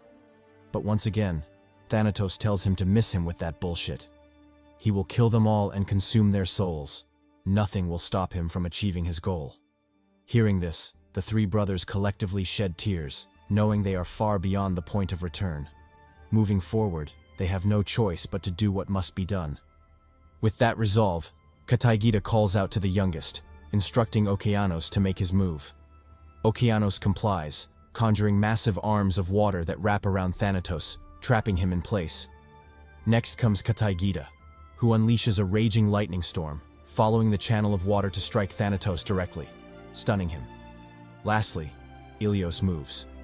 With tremendous killing intent, he unleashes his finisher, engulfing Thanatos in a devastating surge of flames. Before the villain can even process what the hell has happened, the smoke clears to reveal his body, pierced in multiple places, bleeding profusely and rapidly losing vitality. Incredulous, Thanatos finally understands. He has fallen by his brother's hands.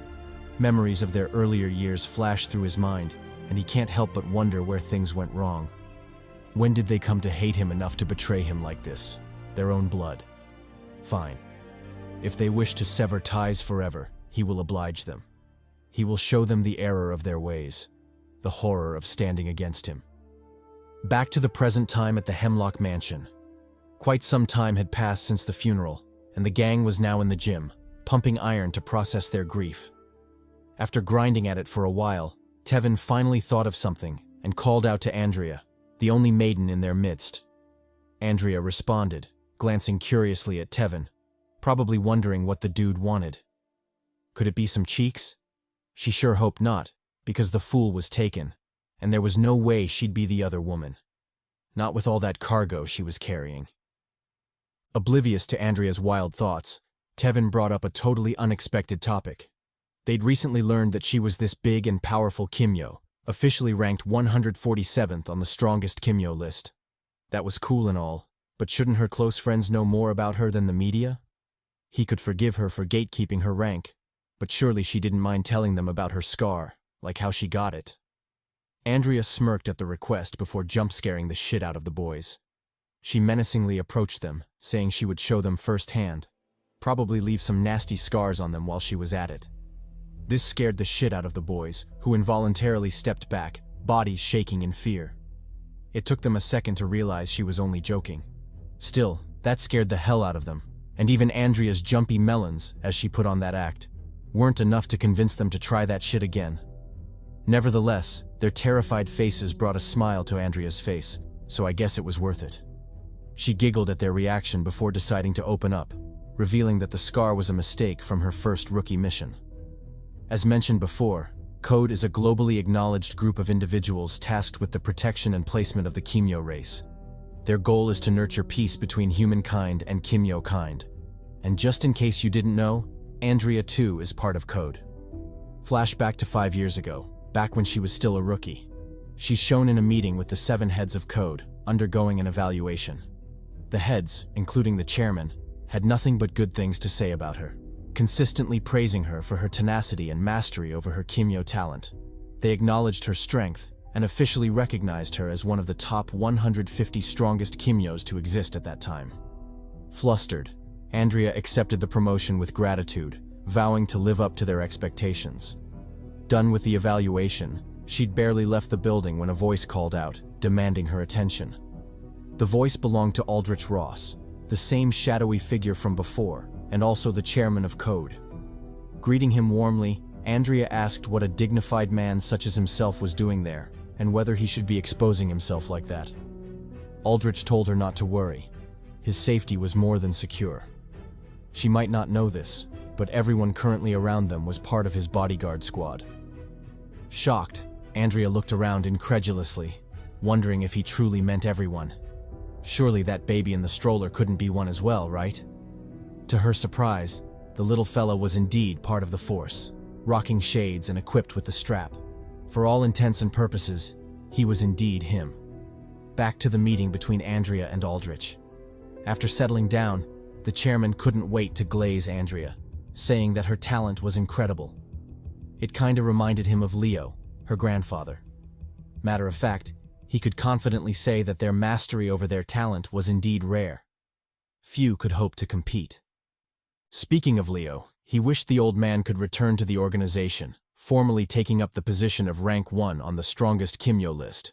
But unfortunately, Leo was adamant about staying retired. He valued his title as master of the dojo more than the first rank on the strongest list. But hey, to each their own. Locking in, Aldrich finally brought up the reason for his visit, and it had to do with Kimyo objects.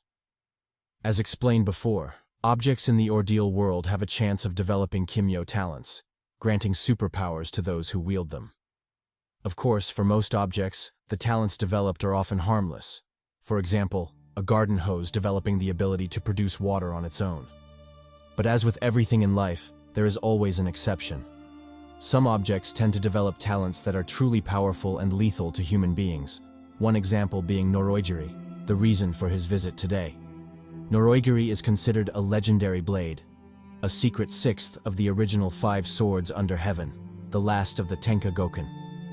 It's a naginata that was formidable on its own, but with the development of a Kimyo talent, its power has risen significantly. Unfortunately, with the awakening of the blade, it also developed a bloodthirsty nature, desiring to slay all weapon masters, collect their blades, and stand unrivaled as the most coveted armament in the world. Because of it, several masters have already fallen, either vanquished by the blade or taken as its temporary host, as the blade lacks the ability to move independently. As such, it seeks out hosts, parasitizes them, and abandons them when their bodies fail to keep up. His reason for seeking her out, as she might have guessed, was to task her with taming the blade and sealing it. With her weapon mastery talent alongside Pandora's box, she had the best chance of sealing the damn thing. So, would she accept the mission? He'd heard she rather liked to hunt after all. Andrea didn't reply, but the look on her face was more than enough to tell him her answer. Our girl was a freak, and there was no way she'd miss out on that feast. Fast forward to Chaguaramas Mountain, at the base of KCG, a subdivision of CHADY. Andrea arrived on location alongside the soldiers tasked with guiding her. After escorting her that far, they refused to go further, explaining that too many of their men had already died in pursuit of the cursed blade. As such, that was where they'd part ways, though they hoped she'd be victorious. Andrea thanked them and prepared to leave. But before she could, a woman cried out, begging her to save her husband. Turns out her husband was the latest host of Noroigiri, and the wife was pleading for his life to be spared. She insisted he was a good man, just caught up in an unfortunate situation. Andrea sympathized with her and vowed to do the best she could. Then, with clear resolve, She turned to Pandora's chest, ready to equip her loadout. After much deliberation, she decided to bring 3 weapons with her: Asgeir, Elliot, and Muramasa, opting to leave Alistair behind, as she couldn't carry all 4. With that done, she headed into the forest. Amidst her hike, she began cooking up a strategy for her hunt. Since the blade desired to kill all weapon masters, it was only logical that it would be drawn to her, meaning she didn't really have to find it. It would find her eventually. As she thought this, she was surprised to discover she'd unknowingly made her way into the sword's domain, making her wonder who was drawn to whom in this case. Though the thought made her uneasy, she quickly dismissed it, especially after seeing the numerous blades scattered throughout the domain, all victims of Norowigiri. A quick count revealed there were a total of 307 blades buried there, and the number was confirmed by an eerie voice from behind her, shocking her greatly. Turns out Norowigiri had gotten the drop on her, appearing behind her at some point. Reacting quickly, Andrea backpedaled, putting distance between herself and the enemy while drawing her weapon. Even still, Norowigiri was unfazed, continuing to glance at her from its original position. With a tone bleeding contempt, it thanked her for delivering herself. Its current host was already at its limits, so for her to so generously offer herself, what more could it say? Andrea felt increasingly uneasy hearing its words, but she soon snapped out of it, deciding to lock in instead. Seeing this, Norowigiri began its taunts. It teased about the many who sought to tame it, only to be counter-killed in return. Matter of fact, that was how it had learned of her existence, from consuming the prey that came its way. Regardless, it wasn't complaining. How else could it feast to its fill? Not to mention, it wouldn't have known about her, the one person destined to be its perfect vessel. Saying so, it suddenly attacked, roaring for Andrea to become its puppet. Andrea flashed forward, meeting its attack head-on. As for becoming a puppet, she'd have to see if Norowigiri even had the ability to make her one. She pushed back, forcing Norowigiri to pivot, coming back at her with a side slash. Andrea barely blocked, but that gave Norowigiri an opening to intensify its offensive. It unleashed a flurry of swings, forcing Andrea into a retreat. Then, in a move executed faster than she could react, it swung its blade upward, successfully disarming her. With no weapon in hand, and having lost the buff from wielding one, Andrea had no choice but to meet the next attack head-on. Luckily, Norowigiri was trying not to damage its next vessel, so it attacked with a kick instead. Even still, the strike was powerful enough to send her flying, a bitter taste lingering in her mouth. While airborne, Andrea quickly deduced the type of weapon Norowigiri was. It was an enhancement type. Otherwise, it wouldn't make sense how it could exert such force so casually. But if that was the case, then she was in a great position. Since enhancement types often primarily boost strength, she just had to compete with speed. Saying so, she switched weapons, hoping the agility spec'd Elliot would give her an edge. However, that too was a useless delusion. Norowigiri suddenly appeared behind her, moving so fast she didn't even know when it happened. It whispered in her ear, taunting that speed wouldn't save her today. Then it attacked, kicking up a huge explosion on impact. When the dust settled, Andrea was seen skidding back, having endured the sneak attack. Even still, a smirk played on her lips, proving she was having fun. Turning her attention to the wound on her thigh, she called Norowigiri cunning for its tactic. It had stabbed her thigh, obviously planning to slow her down even more. Norowigiri didn't deny it. Instead, it taunted her, telling her to give up. She'd tasted the extent of its power. Surely she couldn't still be harboring those foolish thoughts of victory. Fine. If that was the case, it would just have to break her will. It palmed the ground, creating a wave of swords that shot forward, dicing everything in their path, including the branch Andrea was on. Luckily, she reacted fast, barely managing to escape the calamity. Before she could relax, Norowigiri attacked again, dicing the tree she'd escaped to. This forced Andrea into constant retreat, barely able to stay still before another attack came in. Fed up with her passiveness, Andrea switched to offense. With the nimbleness granted by Muramasa, she weaved between the blade attacks, quickly closing the distance between herself and the enemy. When finally within striking range, she told the sinister blade that the time for messing around was over. Moving forward, she'd show it why she was granted the Weapon Master title. Norowigiri told her to bring it on, it would clap her all the same. In response, Andrea activated her ability, manifesting Muramasa at full scale. Following a poof of smoke, the maiden completely changed, now donned in full samurai armor. And it wasn't just the armor. Her aura had grown significantly, forcing Norwagiri to lock in as well, its stance noticeably more serious. Disdaining any further pointless banter, Andrea commenced her assault, slashing out a flurry of attacks at Norwagiri. The blade countered to the best of its ability, but that didn't stop it from being nicked a few times, blood gushing from its wounds. Enraged, it bellowed a roar as it stabbed into the ground, hoping the same attack would force Andrea back. However, this time, Andrea was prepared. She swung a devastating slash forward, cleaving through everything, including Norwagiri and the tree behind it. Then, with a change in stance, she followed up with a stab, penetrating Norwagiri in more ways than one. The combo left the host reeling, barely able to regain its senses after a long while. As for Andrea, she pressed forward for a follow-up attack, arriving before the enemy in an instant. She rammed into him, forcing the blade out of its arm. Unfortunately, her thirst for a swift victory made her sloppy, opening her up for a nasty counterattack. Norwagiri swung at her, carving the scar we now know her for. Even still, Andrea wasn't deterred. She stepped to the side, raising her blade high for the finisher, and to the host's horror, brought it down, slashing off the parasitized hand and putting an end to the battle. Fast forward a while later, and things were finally under control. The blade had been contained, and just as she vowed, the host had been spared, even though he'd lost an arm. With the troublesome task completed, it was time to get started on what brought her there in the first place, taming the legendary blade. Perfect timing too, as Pandora's box, which she'd left at the foot of the mountain, had finally been delivered, meaning she had everything she needed. Fastening her belt around her arm, she warned the soldiers to be careful, emphasizing that Norwagiri would try everything in its power to parasitize her the second she made contact with it. If she was unable to subdue it, then the soldiers had to take her out immediately, lest she become a walking calamity to everyone present, and the rest of the world. The soldiers nodded in understanding, knowing full well how serious the situation was. Done with the preparations, Andrea grabbed hold of the blade, beginning the subduing process. As expected, Norwagiri fought back hard, counterattacking with its parasitic force. The strange energy quickly invaded Andrea's body, taking over half of it. It would soon spread to the rest, essentially turning Andrea into a puppet. But just as things were looking dire, Andrea called upon Pandora's box, commanding it to do its thing. Chains shot out of the box, zooming toward Andrea and wrapping around Norwagiri, pulling it toward the abyss.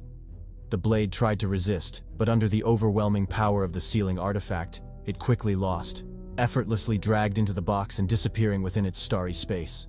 Just like that, Norwagiri, the legendary blade that had consumed numerous lives and terrorized the world, was finally sealed.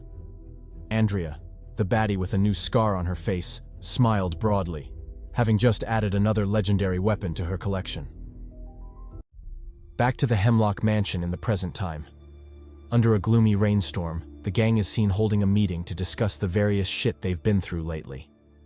Andrea, who's obviously more experienced in the ways of the world, explains to them the significant danger Kagaya poses. She reveals that as someone who's been on Code's most wanted list for so long yet has managed to evade capture, Kagaya the Shepherd is a bona fide menace. It would do them well not to underestimate him. Azam chimes in, stating that they would never underestimate him, but at the end of the day, he is still just one man. If they jump him, they have a significant chance to prevail. In addition, getting his current location isn't that hard. He points out that Titan activity has been highest in town lately, so Kagaya's hideout must be there. Tevin, the big brute, proposes going to pay him a visit. Since they already have a general location, why not go and beat any relevant info out of the villain himself? In his opinion, Kagaya telling them all the details of his plans means he's underestimating them. Or maybe he's unfazed by any ruckus they can cause. If that's the case, why not pull up and prove him wrong? Violently, of course. Che agrees before turning to Lewis for confirmation. Even if they desire to wild out, they can't be so insensitive as to ignore the opinion of their grieving homie. He just lost an uncle after all. Lewis thinks about it and decides to play along, because even if he's grieving, he knows his uncle would have wanted him to do the right thing. There's no way he'd approve of him hiding in the mansion and sulking all day while innocent civilians are out there being massacred, especially since he has the ability to change that. He tells the gang to count him in on the fade. Anton, who I'm genuinely confused by right now, says something about power and duty, but honestly, I'm too distracted by his face to listen to any of that nonsense. Seriously, what is going on with his look? His eyes and face suggest that he's Asian, but then again, his lips are screaming something else. Surely I can't be the only person seeing this, right? Anyway, back to the story. Che concludes by encouraging everyone to share their opinions on the matter and the likely actions they should take afterward. As for himself, he already knows what he's going to do. Straight hands. At the same time, in the port of Spain, the town, a shit show is underway. A Titan attack is in progress, forcing the local police to mobilize. Unfortunately, due to the recent widespread Titan attacks in the city, the police forces are stretched extra thin, forcing them to deploy not only veterans but also cadets still undergoing training. But then again, what choice do they have? As the noobs file up the stairs, making their way to the battlefield, one of them looks back to an incredulous sight. Rick Edenborough, a high-profile Kimyo often associated with the fire department, is currently hanging on by a thread, his body mutilated beyond recognition. If that's the case, what hope do young trainees like themselves have against a foe capable of doing that to someone like Rick? Isn't this just sending them to their deaths? Before he can mull it over, however, their superior, Brandon Gale, shouts to get their attention. He informs them that the police force, as they might already suspect, is currently stretched thin, forcing them to take such drastic actions. But since they've been training for this, it shouldn't be a problem to join the battlefield, even if it's slightly ahead of schedule. Still, he reminds them to be careful. Otherwise, death will be their only outcome. Saying so, he leads the charge, ushering the newbies into the fray, which at this point is a complete shit show. Not only is the altercation a one-sided massacre, but the enemies also have Diddy tentacles that prevent the allies from getting close. From his perspective, this is no different from offering their lives for slaughter. Ian, who seems to share his sentiments, smiles woefully and encourages them to push on. Although it's unfair and unfortunate for them to fight under such circumstances, it isn't like the enemy will cut them some slack. That being the case, they might as well go out swinging. He draws his handgun, unloading a full magazine at the enemy. But as expected, the two fiends are still protected by their Diddy tentacles, which easily intercept the shots, resulting in a futile counterattack. Then, as if enraged, the Titans intensify their assault, leading to an all-out massacre. Corpses are thrown off the building, with numerous unlucky survivors skewered by the menacing tentacles. In no time at all, the scene descends into mayhem, forcing Ian to contemplate a temporary retreat. Seemingly sensing his fading resolve, the redhead Titan talks shit, telling him humans are nothing more than bags of flesh to them. If they truly wish to stand a chance, then a Kimyo needs to be called in. This blatant disrespect triggers Ian, who orders his men to focus their attack on the red-headed bastard. If he has that much time to talk shit, he might as well eat more bullets. The men comply and let the bullets fly, blanketing the skies with a stream of lead. Meanwhile, at the dump site, Rakash's temporary hideout, a similar meeting to the one held at the Hemlock Mansion is underway. The nephew expresses his dissatisfaction with Rakash's passiveness, even though he'd been the one attacked. He was ready to storm the city and rock those fools for their actions, and the Rakash of the past would have surely done the same. The bodyguard, whose name I've honestly forgotten, chimes in, drawing the same conclusion the boys had. Based on the Titans' rampant activity uptown, their base of operations was likely there. The nephew cuts in, saying that was their chance. If they wish to survive, they have to strike the Titans before the Titans strike them. It was an eat-or-be-eaten situation, and there's no way he'll allow himself to be eaten. He urges Rakash to make a decision. The time for passiveness has passed. Rakash reflects on the activities of the past few days and frowns slightly. To counterattack or not to counterattack? Which option should he choose? Elsewhere, at the hideout of the Titans, Kagaya the Shepherd is reporting to his master. He praises Che and the gang, saying they aren't as weak as he'd initially thought. Matter of fact, they're actually quite decent. Maybe it's the Thomas bloodline flowing in them that gives them such prowess. Still, he deems it fine, because with such strength, they indeed have the potential to carry out their secret plans. The master, who I'll temporarily call Krollo, grumbles that even after his passing, Leo Thomas still finds ways to haunt them. The childish doctrine of justice he'd instilled in the gang was particularly frustrating, but at the same time, it made them so easily manipulated. For example, because of their code, they have no choice but to rise up against the Titans, making them fall perfectly into their trap. On Rakash's side, the nephew continues his urging.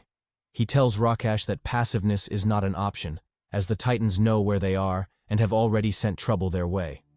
It's only a matter of time before they send more. Before they do that, or even expose their location and make their efforts over the past few months pointless, it's better to strike first. Fuming and feeling his patience run low, Rakash seriously contemplates the idea. Should he, or should he not, bring the Fade? Similarly, at Hemlock Mansion, Che faces the same decision. After discussing it for a while, the gang agrees that the Titans are too dangerous to let be. However, they leave the choice of whether or not to go after them to Che. So, what will it be? Che takes a moment to mull it over before making a decision. And interestingly, it's the same decision Rakash settles on at his end. They would charge the port of Spain and bring death to all those who target them. The time for Fade was here. Speaking of the port of Spain, things are still popping off. Police officers are dropping like flies, with the few unlucky ones joining their brethren in the Diddy tentacles as meat skewers. Not only that, but the Titans have added another attack to their arsenal, combining their tentacles into a giant whip which they lash at the officers, dealing massive damage. Watching his men fall one after another, some even thrown off the rooftop to be crushed to their deaths, Ian opens fire at the Titans with even more ferocity. He calls out to his second-in-command, Private Brandon, telling him to get the recruits and remaining survivors out of there. That isn't a fight they can win. With tears in his eyes, Brandon replies that it's too late. All the recruits, down to the very last one, are already dead. Everyone he sees around him is all that's left. Enraged and grief-stricken, Ian bends down to pick up an RPG. While doing so, he passes Brandon a coded message. Does he remember how they defeated those Kimyos on High Street the previous year? Well, they were going to recreate that shit. Saying so, he taunts the Titans, telling them to come out and fight like men. How long were they planning to hide behind a bunch of Diddy tentacles like freaks? This wasn't a freak-off, goddammit. The Titans laugh even louder, telling him they won't fall for his taunt. If he wishes to use an RPG against them, then he should go ahead and do it. But first, he'll have to ask their tentacles if they agree. While the two argue, Brandon finally commences the secret plan. He orders the men to fire, concentrating all their firepower on the Whitehead Titan. This catches the enemy off guard, who can't believe the police would do something so crazy. If they focused all their attacks on him, wouldn't that be the same as letting his brother go on a rampage? What were these bastards thinking? Unbeknownst to the Whitehead Titan, Ian was banking on their sibling bond. He knew there was no way his brother would sit by and let him die. Thus, the most likely outcome was that he would divert all his attention to shielding him from the hail of bullets. But once he did that, it would open them up for a decisive counterattack, as they wouldn't have the focus to consider anything else. Plus, ever since they started attacking, Ian had noticed they hadn't moved from their position, meaning, despite their formidable power, those Diddy tentacles were just too heavy for them to move around freely. Well, if that was the case, why not give them a taste of his brand new bazooka? He lets the rocket fly, landing a direct hit on the Redhead Titan. Upon his brother's death, the Whitehead Titan loses his shit. He counterattacks with all his might, sending a flurry of tentacles at Ian and Brandon, wrapping the latter up like a dumpling. Ian, however, is protected by his men, who tank the attack for him, leading to their inevitable demise. Watching more of his men die and their blood pooling beneath him, Ian loses himself in rage. He picks up another shield, dual-wielding two of them like an improved Captain America or some shit. With fury in his eyes, he tells the Titan he's made the last mistake of his life. No one, and he means no one, can massacre his men and hope to leave unscathed. The Titan ignores him and continues his assault, sending another flurry of tentacles his way. So what if he's angry? He'll first have to catch these hands. Ian says bet and charges forward, choosing to meet the attack head-on. The two immediately enter a desperate melee, with both sides trying their best to one-up the other. They both have their reasons to fight, reasons that keep them pushing forward even when things are looking bad. Finally, just when it seems like they'll go at it forever, a bang rings out, breaking the intense deadlock. The bang is the sound of a gun going off, the target being the Titan, and the shooter, Private Brandon. Although such damage couldn't do shit to the Titan, especially with his thick cyborg armor, it's still sufficient to act as a distraction, buying Ian time to counterattack. He parts the tentacles like they're the thick thighs of a thick mommy, charging forward to meet the Whitehead in close quarters. Before he can react, Ian bashes him with a shield, leaving the enemy dazed for a moment. Pressing the attack, he follows up with a slam to the throat, cutting the Titan's airflow and sending it crashing to the floor. Enraged, the Titan asks why he would attack there of all places. He was in the choir, goddammit. How was he supposed to sing after that? In response, Ian simply mounts him, pause, trapping him between his legs. Pause again. He draws his blade, telling the Titan that's the least of his worries right now. Does he still remember what Ian told him before? No one, and he means no one, can massacre his men and leave unscathed. Well, it's time to make good on that promise. He slashes his blade forward, making a clean cut across the bastard's neck. Upon his death, the tentacles cease functioning, freeing Brandon, who'd been trapped by them. As for Inspector Ian, he makes a face tinged with regret. Sure, they'd won, and the bastards were dead, but at what cost? It definitely doesn't feel like a victory to him. Fast forward to later that night at the Red House, the Parliament building of Trinidad. The 10 council members are holding another meeting, probably to discuss the genius idea the chairman proposed in their last session. Speaking of the chairman, he's the first to speak, reiterating the current dire situation in Trinidad. In addition, he talks about the Kimyo ban and specifically the man who caused it in the first place, Rokash Rampersad. The whole ban was implemented because of that bastard, but since then, a lot has changed, and several lives have been lost. So, while discussing the topic, the chairman asks if anyone has anything to say about it. Some regrets, maybe? Or even an inclination to retract the ban? The Epstein Files-looking bastard responds, expressing his willingness to retract it. The whole point of the ban was to make them feel safe against Kimyos, but with the situation escalating and Kimyos getting arrested for basic shit like activating their talents, it was time the ban was lifted. Temu Blade chimes in, asking Richard, Epstein Files, if he's lost his mind. They banned Kimyos for a reason, because their talents are a threat, necessitating strict control. Has he forgotten the various lives lost to Kimyo conflicts, let alone Titan massacres? Chairman Abel cuts in, saying the lives lost are mostly their fault because they haven't been handling the situation correctly. If they'd done so from the beginning, things wouldn't have ended up like this. Intrigued, Nepo Baby and Black Yakuza speak up in surprise, asking Abel what he means. Does he perhaps have something to share? Abel explains that the high casualty rates are mostly because they're spreading their resources far too thin. If they pull all those resources into a single mission, a single location, the casualty rates among soldiers and police will decrease significantly. Silver Cougar counters, saying the plan is far too dangerous. Hasn't he seen the casualty rates when the Titans attack? Gathering all their forces in one location will just give the Titans more people to kill, especially if more than one Titan is drawn in. Abel replies that her thinking is far too narrow-minded. Sure, gathering a group of normal soldiers won't do much, but what if they gather Kimyos too? Wouldn't that change things? He explains that his plan is simple. Gather all Kimyos in one location and promise them complete safety if they stay there. This will make things more convenient, as they can concentrate all their forces in one spot instead of spreading them throughout the city in fear of Titan attacks. The Titans are after Kimyos after all. Why would they attack the city if there's nothing to gain? In addition, having that many Kimyos in one location not only makes them easier to monitor, as the ban originally intended, but also makes it easier to protect their soldiers. Sure, most Kimyos have trash talents, but the few with decent ones can help guard the place, significantly reducing casualty rates if the Titans attack. The vice chairman, Mr. Waves St. Patrick, supports the idea, proposing the Brian Lara Stadium as their gathering spot. Not only is it big enough to accommodate the entire Kimyo population currently in the city, but it would also make monitoring them far easier. Once secured, it could serve as both a safe zone and confinement, truly killing two birds with one stone. Indian Mommy cuts in, telling him not to get ahead of himself. No matter how they spin the narrative, it's still forced imprisonment. and the Kimyos will never agree to it. Abel replies that they'll have no choice. Either they accept the protection, or they take their chances with the Titans outside. Even a fool would know what to choose. Growing more solemn, he reminds the council that it is their job to protect their people. Sure, the plan might seem sketchy, but tougher decisions have been made throughout history. Like it or not, this is their best option at the moment.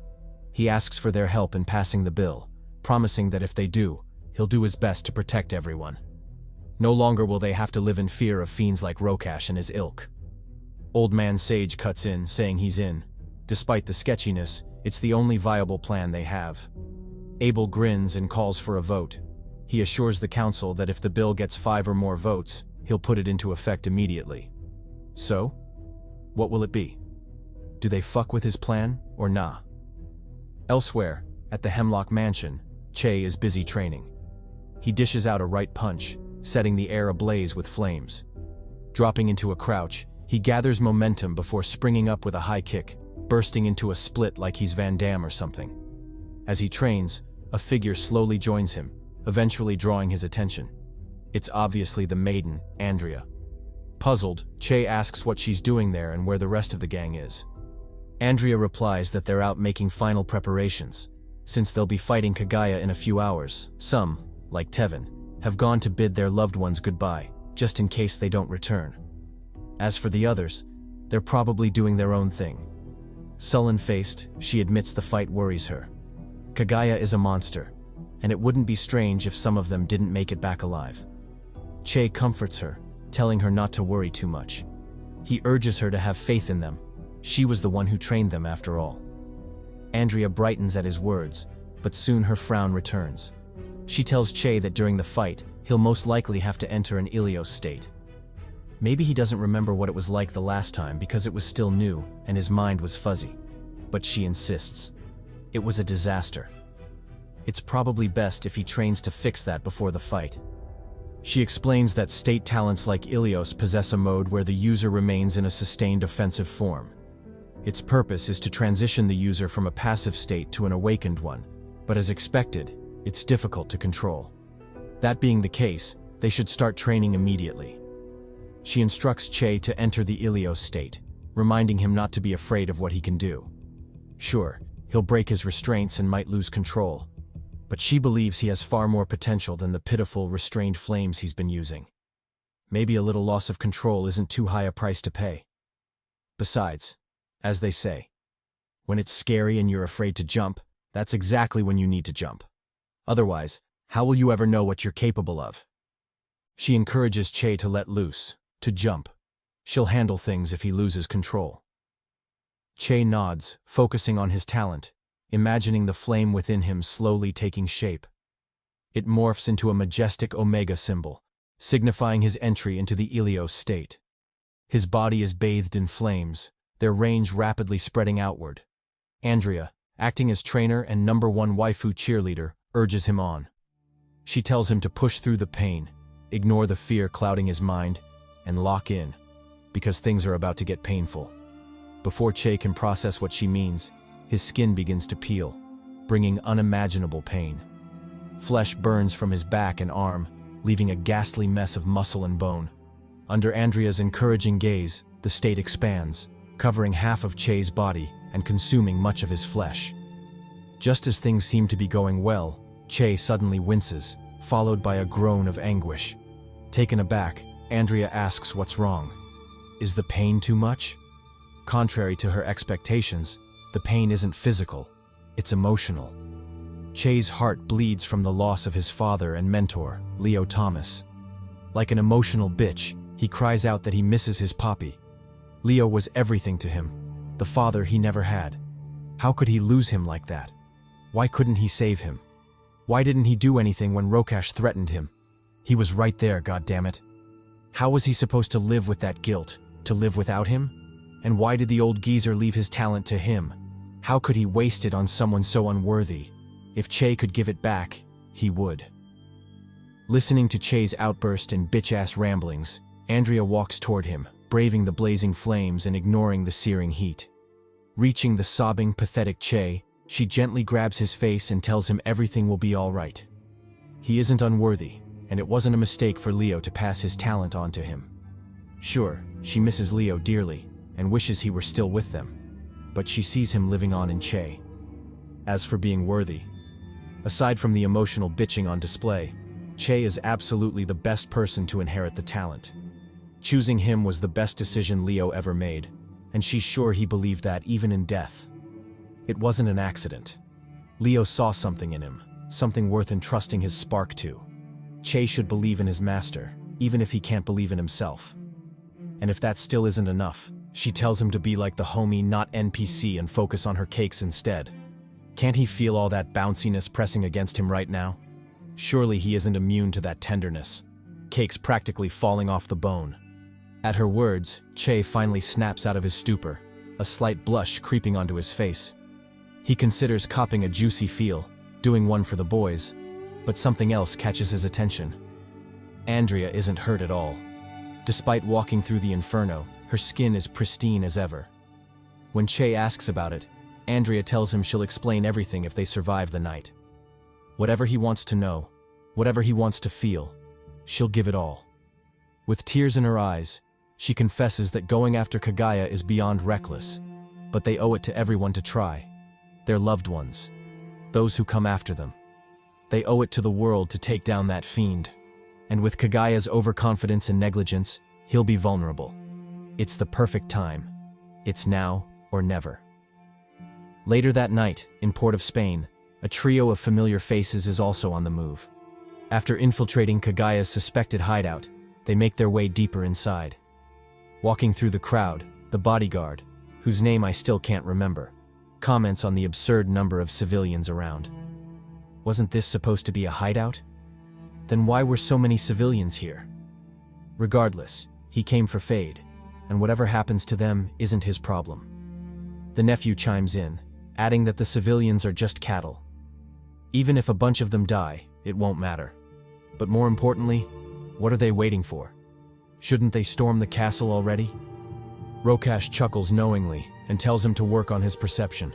Storming the castle won't be necessary. The castle dogs have already come out to greet them. As for where they are, just look around. They're surrounded. True to his words, hooded figures slowly close in, sinister smirks etched across their faces. They encircle the trio, trapping the assholes in a pincer attack, making the first move in a night destined to be bathed in blood. And true to that thought, blood is indeed spilled. But it isn't from the party we expected. Rather, it's the group of titans suffering numerous casualties. Corpses and mangled bodies of their brethren lie sprawled across the ground, some even smashed into the walls, their status, alive or dead, unclear. As for the surviving few, they steadily back away, their demeanor screaming they'd rather be anywhere but here right now. Unfortunately, they're already in the fray, so they have no choice but to grit their teeth and run the Fade anyway. Rokash, on the other hand, the man responsible for single-handedly whooping their asses, laughs at their display, taunting that the Titans aren't much at all, contrary to the fearsome reputation they've built. He confesses that he'd initially considered leaving a few of them alive to lead him to their leader. But upon further thought, he realized that killing them all would force the leader out anyway. So why bother with the first approach? He swings his arms down, creating an energy attack that cleaves through the ground, reinforcing his stance and signaling to the Titans to come at him. In response, the few surviving Titans curse their luck and immediately enter battle mode. One of them, a Jax from Mortal Kombat-looking bastard, dares Rokash to come get some if he dares, claiming they aren't as easy to deal with as the trash he's killed. However, before he finishes glazing, a shadow appears behind him, Rokash, who effortlessly kills him with a diagonal slash. Racing forward, Rokash grabs the second Titan by the face, yeeting him toward his partner like a sack of potatoes. Before the duo can process what the hell is going on, Rokash hits them with an X-slash, easily annihilating them in a single strike. Not only that, the attack has enough power to cleave right through them, only stopping after crashing into the wall and kicking up a massive dust cloud. Seeing this, a kinky, cat-like Titan from the Uzumaki clan bites down on her mouth gag and pulls out the heat. She directs her arm cannon at Rokash, telling the cocky bastard to die. Rokash doesn't mince words. He blitzes her directly, striking so hard she crashes through the wall. When the dust settles and the outcome is revealed, only Rokash remains standing, the decapitated head of his prey held firmly in his hand. Turning to the leading Titan, he asks if that's all they have. Because if so, it's time to put an end to this farce. He's getting bored of their pitifulness. The leading Titan yells back, telling him not to underestimate them. Fine. Since he wants smoke so bad, he won't mind obliging him. He commands his men to charge forward, promising a wealth of rewards if they bring him Rokash's head. To this, the sinister bastard chuckles evilly before shifting his attention to a maiden cowering nearby. He feigns concern, asking if she's all right, and promising to lead her out of that dangerous place. But before she can process the drastic shift in events, she finds herself flung toward the incoming Titans, her body missing them and bursting apart upon contact with the wall. As for Rokash, the bastard who just killed a civilian for no apparent reason, a maiden at that, he taunts the charging Titans, telling them to come at him. He'll kill them all, especially the leading Titan cowering in the back like a bitch. Elsewhere, at the port of Spain, the Titan terror attack finally dies down, giving the police a chance to rest.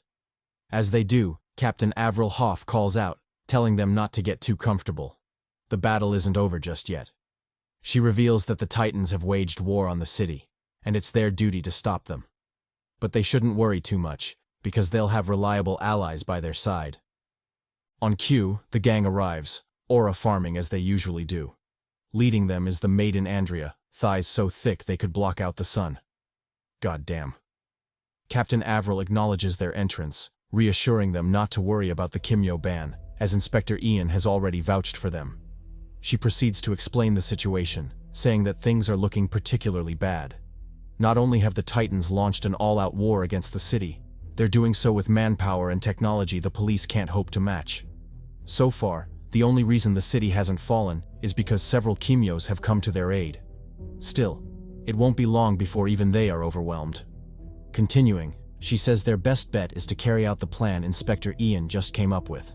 Speaking of the inspector, Che asks where he is. It's unlike him to miss out on such fun. At that, Ian's voice rings out, saying he wouldn't miss it for the world. He trudges in clad in a mechanical exoskeleton, looking like a seasoned futuristic soldier. As the gang ogles his badass exosuit, Captain Avril explains that it's called the G3 suit, a technological marvel put together by their brightest minds after copying and stealing Titan tech. Whatever information and gear they could recover from previous battles were used to create it, making it a top-tier Titan killer, astutely dubbed the Titan Alpha. Unfortunately, its construction is difficult. Ian cuts in to reveal that only 2 have been successfully manufactured so far. This surprises the gang, especially Andrea, who wonders where the other suit is. Surely, with how dire the situation is, they wouldn't have locked it in a warehouse somewhere collecting dust. Their doubts are answered when Brandon joins the fray, revealing that he's in possession of the other suit. Not only that, he's carrying a suitcase, its contents clearly vital, judging by his anxious demeanor. Opening it, it's confirmed to hold 2 short spears, their design sleek and futuristic, just like the exosuit. Ian explains they're another gift from the Titans. By gift, he means loot, confiscated from the corpses of the Titans they've killed. They're genius inventions that vibrate upon activation, becoming so hot they can sever through almost anything. Without a doubt, they're incredible weapons, made even better by the fact they'll be used against the very people who created them. Ironic, isn't it?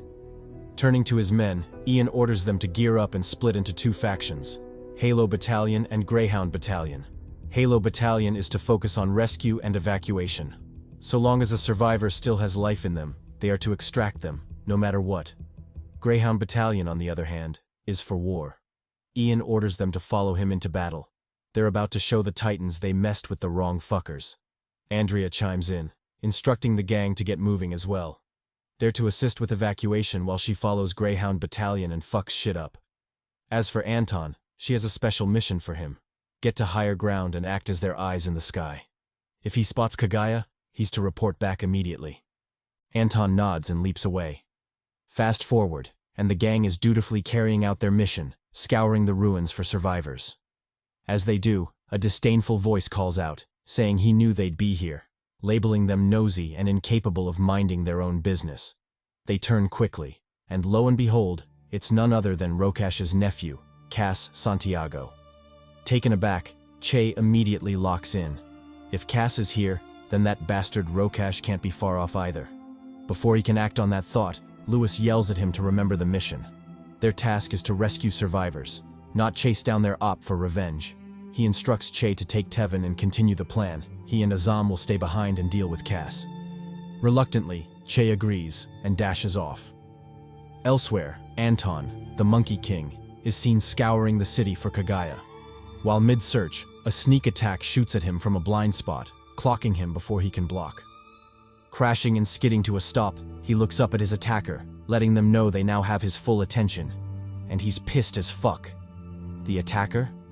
Jonelli Honoré, Rokash's bodyguard. He glances at Anton, unfazed, hands still tucked in his pockets. Clearly, the only thing he cares about is aura farming and doing ab exercises, because what in the Greek god is going on with that stomach? God damn. Back to Che and Tevin. The duo continues scouring the ruins for traces of Kagaya, yet the villain remains as elusive as ever. Midway through their search, Tevin notices Che's odd silence and asks if he's all right. Che says he is, but he can't shake the feeling that Rokash is here too. If Santiago is present, doesn't it make sense for his uncle to be nearby? Tevin tells him not to overthink it. With how rampant the Titans have been, he wouldn't be surprised if Rokash has already left the country. And even if he hasn't, they have a bigger mission right now. They can't afford distractions. Che nods, saying it's what Leo would have wanted. But before he can finish, the wall behind them suddenly explodes in a cloud of dust and debris. From the smoke emerges a figure they both recognize. Their one and only mortal enemy, Rokash. Seeing each other, the trio displays very different reactions. One side pleasantly surprised, the other erupting with rage. Especially Che, who drops all pretenses and ignites for battle, eyes seething with killing intent. Rokash, on the other hand, chuckles at the unexpected reunion. He asks how long it's been. 2 years, maybe? After all that time, have the wolf cubs finally found the hound? Well, what are they waiting for? Are they fighting or nah? Elsewhere on the front line, things are popping off for real. It seems the Titans have dropped all pretenses and decided to initiate a full-on assault. The police, in return, meet them head-on. Bullets streaking through the night sky like fireworks, blanketing the charging Titans in lead, pain, and smoke. Unfortunately, even that isn't enough to stop the rampaging fiends. They tank that shit like champs, taunting the officers as they close the distance in a brutal counterattack. Luckily, the police aren't alone in the fray. Joining them is Mommy Andrea, who swoops in at the nick of time, clocking the leading Titan and halting their momentum. Of course, she's still as thick as ever, so although he just got kicked, I'm sure the Titan is probably thinking, "Thank you, goddess," instead of the usual, "Ow, that hurt." Ignoring the narrator's usual nonsense, the rest of the Titans halt their charge and focus on Andrea instead. They quickly surround her, answering their new leader's command to jump her and bring him her head. Elsewhere, on another battlefield, things aren't looking too great for the police station there. Unlike the other wing, they don't have the thick goddess Andrea as backup, leading to considerable losses, and things are about to get even worse. As they struggle to free their allies from the debris, a sudden commotion thunders behind them, alerting them to a new danger. And it isn't just any danger. It's a gigantium titan of ludicrous proportions. Not only that, its body is a grotesque mashup of limbs and features, the kind that makes it a nightmare to look at. Noticing it, the mommy guardian of the battlefield, thick-thighed Andrea, shouts for the soldiers to retreat, warning them they stand no chance against the fiend. She quickly organizes a ranged counterattack, mobilizing a squad of sharpshooters to pelt the giant with bullets. Sadly, the Titan behemoth isn't as dumb as it looks. The moment it senses the unfavorable situation, it immediately goes on the defensive, releasing a pressurized blast of gas that blocks the incoming projectiles. Taking it a step further, it counterattacks, clenching its massive arm and slamming it down to pulverize the officers below. Dust bellows on impact, drawing Andrea's attention as she curses the unfavorable turn of events. She contemplates dropping everything and killing the bastard herself, but her plans are cut short by a blue light emanating from beneath the Titan's hand. Much to both her and the behemoth's surprise, the hand slowly rises, revealing unscathed policemen, and a figure straight out of a superhero movie. Private Brandon, now clad in futuristic battle armor, single-handedly holding up the Titan's massive arm. His silhouette cuts an imposing figure, drawing awe from the officers, and more importantly, the Titan's attention, long enough for Ian to join the fray. He fires a grappling hook at the behemoth, latching onto it and swiftly closing the distance. While hurtling forward, he activates his back thrusters, boosting his momentum and rocketing toward the Titan at incredible speed. Before it can process what's happening, Ian shoots past it, tearing a massive hole through its chest. Just like that, the fiend is gone, opening a path for the allies to counterattack. Ian rallies his men, telling them to march forward and get some. And in case they don't feel motivated, they should look at Andrea's thick, heavy thighs. That's all the motivation they'll ever need, the motivation of thickness. God damn. Back to Azam and Lewis in their fight against Cass Santiago. Shit is finally getting good, with both sides gearing up for battle. Lewis opens the offensive, asking Cass where Rokash is. Since he plans to tenderize him, it's only fair his uncle joins the fun. Cass replies defiantly that he won't snitch. If Lewis wants that information, he'll have to beat it out of him. Azam says bet and charges forward. If it's a fade he wants, it's a fade he'll get. He zooms toward Cass in an instant, arriving before him like he teleported. Unleashing a kick, he whips it toward Santiago's head, forcing the villain to duck low, barely avoiding the disastrous blow. Unrelenting, Azam follows up with a barrage of punches, moving so fast his fists leave afterimages. Even that isn't enough to subdue Cass, who nimbly blocks them all before forcing Azam to disengage. His momentum halted. Azam begins circling, searching for another opening. He plays it patient, drawing Cass's attention long enough for Louis to make his move. Without hesitation, Louis conjures an arm of ash that shoots toward Santiago, trapping him in a perilous situation. As he does, he interrogates him, asking if he was present when their master was killed. Did he take part in that too? Cass braces for the attack and answers smugly. What if he was? What would Lewis do about it? And besides, are they still crying over that dead geezer? It's been so long. When are they planning to let that shit go? Enraged, Azam presses the attack. Unwilling to let someone disrespect his master, he cocks his fist back, preparing to launch a vicious punch at Cass's back. Unfortunately, this is exactly what the villain anticipated. Cass swiftly turns, whipping a roundhouse kick into Azam and sending him crashing into distant debris. Seizing the moment, Louis unleashes a flurry of sharp ash tentacles aimed to pierce Cass through, but the fiend is as nimble as he is hateful. He dodges effortlessly, even smirking as he parkours off the ashy surface. Mid-somersault, he analyzes Louis, recognizing him as a ranged controller. Excellent controllability, awful melee skills. If that's the case, won't he end this fight by closing the distance and overwhelming him in close combat? Lewis fires back, telling him not to fuck with him. What ranged controller? If Cass wants melee, then bring it. He's ready to humble him anytime. Santiago accepts the challenge and dashes forward, yelling for Lewis to show him what he's got. What the old geezer Leo taught him to make him so cocky. Lewis braces himself, though inwardly he isn't nearly as confident as he sounds. The problem is Cass hasn't revealed his Kimyo talent yet, making it impossible to formulate a proper counter. Nevertheless, the battle must go on. He grits his teeth and locks in. On Azam's side, things are just as dire. After enduring Cass's earlier attack, he realizes he's dealing with 3 broken ribs. That kind of force suggests Cass might be a power-oriented Kimyo. But if so, why the secrecy? Why hasn't he revealed his talent yet? What is he hiding? Cass continues pressuring Louis, forcing him fully onto the defensive. His fists land like sledgehammers, rocking Louis and driving him back. Seeing this, Azam jumps in, drawing the aggro and giving Louis a much-needed reprieve. They coordinate, trapping Cass in a 2-on-1 pincer attack. Even then, the villain remains formidable, exchanging blows and matching them strike for strike. He tanks their hits, until Azam finally lands a nasty cross to his jaw. Only then does Cass pause to reassess. Azam's talent is ludicrous, speed so overwhelming that skill and strength pale in comparison.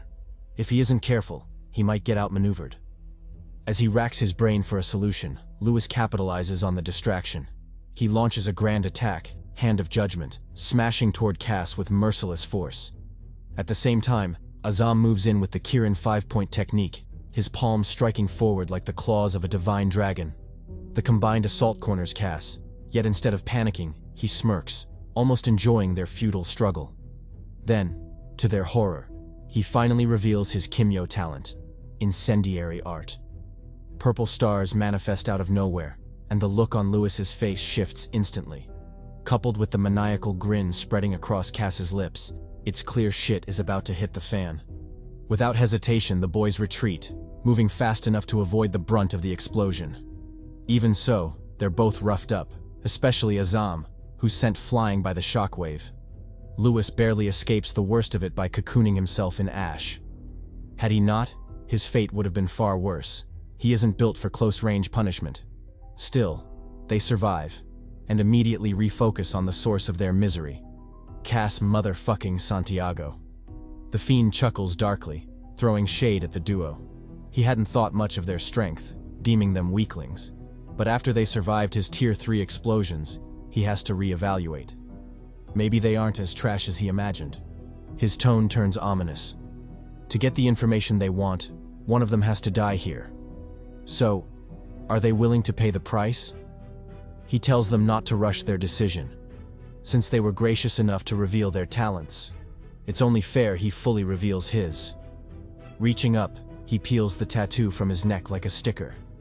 Under their incredulous stares, it begins to glow, expanding into the same purple stars that rocked them moments ago. Cass explains calmly, "This is incendiary art, a creation-type talent. It allows him to arm and detonate his artwork, including his tattoos. The same tattoo can be used repeatedly, but eventually it must be redone, as each use fades the ink. Now that all the cards are on the table, it's time to continue." He spreads his arms slightly and asks, "What do they think? Do they want this fade, or nah?" At the same time, on Anton's side, things are heating up for real. After being blitzed out of the air by Honore, the King Kong bastard rose to the challenge, closing in on Honore to engage in a brutal melee. The two met halfway, exchanging the first move in a thunderous clang. Next came Honore's second swing, a left slash to the chest, but Anton reacted fast enough to block that shit. Undeterred, Honore swung wide, lifting his arm up to bring it down in a heavy slash. But again, Anton was nimble as hell, deftly skidding sideways to avoid the blow. Then, capitalizing on Honore's opening after the wide swing, he lunged in for a counterattack, stabbing his staff at the demonic foe. Honore backstepped to evade, but to his shock, Anton's staff suddenly grew in size, lengthening to clock him in the chest. Luckily, he reacted fast, mounting a frantic block to barely weather the attack. Still, the move left him shaken, and he couldn't help but reassess Anton as he dived back into the fray, clashing headfirst against the now somewhat worthy opponent. Feeling Anton out, he brought up the monkey staff, telling him that he'd heard about it before, specifically about how it used to belong to a troublesome monkey who gave Buddha quite a headache. A great sage who claimed to be heaven's equal and truly meant that shit. Anton replied that he'd heard about the great sage too, and although he had no relation to him at all, it was still pretty flattering that the previous wielder of the talent made it so famous. It was truly sweet and lucky that he got to enjoy the prestige of the talent, despite just being born with it, and not actually contributing to its legend, like the great sage did. Sighing, Honore told him to stop being so modest. He might not be the great sage, but it was undeniable that he wielded the power well. As a matter of fact, this was the best fight he'd had in a while, especially after they were forced into hiding following Rokash's crimes. Speaking of Rokash, he told Anton that it was quite a shame what he did to Leo. The old geezer didn't deserve to go out like that. Anton, however, kept his cool, not letting Honore's words get to him.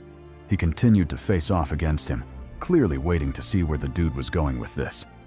Unperturbed, Honore continued, saying that he truly admired Leo. That's why he couldn't bring himself to be there that night. He vowed that everything he was saying was the truth, not some bullshit to get him to lower his guard. But Anton ignored him and rushed in for seconds, clashing his weapon fiercely against Honore's. He moved in with a sideways swing, forcing the latter to shut up and block. Then, as if he'd read the attack, he dropped to a crouch, perfectly dodging Honore's follow-up. He weaved through his defenses, positioning himself behind Honore, and for the first time commented on his nonsense rumblings. Swinging his staff to counterattack, he told him that he didn't care what he thought. At the end of the day, he was still involved with Rokash, and by extension, Leo's death, so he had to pay for that.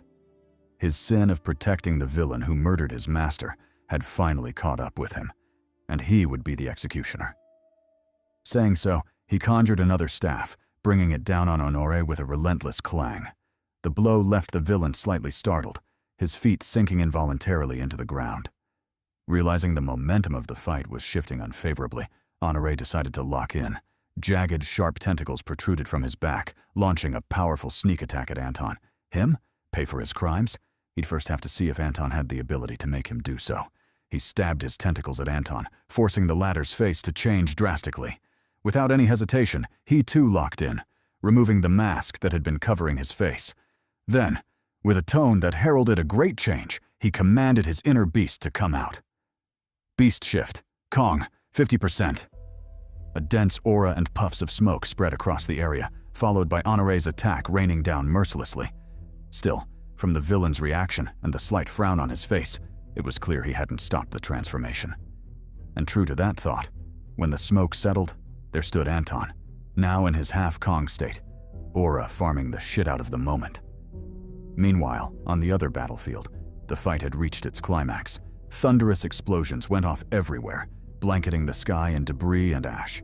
The cause of this, Cass Santiago, laughed menacingly, taunting the boys to come at him. Where was their earlier bravado? How long were they planning to hide like some scared little puppies? The boys heard him, but they were too occupied fending off the relentless barrage to pay him any heed.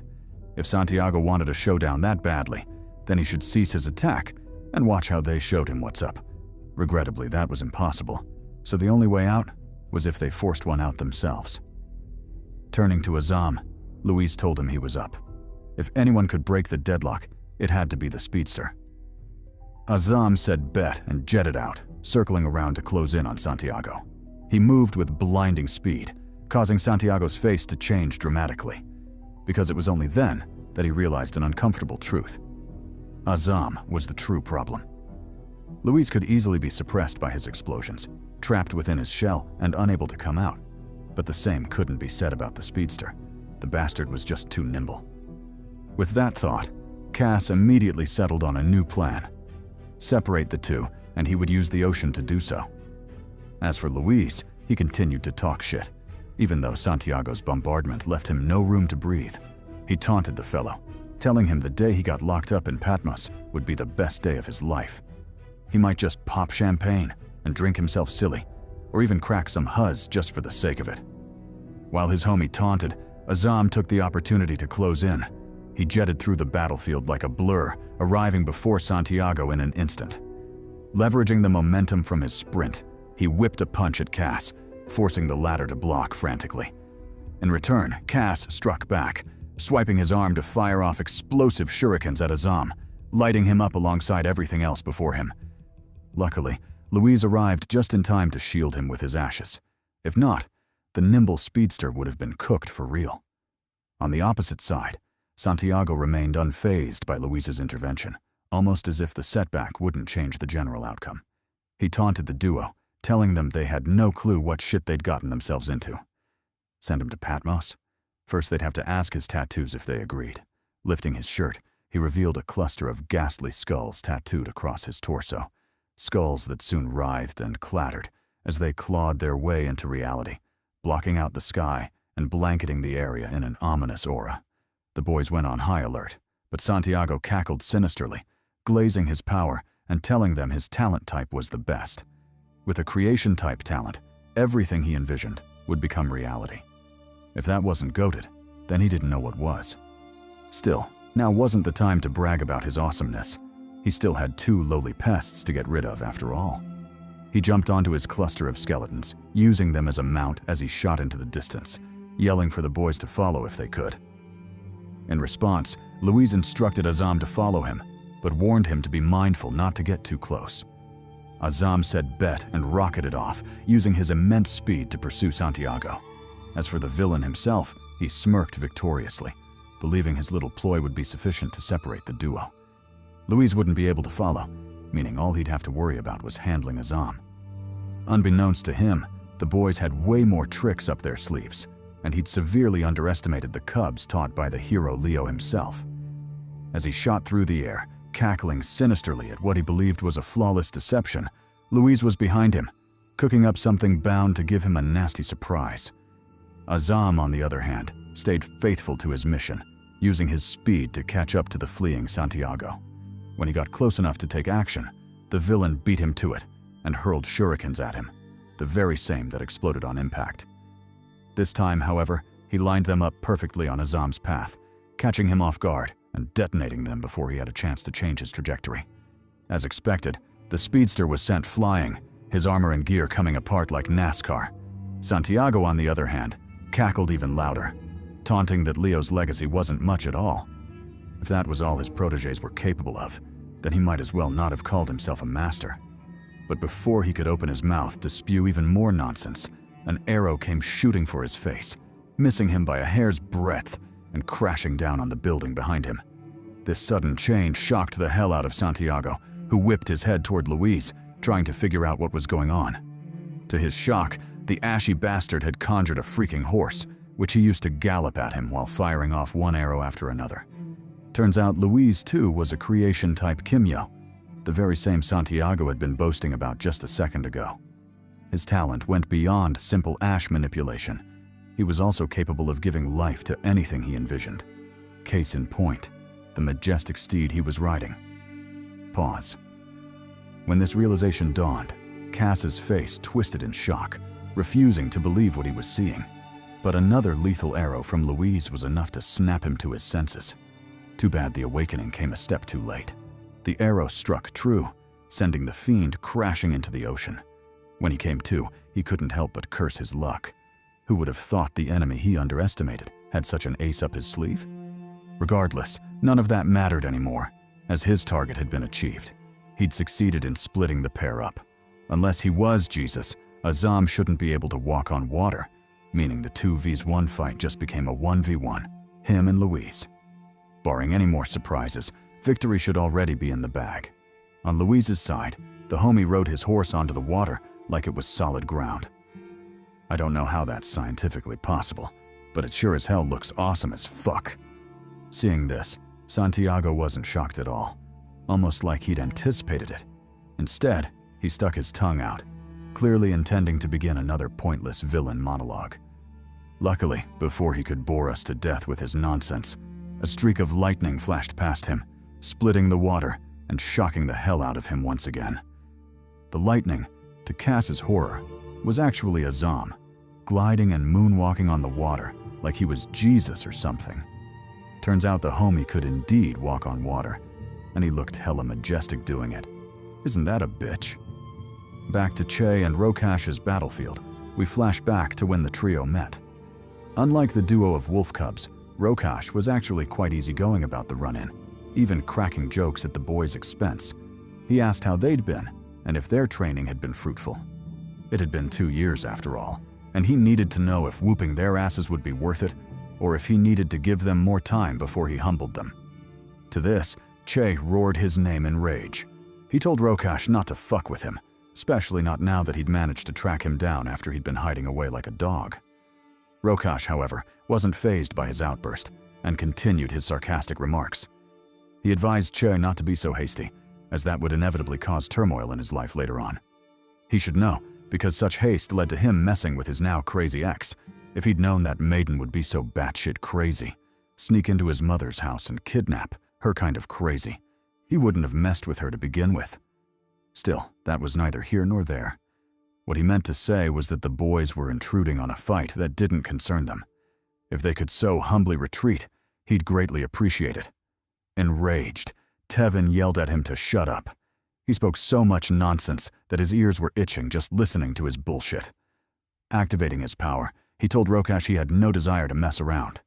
For 2 years, the former had been hiding like a dog, cowering in who knows what hole he'd crawled into. But all that ended now. Today would be the day he got clapped, mercilessly, of course. If Code was too busy to bring him to justice, then he and his boy Che would just have to step up and do the job for them. Saying so, he fully charged up, calling upon his first and most reliable armor, rhino hide. Sparks of lightning streaked across his body, kicking up a dust storm that blew toward Rokash. The villain, in turn, shielded himself from the ruckus, though outwardly he didn't seem worried at all. In fact, he even took the moment to marvel at Tevin's transformation, saying hide-type talents always made the flashiest commotion when they transformed. As for whether their power would match their flashiness post-transformation, that depended on who was transforming, whether they were the MC or background trash. Just as he was mulling over the potential significance of Tevin's transformation, Che shot in from the side, his arm cloaked in a flaming fist. He whipped it at Rokash, forcing the latter to block and causing the resulting shockwave to devastate everything around them. Still, Rokash didn't seem fazed in the slightest, his annoying grin still tugging at his lips. Addressing Che, he asked if he was that excited to see him. His eyes were literally twinkling. Well, he'd have him know that he didn't swing that way, so if Che came for a sword fight, he'd have to disappoint him. Che nearly lost his mind upon hearing this. He whipped a kick at Rokash, blanketing the area in flames. Then, with the same momentum, he brought his leg down in an axe kick, attempting to shut Rokash and his bullshit up. Regrettably, the fiend stepped back to dodge, causing Che's attack to miss pitifully. Unperturbed, Che lunged in for his follow-up, gathering flames in his palm to create a javelin. Since Rokash was dead set on making sussy jokes, he'd have to see if he maintained the same energy after sticking his spear up his ass. Pause. That should show him that he, Che, was of the Huz, and on occasion the dikes, depending on how dry things got out there. He wasn't a sword cultivator. To this, Rokash simply raised his palm and snatched the spear, using nothing but his bare hands to stop the flaming attack. He told Che that he was far too weak, and with power that mediocre, he shouldn't even think about facing him, let alone desiring revenge. Compared to Leo, he was nothing but a waste, a total noob trusted with shoes too big for him to wear. Saying so, he moved to press the attack, but was immediately halted by a commotion nearby. Che wasn't the only one in the fray, and his partner, Tevin, had finally made his move. He charged across the battlefield, tackling Rokash in a spear-like attack.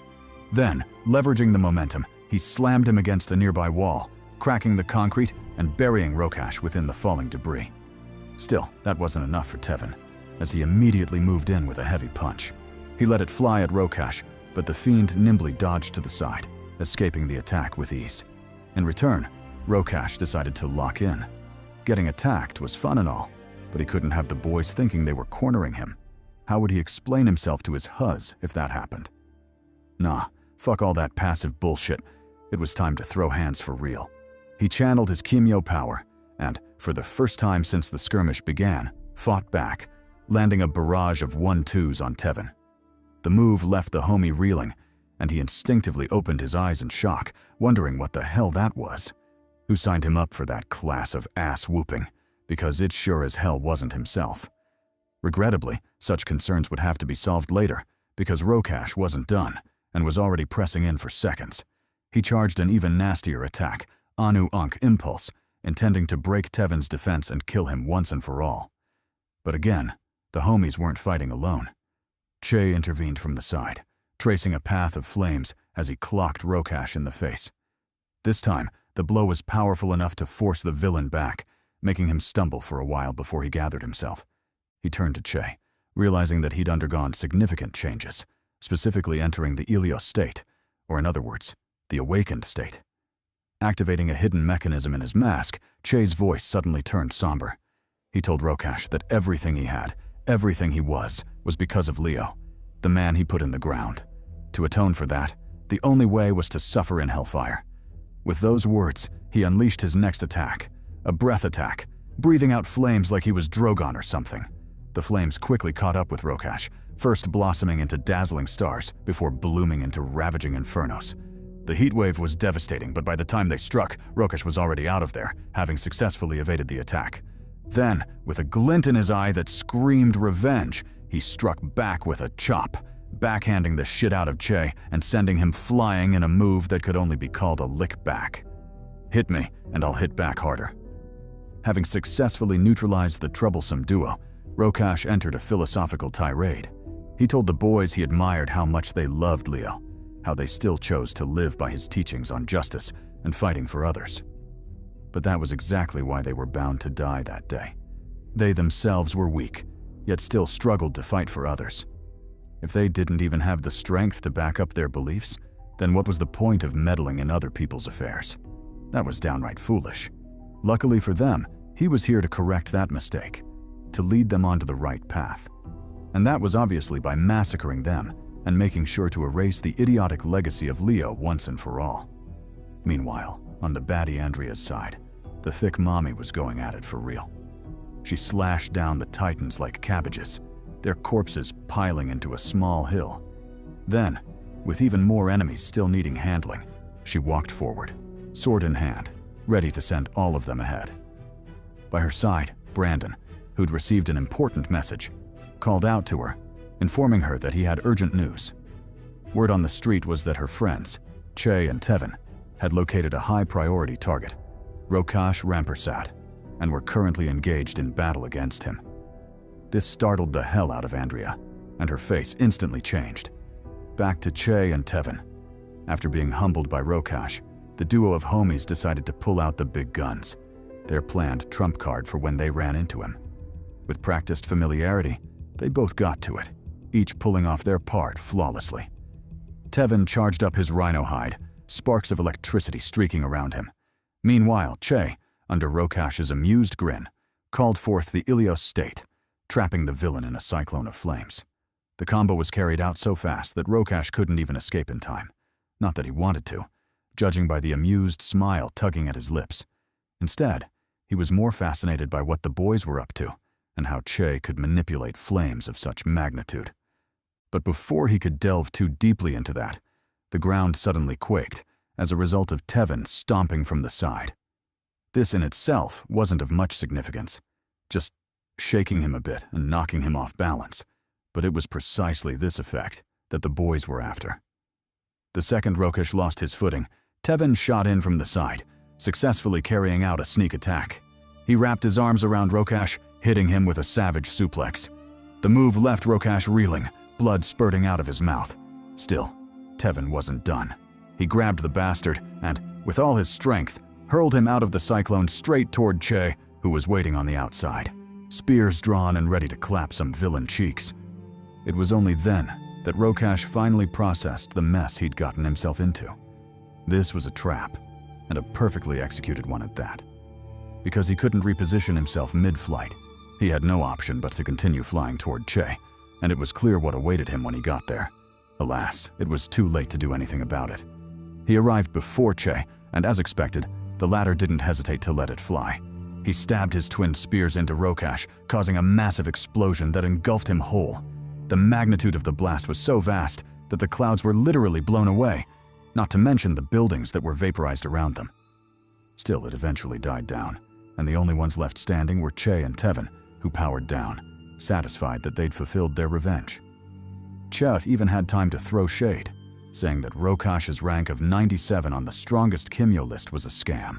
If someone that weak was ranked 97th, then he'd rather take that list home and use it as toilet paper. Tevin agreed, piling on the disses. He called Rokash a clown before suggesting they regroup with the rest of the team. The battle wasn't over, after all. But just as the two were about to leave, and their guards were at their lowest, a hand suddenly shot out from the smoke, clasping Che by the face. The hand then zoomed through the battlefield, Che in tow, arriving before Tevin in an instant. Before he could react, he too was yoked by the neck, lifted off the ground, and to both their horror, slammed ruthlessly into the ground, shockwaves forming around them. When the carnage stopped and the dust settled, the duo of homies lay sprawled on the ground, clearly having passed out from the assault. As for the perpetrator, who else could it be but Rokash, having undergone a transformation, his power increasing drastically. Taunting the boys, he asked if that was all they had, because if so, it was a shame. He hadn't even finished warming up yet. Surely they couldn't be that pathetic, right? What a bunch of trash. But that aside, Anubis, is that you, big dog? Meanwhile, on the other battlefield, things were finally popping off. Cass was under attack by the boys, forcing him to weave and surf through the bombardment. While doing so, his thoughts inescapably flicked back to Rokash and the potential danger he might be in. The city was overrun by cyborgs after all, and it wouldn't be strange if he got himself into trouble, especially with that big mouth of his. Still, he wasn't in a position to go help him out, especially since the Leo boys were proving more troublesome than he'd thought, particularly this Azam bastard. Noticing the strain on Cass's face, Azam asked what was wrong. Where was that cocky smile from earlier? Surely he couldn't be struggling already. To this, Cass tossed a grenade at him, telling him to mind his mouth. He wasn't so pathetic as to lose to the likes of him. Matter of fact, he should first eat this attack before they could chat further. The grenade detonated, forcing Azam back and kicking up a splash of water. In response, Luis closed the distance, his bow trained on Cass. He released an arrow at him, tauntingly asking if he knew he'd die there that day. Better yet, did his bastard of an uncle know? How he wished he could see the look on Rokash's face when he found out. Cass clapped back, telling him not to get ahead of himself. He would die there? Ridiculous. And who exactly was going to kill him? Closing in, Azam replied that it would be them, of course. Which other cheek clappers could he see in the vicinity? He slashed an energy blade at Santiago, telling him his day of reckoning had arrived. Then, with even more fervor, he unleashed a barrage of attacks on him, forcing Cass onto the defensive and creating a crack in his guard. With that as an opening, he dropped into a deep crouch, high-kicking the shit out of Cass's chin. The blow left the villain reeling, and he inescapably coughed up a mouthful of blood, his face showing an undisguised expression of shock. Still, he swiftly recovered from the setback, swiping his arm to counterattack. The move sent explosive swords flying at Azam, causing the homie's face to change drastically. He barely had time to respond before the swords were upon him, detonating and rendering the surrounding water a death zone. Luckily, Azam was hella fast, so he escaped the brunt of the attack, circling back to regroup with Luis. Once together, the duo of heroes couldn't help but curse under their breaths because this Santiago bastard was proving more troublesome than they'd expected. Speaking of the bastard, for some reason he began a villain monologue. Taking off his shirt, he told the boys he would tell them a story about a young boy who awakened his powers at an early age. I don't know why he has to be naked to tell this story, but hey, to each their own. Let's just hope this won't turn into another Diddy party. Anyway, he revealed to the gang that due to the nature of the boy's talent, he was immediately deemed a threat to the masses and sent to Patmos for imprisonment. He didn't even get the chance to argue his case, just sentenced to life imprisonment, forced to share a cell with Big D Diddy. Luckily, his uncle had some clout, and, with much effort, was able to buy his freedom, saving him from Patmos and, more importantly, from Big D Diddy. From then on, the little boy swore to protect his savior, to protect the strongest man in their country, because he, unbeknownst to anyone, was much stronger. I call cap on that, but he looks hella cool striking that pose, so let's let him cook. The boys, however, had a vastly different reaction upon seeing the tattoo on Cass's back. They didn't know what it was, but their instincts were telling them it wouldn't be anything good. True to this feeling, the tattoo started manifesting, causing the surrounding air to thicken. Waves churned on the surface of the ocean, showing just how cooked the situation had become. As for the cause of all this, Cass Santiago, he resumed his aura farming, telling the boys that they were fucked. Did they truly believe they could stand up against him? What utter rubbish. They were but a herd of cattle, completely helpless in restraining a dragon such as himself. Worse still, they didn't even have bitches. How could they possibly compare to him?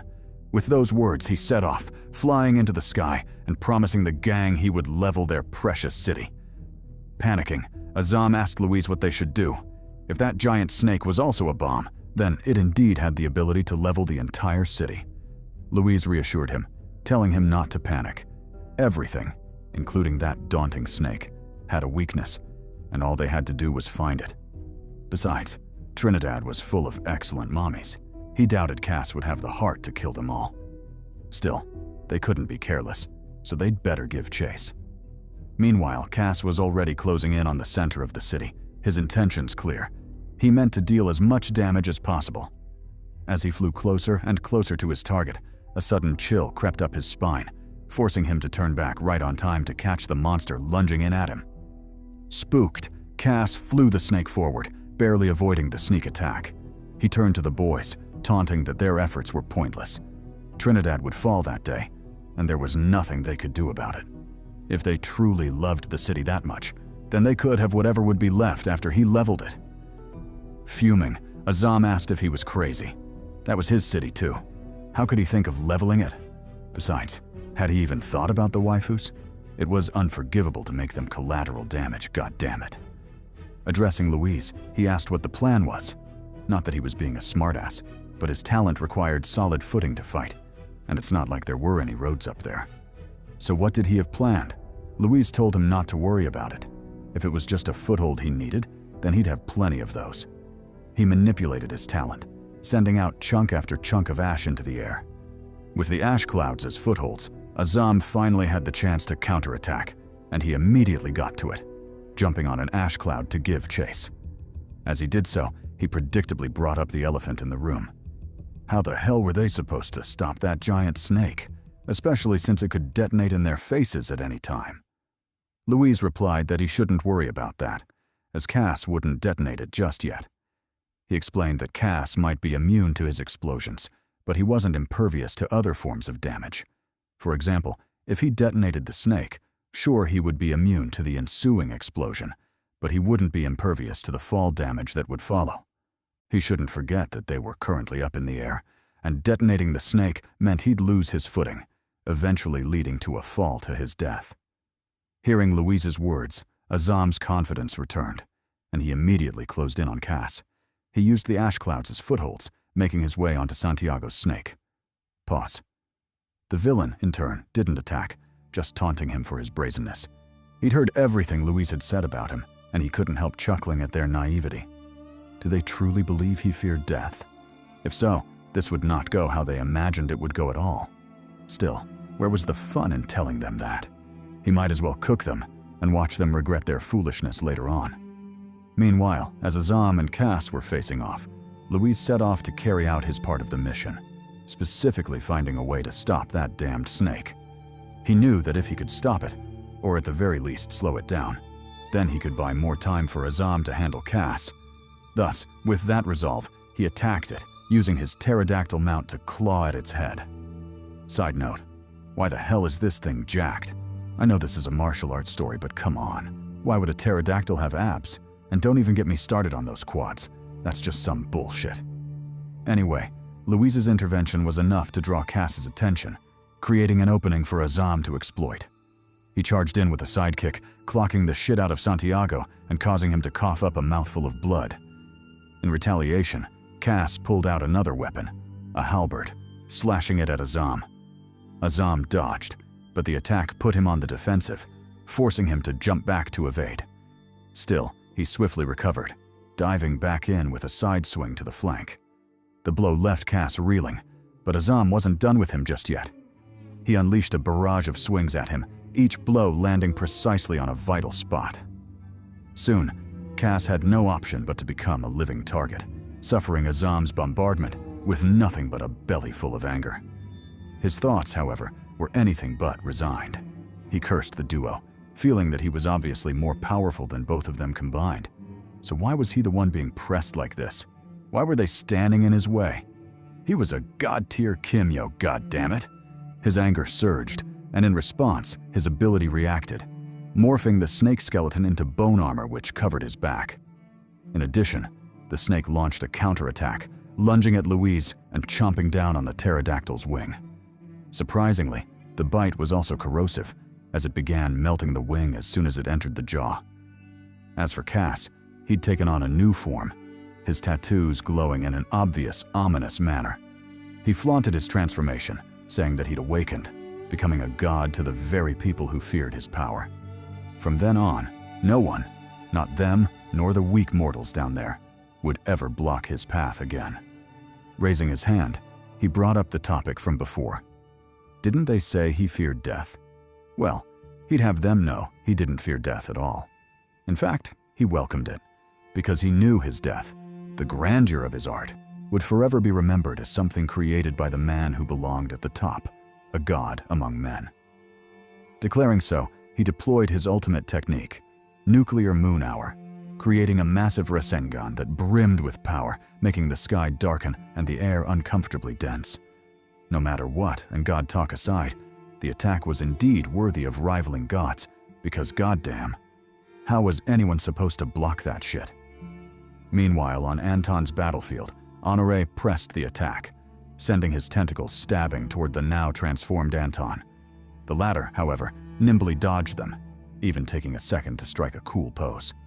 Then, with effortless grace, he shattered them all, reducing Honoré's demon tentacles into nothing but worthless shards. Witnessing this, Honoré's lips twitched, and he told Anton he wasn't bad at all, for a maidenless loser, of course. In response, Anton told him to shut his mouth. He got bitches for days, but that aside, there was one thing he needed to clarify before they continued their bout to the death. Why the hell was he protecting Rokash? Honoré seemed like a decent fellow, so why was he risking his life fighting for that piece of shit? Honoré replied that it wasn't as simple as Anton believed. Plus, believe it or not, Rokash wasn't always the same scammy human he was right now. To explain it simply, he could compare it to the concept of nuclear deterrence. Surely Anton knew what that was, right? Or should they pause the battle and teach him some basics first? Anton replied that of course he knew about nuclear deterrence. He wasn't that dumb. But what did that have to do with Rokash? Honoré explained that it had everything to do with Rokash, because Rokash was said nuclear deterrent for the forces acting against humanity. He went on to explain that there was someone lurking in the shadows who had impure intentions toward the human race, and that person, who had an unhealthy obsession with eliminating humanity, was only being kept at bay by the mere existence of Rokash and the now deceased Leo Thomas. With Leo's death, the only one left to keep that fiend in check was Rokash. But judging by recent events, plus all the Titan attacks, he was willing to bet that said person couldn't hold himself back anymore. The Titan and terrorist attacks were proof that his preparations were finally complete, and he was ready to step out from the shadows. As for his name, no one truly knew, but everyone just called him, ironically, the Shadow. Listening to the info dump, Anton asked if he was serious. He'd met Kaguya before, and he wouldn't exactly call him menacing. Honoré replied that Kaguya was nothing but a puppet. Of course, he wouldn't be menacing. However, he could say with certainty that the same wasn't true for his master, the man pulling the strings behind the scenes. That bastard was a monster. Locking in, and with his armor equally spreading to cover his body, he told Anton that he had one job to do. Love him or hate him, he had to prevent the arrival of the Shadow for as long as possible, and that involved protecting the man who was keeping him at bay, Rokash. Sighing, Anton told him that he understood. However, that wouldn't stop them from doing what they needed to do as well. Rokash had to die, and that fact was non-negotiable. Honoré replied that he understood as well, so further talk was pointless. For the sake of both their ambitions, the only way forward was to throw hands and hope the best side would win. Anton said bet and geared up for the fade. He pushed off the ground, shooting toward Honoré with unmatched ferocity. In response, Honoré welcomed the fade. He stabbed his tentacles at Anton, telling the latter to bring it. Anton complied and swung his staff, effortlessly shattering all the lunging tentacles. He told Honoré he was down for the smoke, so the bastard better not hold back, because if he did, he guaranteed he would get clapped. Honoré, in turn, stabbed into the wall, using his tentacles to scale up the building like he was Dr. Octopus or something. He told Anton that he welcomed the fade. Since there was no hope of changing his mind about Rokash, the only thing he could do was test his strength. Test whether he was worthy enough to take down Rokash, but more importantly test whether he and his gang had what it took to replace him as the deterrent and keep humanity safe. To this, Anton told him to watch. They might not have bitches, but the one thing they did have was the resolve to protect the world, especially the waifus. Saying so, he activated his secret technique, Kong Beast Shift, Model Doppelganger. A thick plume of smoke puffed into the air, startling Honoré, who immediately went on high alert. Still, before he could piece together what the bastard was up to, two Antons suddenly appeared before him, each moving in for the kill. Surprisingly, upon seeing this, Honoré didn't seem fazed at all. Instead, he smiled, thinking to himself that Anton wasn't bad at all. Maybe, just maybe, he might really have what it took to shoulder that burden. But first, he'd have to prove himself, and more importantly, get himself some bitches because goddamn. Back to the battle with the Titans. Things weren't looking good at all. Despite having the jacked, thick, Amazonian mommy Andrea on their side, the police were still steadily getting overwhelmed by the enemy's numbers. Realizing this, Andrea proposed breaking out. She told Ian she could probably carve a path out, but there would definitely be damage to their forces. Some would inevitably fall. In response, Ian told her to go for it. Their forces were steadily being overwhelmed anyway. They really couldn't stay there any longer. Plus, he doubted the men would regret dying while following the thick-thighed Andrea out. Andrea said bet and immediately got to work. Her thoughts, however, were still stuck on Che. She prayed the bastard would survive, because if he didn't, then she'd have to resurrect his dead ass and kill him herself. But that aside, it was time to get to work. Stabbing Muramasa into the ground, she thanked it for its sharpness. However, what she needed to do next would require way more than just sharpness. She needed rage. Saying so, she grabbed hold of her axe, causing a bolt of lightning to strike down like she was Thor or something. When the light faded and the dust settled, the whole gang was shocked to see her new transformation. Certified muscle mommy form. God damn, not gonna lie, this look is really doing it for me. Especially those abs. I would slurp on them any day of the week. Now back to the story. After her transformation, Andrea told the gang to file up behind her. She would break them out of that place. Meanwhile, on Anton's battlefield, the fight had reached its climax. But before it could burst, Honoré told Anton to hold up. There was something he needed to say. Shouldn't he at least take him to dinner first? Jokes aside, he asked Anton if they'd be ready for the responsibility to come. At this point, it didn't matter whether they believed him about Rokash or not. What remained clear was that if they defeated Rokash, the person responsible for keeping the Shadow at bay, they would inadvertently release the Shadow onto the masses, and it would be their duty to stop him. So, were they ready for that or nah? Anton replied with a question of his own. Assuming they believed him and the Shadow actually existed, what were the chances they could beat him as they were now? Honoré replied with zero hesitation. They had absolutely no hope in defeating that fiend. In fact, they might as well save him the trouble and off themselves right now. Incredulous, Anton joked that he must be kidding. Did he even know who his friends were? They were certified badasses, and they even had the bloodline of Master Leo on their side. However, upon hearing this, Honoré yelled at him to shut the fuck up, startling Anton quite a bit.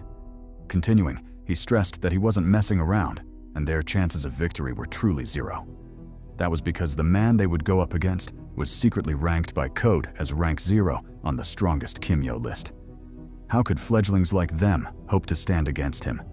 Besides, the bad news didn't end there. Shadow's true identity wasn't only rank 0 on the strongest Kimyo list, he was also the last disciple of Cain. That is to say, Shadow was a monster as old as the demon Kimyo himself, a man hell-bent on fulfilling his master's plan. So how could they possibly stop him with the strength they had right now? Shocked, Anton called cap on that. He told Honoré he was spouting nonsense. There was no way Koda would hide something like that. Honoré, however, insisted that he was telling the truth. Shadow's existence was classified, but the few in the know, specifically those on the God tier list, were aware of it. The reason he was also aware of it, despite not being on that list, was because he'd learned it from Rokash and Leo, the only two people who had ever survived an encounter with Shadow. Noticing the frown on Anton's face, he told him he understood why Leo kept it secret from them. If people found out that a being such as Shadow existed, a being so formidable that only two people had ever survived an encounter with him, it would shatter what was left of the fragile peace in the world. Mulling it over, Anton's face changed, and doubt inescapably crept into his heart. He was about to lose himself in despair, but was swiftly snapped out of it by Honoré, who told him to cheer up. Logically speaking, he shouldn't worry too much about Shadow because he was bound to die by his hands that day. Why would he worry about a boss that would clap him later when he already had a boss that was going to clap him right now? Smirking, Anton told him to bring it on, his earlier despair melting like snow. He told Honoré he was right. Why should he worry about a boss he'd clap later when he still had his fine ass to clap right now? Pause. Honoré should prepare himself because he was about to lay him down. Pause again. In response, Honore told him to bring the smoke. Regardless of what happened later, they should at least make sure their last battle was a legendary one. Anton agreed and geared up for war. Like Honore said, no matter what happened later, cheeks still needed to be clapped right now. No Diddy, of course. Before the fateful battle, however, let's flash forward to 2029, 10 years into the future from the current story timeline. In a ruined port of Spain, dusty and dilapidated, like it was an apocalypse or something. Actually, I do believe it is an apocalypse. The otherwise quiet city is suddenly offset by a thunderous explosion. Zooming in on the actual scene, it's revealed that the commotion is from two Kimyos fighting. One, who's clearly getting his shit rocked, ass-baked, grumbles to his opponent, saying that that shit hurt like hell. Was that really how he should greet his friends, especially after they hadn't seen each other for so long? He stands straight, revealing the characters etched on his costume. God tier. Meaning this mysterious Kimyo is one of the revered powerhouses listed in the strongest Kimyo list. Shaking off the dust from his pathetic ass-whooping, the god-tier Kimyo tells his opponent that he had no choice. If he'd had anywhere else to go, anyone else to seek out, he wouldn't have come here. But clearly that's not the case, so here he is, and they truly need to talk. He calls out to his opponent again, a Ronin-looking Kimyo with killer drip and aura, addressing him by his real name, Che Hart. Back to the present, in the battlefield of Che, Tevin, and Rokash, or more accurately, in the place the boys are getting their cheeks swiped. An arrogant Rokash taunts the boys for not knowing their limits. Did they really think they could take him down? Them? With their trash skills? He stomps down between them, taunting that that was impossible. His 97th rank in the strongest Kimyo list wasn't for show after all. Pivoting to the side, he clocks Tevin with an elbow slam, burying him into the wall and laughing that the duo had no chance at all. Then, as if he had eyes at the back of his head, he spins back to evade Che's sneak attack, deftly dodging to the side while trapping him by the arm. Derisively, he tells him that he's too weak, completely undeserving of the talent Leo left him, and as if to prove his point, he punches Che in the flank, breaking his ribs and causing him to spit out a mouthful of blood. Still maintaining his haughty smile, he turns back to block Tevin's punch, ignoring the crumbling ground around them, a testament to Tevin's actual power, and teases that the duo were just too weak.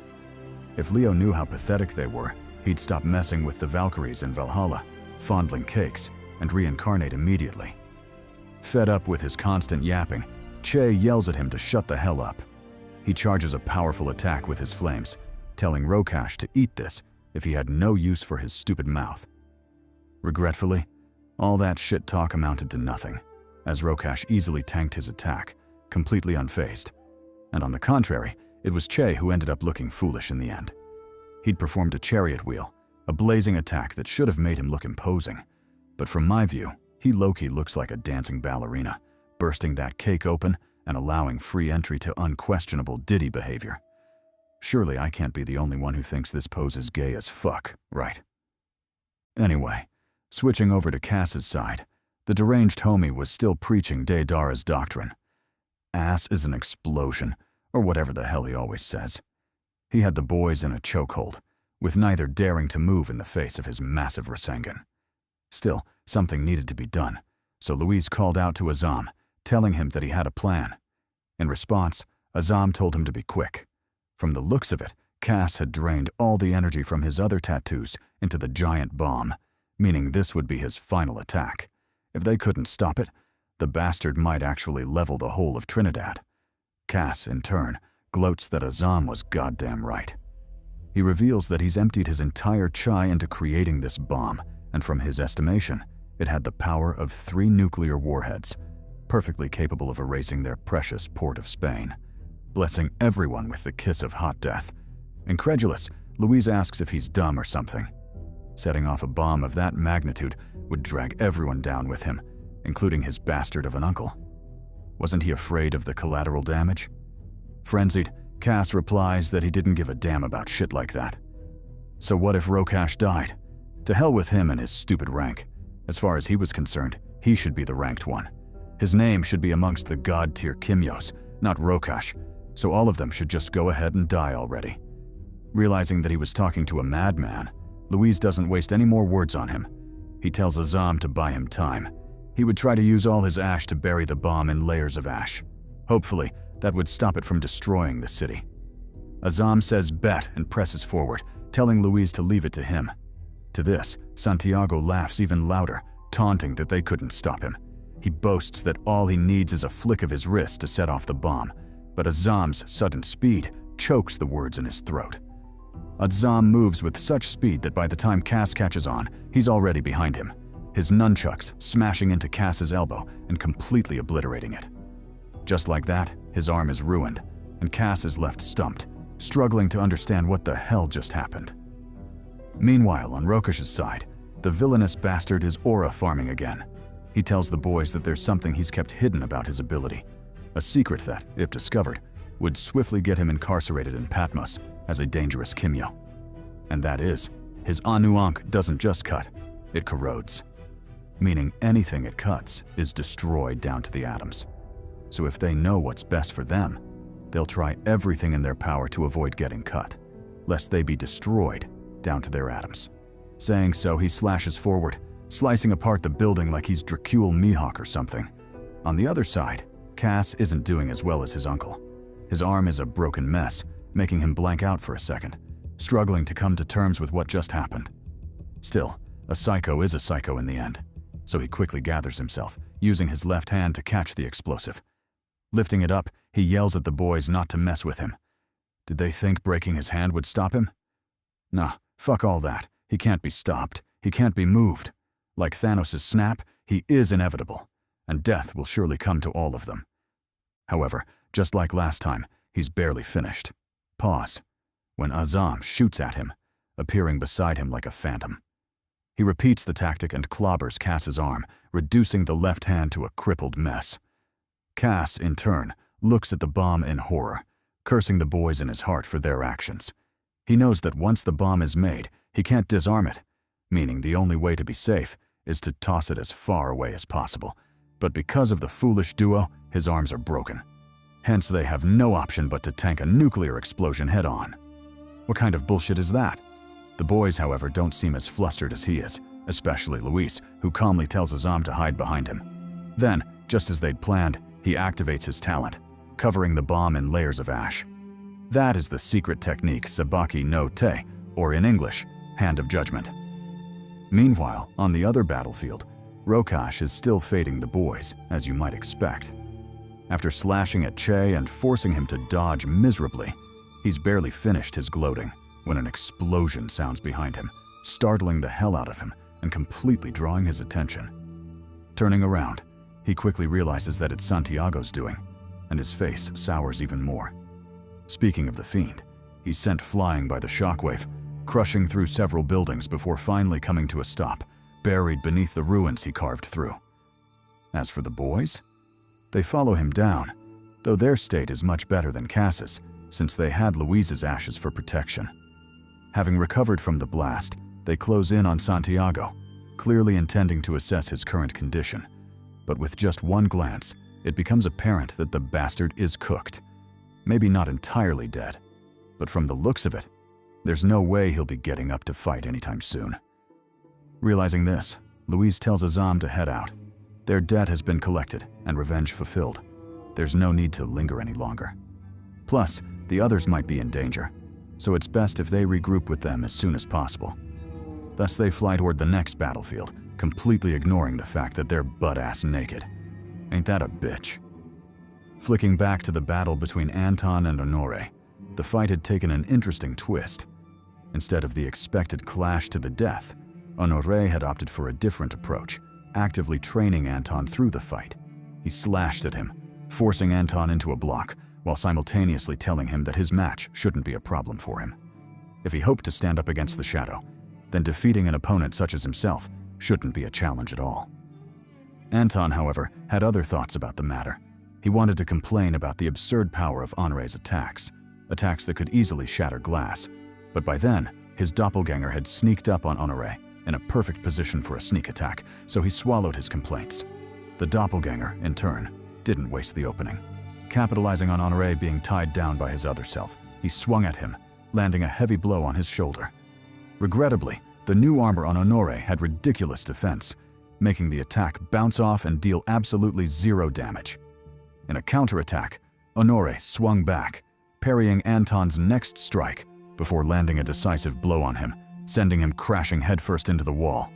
The blow left Anton dazed, and for a second he was tempted to call bullshit on everything. Sure, it was a fight, but goddamn, did he really have to get his cheek swiped so badly? He looked up at Honore, but the homie ignored him, choosing to continue his lecture instead. He told Anton that his weakness was a disgrace to Leo. There he was, practically a stationary target. Yet Anton couldn't do anything to him. Wasn't that ridiculous?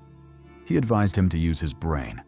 If physical attacks weren't working, why not try another strategy? Why not use this perfect opportunity he was giving him to learn how to analyze and defeat his opponent? Because he was certain the shadow wouldn't give him the chance to do so. Heck, he was training him, yet even his patience was running out.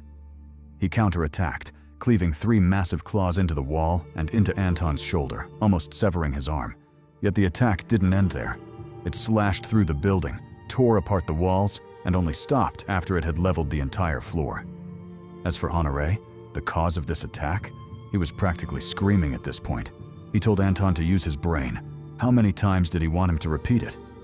In battle, a warrior has to adapt. If one method isn't working, then they have to think of another. Every thought they have, every move they make must bring them closer to victory, as there are no rooms for missteps. Missteps are mistakes, and mistakes will cost him his life. That is the path he's chosen to walk by confronting the shadow, so he better be ready. Saying so, his stomach started to wiggle, almost as if some demon was clawing its way out. It suddenly burst open, revealing countless tentacles that rampaged around, all while Honore's teachings continued in the background. He advised Anton that thinking and adapting during battle weren't enough, as the enemy wasn't foolish and could do the same. Thus, to emerge victorious no matter what or who he faced, he needed something else, something distinct, a conqueror's instinct. He needed to look at his enemy and straight up be like Gojo, saying shit like, "Nah, I'd win." Of course, in his case, he should actually win and not get clapped like Gojo did. Thus, to that end, he would face him with all his power, give him everything he had, pause, and if necessary, beat the instinct of conquest into him. All this was for the faint hope that the battle would change him, grant him the knowledge and instincts that would undoubtedly come in handy while facing the shadow.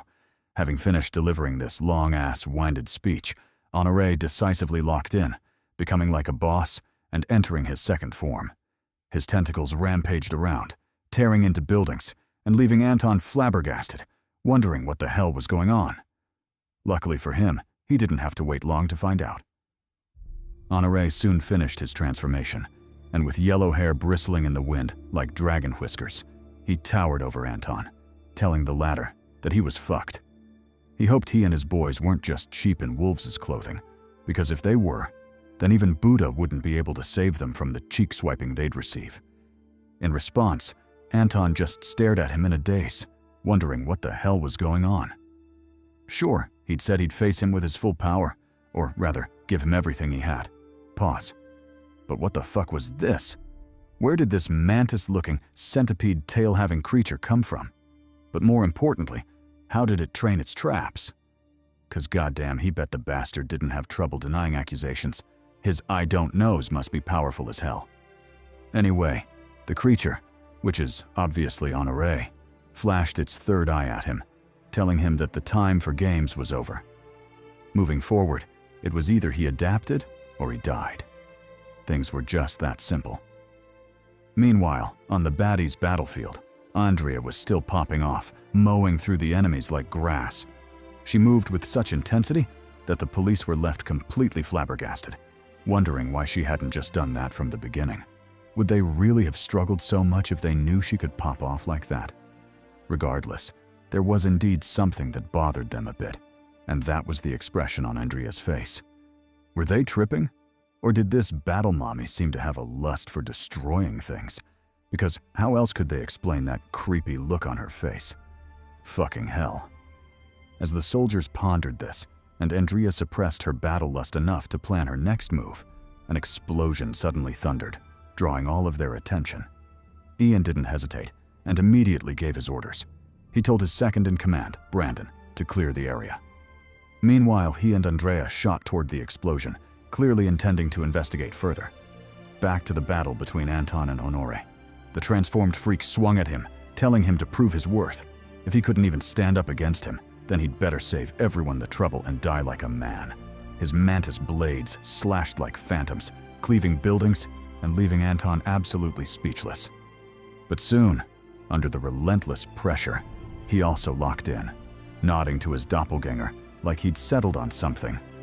Honore, however, continued his rant, telling Anton the same thing he'd been screaming about.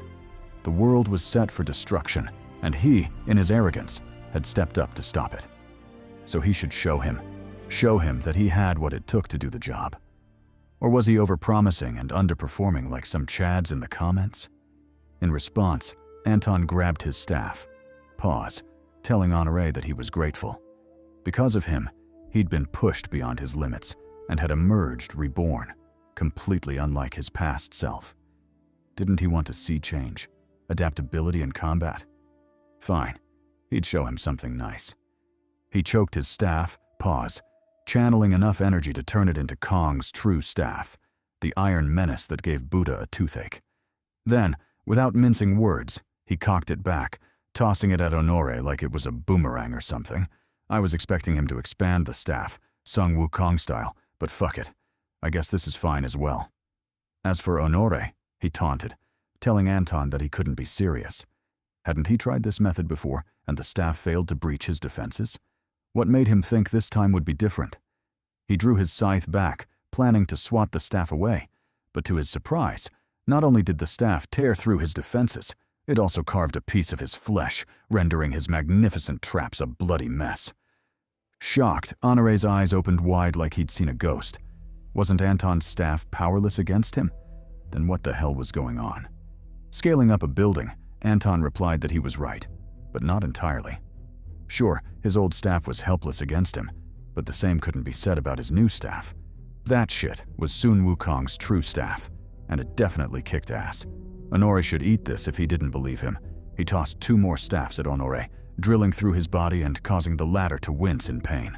As for his doppelganger, it reached the top of the building, staffs in hand, ready to make it rain on Honore. He thus let it fly, staffs galore, drilling each and every one of them into Honore's flesh. Soon, under the relentless barrage, the behemoth became dazed, creating an opening for the boys to finish him off. With zero hesitation, Anton and his clone merged techniques, using the synergy to summon their ultimate trump card. A gigantic, big-ass staff, the true Kong staff, Ruyi Jingu. The staff tore through the clouds, becoming large enough to dwarf the surrounding buildings, and with Anton holding it up like it was the cakes of a big booty mommy, he sent it crashing down on Honore, burying the mutant creature under tons of solid iron, crushing him completely and sending him on his way to the afterlife.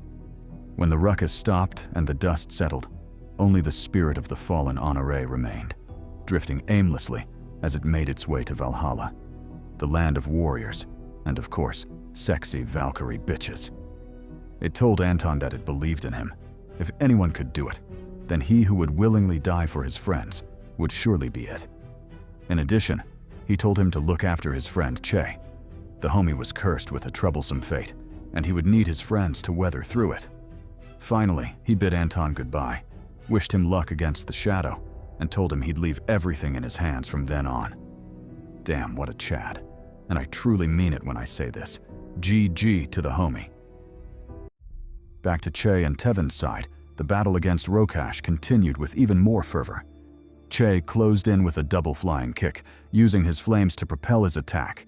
He landed a devastating blow on Rokash, stunning him and sending him crashing into a nearby wall. Pressing the attack, Tevin lunged forward, punching through the walls and compromising the building's stability. He told Rokash he was dead wrong for what he did to Leo, backstabbing the man who considered him a son. And what was worse was that even after the fact, Leo still spoke of him fondly, defending him and showing both love and concern.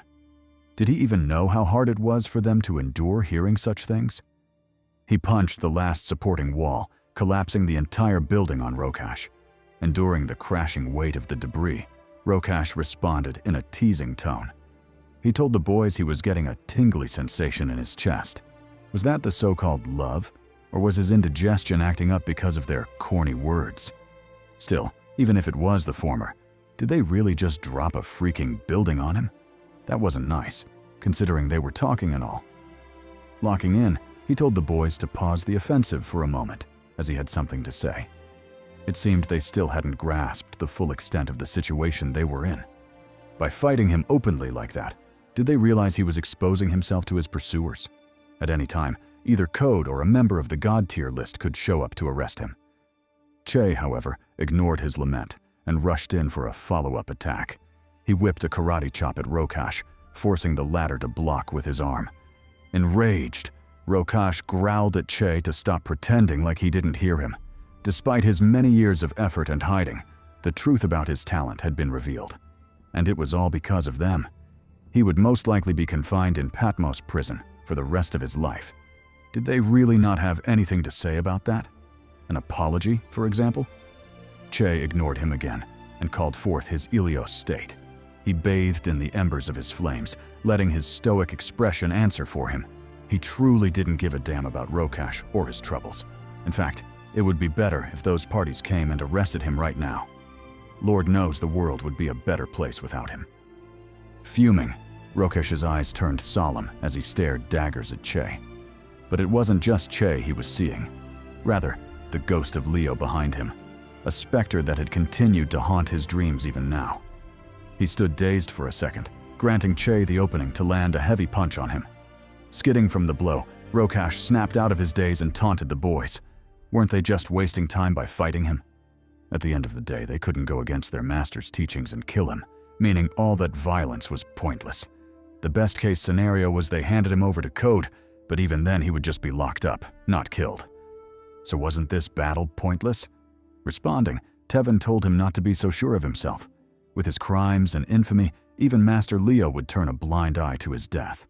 He shouldn't get it twisted, because their encounter was always going to end in one way: his death. Declaring so, he activated his second transformation, Lionhide. An intense energy storm erupted across the battlefield, startling Rokash, who looked on in awe.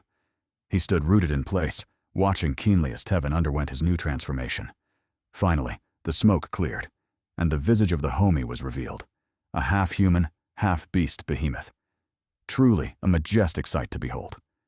Growling, Tevin told Rokash not to get any fanciful ideas. He would die there, and that was non-negotiable. Rokash responded with a confident chuckle. He would die there?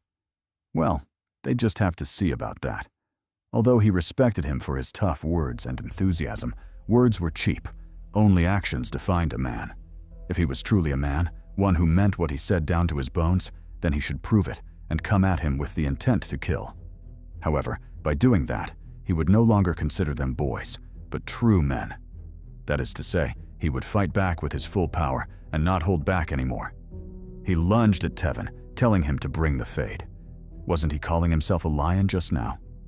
Well, it was time to see which beast was stronger, the lion or the noble jackal Anubis. Tevin said bet and clawed at him, swinging his claws at Rokash's face, but Rokash dodged and counterattacked, driving his elbow into Tevin's jaw. He followed up with a high kick, rocking Tevin and sending him flying into the air. Unrelenting, Rokash pressed the attack, springing off the ground to give chase. He silently appeared above Tevin, his arms drawn back for a double slam. With a tone dripping with contempt, he told Tevin he was far too predictable. How could he hope to stand up against him with such mediocre skills? Then he attacked, slamming Tevin with the force of a charging rhino and drilling his already battered body straight into the ground. Taunting him, he asked the disheveled Tevin if that was all he had. Didn't he have some special moves saved up? A trump card, perhaps? Tevin responded with a growl, telling him to shut up.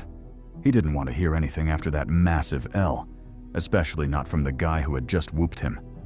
Rokash, however, ignored his words and charged in, telling Tevin they were all pathetic, especially their former master, Leo. He blamed him for underestimating him, for failing to acknowledge the potential of his talent. a talent that could very well rival the best Kimyos in the world. Trading blows, he emphasized that it was pure idiocy. How could a talent as unparalleled as his go unacknowledged? Wasn't that akin to picking up trash while holding a gem in your hand? Pure madness. Fuming, he shared that Leo suppressed him. Despite being the strongest, the most talented, the most intelligent, with combat skills rivaling gods, Leo insisted that he humble himself. But how could he stay humble when his pride stats were maxed out? Wasn't that just asking the impossible? He swung his hand forward, slashing out an attack that forced Tevin into a frantic retreat. From the side, Che finally rejoined the fray. He shot in with a Superman punch, blanketing the battlefield with his flames. Addressing Rokash, he told him not to get cocky. Talent that rivaled gods. Bitch, please. Even his climb into the top 150 strongest Kimyos was a shame to watch. Clapping back, Rokash stopped his all-out punch with ease. He told Che his climb into that list was a matter of course. True power could never be hidden, and that was why he inevitably found himself among the best. Strength ruled everything. Slamming Che into the ground, he confessed that that was the main reason he had challenged Leo, to prove a point. He wanted to show him that absolute strength makes you a target, and when that happens, it's necessary to abandon all sense of compassion and let might take over. When dealing with foes, all rules are irrelevant. You either dominate and rise, or cling to the rules and fall, losing your life for principles rooted in foolish emotion. Having said that, he stomped down, burying Che's pitiful face into the ground. Continuing his rant, he told the boys mercy and compassion didn't exist in their world. They were nothing but crutches the weak leaned on. But of course they wouldn't know that, because they were weak themselves. Matter of fact, their entire group was pitiful. A band of rejects with nowhere else to go, truly a sore sight. Fed up with his nonsense, Tevin lunged at him, his arms cocked back for an overhead slam. But to Rokash, this was nothing more than futile resistance, completely unworthy of his time and energy. He carelessly flicked his finger, stabbing a hole into Tevin's flank and flinging him into the adjacent wall. Then, with a tone reeking of contempt, he asked the boys if they had truly been trained by the one and only Leo Thomas. If so, then they were more of a disgrace to the dojo than he was. At least he made something of his power, and wasn't out in the streets getting his ass handed to him. Didn't they feel ashamed? How could they confidently proclaim themselves as students of Leo Thomas if their standards were that far below average? Sighing in disappointment, he told the boys he'd had enough of the show. He'd given them more than enough time to prove themselves, yet all they managed to do was disappoint him, and worse, disgrace Leo. Fine. If that was all they had to show, then it was about time he put an end to the drama. He would kill them all and rid the world of Leo's last mark. Unbeknownst to him, while he was spewing his villainous nonsense, arms shot toward him, blocking off any chance of escape. He didn't pick up on it until they were already on him, but by then it was too late. They wrapped around him like cakes on a thick mommy, mercilessly slamming him into the ground over and over again. Enraged and humiliated, Rokash diced through the arms with ease. His face turned demonic, showing just how livid he was. He barked at the boys, telling them they had really done it this time. They had managed to enrage him to levels he'd never experienced before. Fine, if they were that eager to die, he would indulge them and send them on their merry way. Just as he finished this declaration, a zap sounded behind him, catching him completely off guard. He barely had time to register the presence of another enemy when Azam's punch landed, sending him flying into the distance. Stunned and unable to move, Rokash realized with horror that Azam's punch did more than just send him flying. The bastard had also struck his pressure points, immobilizing him and rendering any defense hopeless. Just when he thought that was the end of it, someone else joined the fray, his staff already pressing the offensive.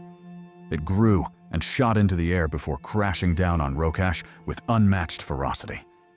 Immobile and unable to defend himself, the staff smashed into him, quaking the ground and leaving a pit behind. When the dust finally settled, a miserable Rokash lay in the pit, his arms and legs sprawled in disbelief. Had he, the mighty Rokash, just been hit by a chopstick? How truly laughable. Meanwhile, as Rokash wallowed in his humiliation and fury, his attackers assembled, their silhouettes inching closer to the pit. They told him he was rather brave to be showing his face around there, despite knowing they had been looking for him. Was he looking down on them or something? Fine. Since he was that eager to get his cheeks clapped, they'd grant him the honor and send him ahead. He should say his goodbyes, because it was about time an asshole like him got what was coming to him. Death. With that declaration, the final bout officially began. Louise set things off by deploying his Ash of the Father's talent to launch spike-like projectiles at Rokash. Rokash, in turn, stamped hard on the ground, widening his stance to welcome the fade. Unfazed, he shot out 2 slashes, neutralizing Louise's attack and effortlessly weathering the storm. However, Louise wasn't done just yet. He hit a second attack in the shadow of the first, successfully catching Rokash off guard and raining multiple punches on him. Even still, the carefree smile on Rokash's face never dimmed in the slightest. Clearly, this level of threat wasn't shit to him. Realizing this, the gang collectively jumped him. They surrounded Rokash on all sides, leaving no room for him to escape. Che and Tevin, the heaviest hitters, pressed the attack, landing a devastating double punch and sending the insufferable Rokash flying. They hit him with so much force that by the time he recovered, Anton was already upon him, successfully completing a well-coordinated assault. He then brought the heat, landing 2 decisive strikes on Rokash and completing his very own pincer attack. Regrettably, the boys' offensive ended there. Rokash intercepted the next volley, trapping Anton's staff firmly in his grasp. Then, with nimble ease, he struck back, punching Anton squarely in the face. He moved to press the attack, but the familiar zap of lightning warned him that Azam was already on the move. Without hesitation, he spun around, blocking Azam's punch that was clearly meant to knock him out. Grinning, he told the latter he wouldn't be falling for that shit again. If he wanted to catch him off guard a second time, then he'd have to try way harder than that. Moving in with his own sneak attack, Louise said bet before crashing a massive hand onto him. Didn't he want a more thought-out sneak attack? Well, he had something for his cocky ass. He slammed Rokash harder into the ground, all while creating an opening for Che and Tevin to advance.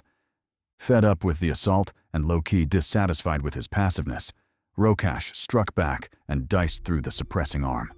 He told the boys he was done messing around, but it sure was interesting to see them work so hard. Louise responded in a firm tone, letting him know he wasn't falling for his nonchalant facade.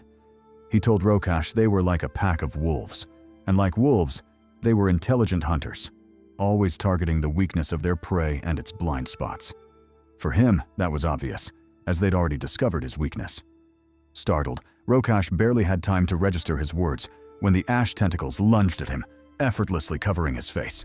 He yelled for them to get off, but by then, an opening had already been created, perfect for Che and Tevin to exploit. Advancing the attack, Che struck with a flame arrow, decisively clocking Rokash in the face. This left him momentarily dazed, allowing Tevin to close in and strike with his own finisher. Thunderclap, a shockwave of sound and energy, modeled after ferocious lions, rippled through the air and crashed mercilessly into Rokash. It knocked the wind out of his lungs, battered his body, and left him coughing up a mouthful of blood. Still, the boys weren't done just yet. Louise, who was clearly the strategist, revealed that he wasn't joking when he said they'd found Rokash's weakness. Rokash's corrosion talent was so attack-focused that it barely had room for anything else. That is to say, his offensive ability was mighty, but his other attributes, defense included, were pure trash. To prove this, Louise told Che to have a go at it, and Che readily agreed, not only because his attack power was the strongest, but because his hatred for Rokash ran the deepest. Of course, he'd be first in line if it was about beating the shit out of Rokash. Without further ado, he shot forward, deploying a mimic of Leo's former technique, Phoenix Spear. In his case, however, he named it the Sun Spear. Regardless, the damage was the same, as it blasted into Rokash, rocking him and sending him crashing into the opposite wall. When he did, Rokash was compelled to reassess the boys, admitting that the fight wouldn't be as easy as he'd expected. Maybe he really had to give it his all, otherwise defeat might actually be a possibility. Meanwhile, the boys took the chance to throw shade. They told Rokash he was nothing, just a brute who relied on his power to prance around. He didn't deserve his reputation, let alone to survive for so long after dragging their master's name through the mud. Fortunately, all that would end soon. They would kill him right then and there to avenge their master, but more importantly, to apologize to him for letting Rokash live for so long after what he did. Declaring so, They all rushed at him, their talents and abilities poised to end him for good. But just as things seemed to be winding up, Rokash suddenly chuckled and called them fools for their naivety. Did they forget he was ranked 97 on the strongest Kimyo list? A list dedicated to the 150 strongest Kimyos in the world? Such a title wasn't for show, nor was it given to just anyone. Nah, he earned it, and he would show them exactly what that meant. He stretched his hand to the ground, summoning a ritual pillar from it, the Pharaoh's protection eye. Then, gripping it firmly, he unleashed a beam attack that rivaled the gods, bringing chaos to the battlefield and leaving the boys absolutely frantic. They barely had time to dodge before the beam leveled the battlefield, tore apart space, and demolished the surrounding buildings, leaving nothing in its wake but a path of destruction. When the smoke cleared, the boys were horrified to see the full extent of the carnage. Just how was anyone supposed to fight something like that? But to their shock, they didn't have to, because Rokash was long gone, having used the attack as a distraction to slip away. What a cunning bastard. Obviously, the boys were furious about this, especially Che, who was practically spitting fire. He couldn't understand why the bastard had run away, particularly after talking so much shit. By his side, Louise told him to calm down. This wasn't something to get so worked up about. Besides, he had a pretty good idea of where Rokash had run off to. Switching scenes, we're taken to the building Santiago had crashed into. But this time, he's no longer alone. Someone else is there with him, Rokash. Noticing his uncle standing before him, Cass called out, asking for help. He reached out his hand, hoping to get some assistance. However, that wasn't meant to be, as Rokash swatted his hand away, clearly unbothered by his perilous situation. Pressing forward, he kicked Cass aside, exposing the Egyptian symbol glowing faintly on his back, a symbol identical to the one wielded by Rokash. It is explained that the two symbols were originally two halves of a whole, each symbolizing the talent held by Rokash. However, he had split them and given one half to Santiago, thereby making him a vessel. The half he gave to Cass represented durability, an attribute he desperately needed given the nature of his own talent. Without it, he wouldn't have been blast-proof and would have continuously injured himself whenever he used his power. As for the other half, it represented strength and power, and Rokash had kept it for himself. Right now, however, he decided to take his power back. Since Cass had failed to live up to his expectations, to grow powerful enough to lead the new generation in the upcoming war against the Shadow, there was no need to leave the power with him. He would rather take it back and lead the war himself. You know what they say, if you want something done right, do it yourself. At the same time, outside the building, the boys had just arrived, following Louise and Azam's directions. They had barely settled in when a massive explosion went off, blasting the windows and stunning them with its intensity and shockwave. Startled, they each entered their combat states, knowing damn well shit was about to go down. And whatever caused that explosion was, for certain, an enemy. Just as they expected, when the dust settled, the menacing voice of Rokash sounded, telling them it was time to end it all. The moment to decide whether they had what it took to replace him in the fight against the Shadow had come, and he sincerely hoped they weren't all bark and no bite. Speaking of Rokash, with his talent completed, he finally took on his true form. Ankh state, the Golden Pharaoh. His visage changed to that of a divine being, low-key resembling a blend between Anubis and a pharaoh. This was his complete form, a manifestation of the two sides of his talent, state and corrosion. It is explained that his talent, Ankh, is a state-type ability with a corrosion-based weapon. The state aspect provides his body with formidable boosts to all his physical attributes, as well as a hide-like body armor. The hide alone is powerful enough to rival those of specialized Kimyos, Tevin, for example. Yet this is just part of Rokash's true ability. As a matter of fact, his entry into the strongest 150 list came from exposing his state side while keeping his corrosion power hidden. That is to say, Rokash is far stronger than he originally seemed, and he just got even stronger by completing his talent. Without a doubt, a grand showdown is about to kick off, and the boys are in for some serious fate. Damn. In the peaceful Queen's Park, Savannah, port of Spain, the soothing calm is suddenly broken by an explosion going off. However, this wasn't your regular explosion. Rather, It was the carnage from the boys getting their cheeks polished. As the dust settled, the silhouettes of the gang became clear, and all of them were in a rather sorry state. Rokash, the perpetrator of this ass-whooping, taunted the boys, telling them they'd chosen a really good spot to get trashed. It had been several years since he'd visited the Queen's Park, but he had to admit that it was a really good place to die. So, was that why they were there? To die?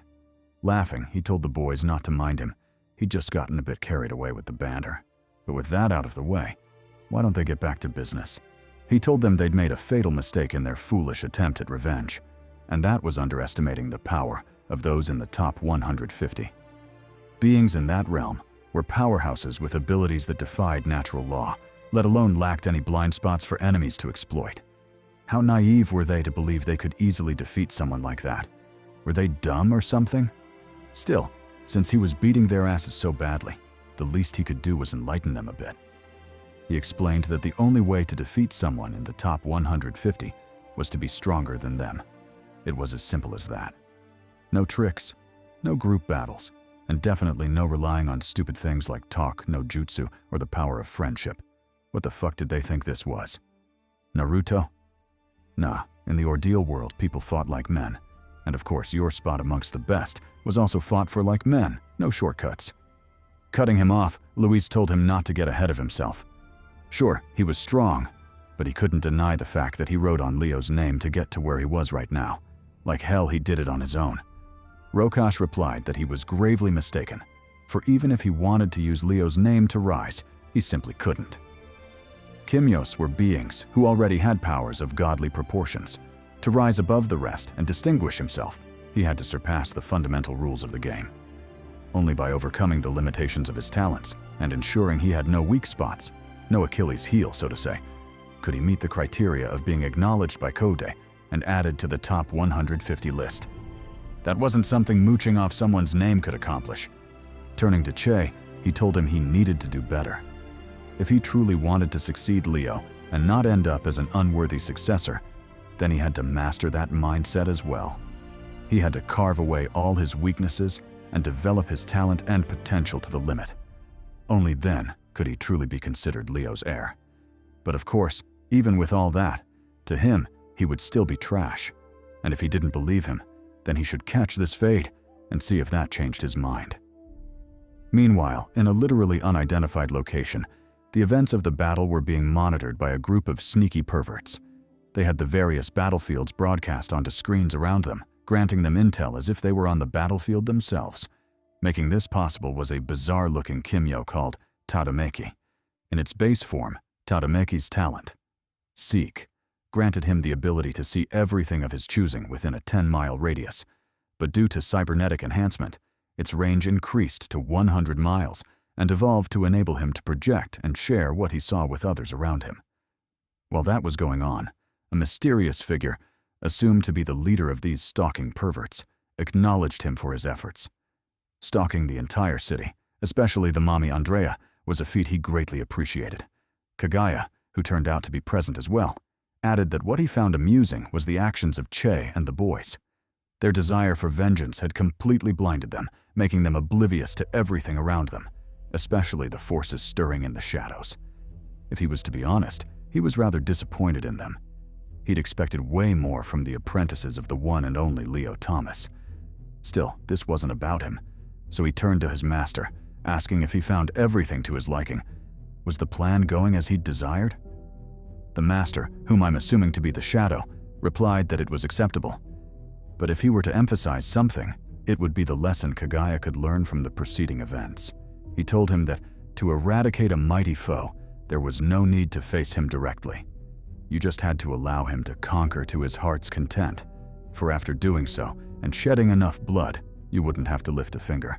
His own allies would naturally turn on him. He should always remember that a friend who despised him was far more dangerous and treacherous than any powerful enemy. Of course, this was alluding to Che. Back on the battlefield, things were finally popping off. After delivering his speech of lore, Rokash disappeared from his original spot and arrived behind Tevin the very next second.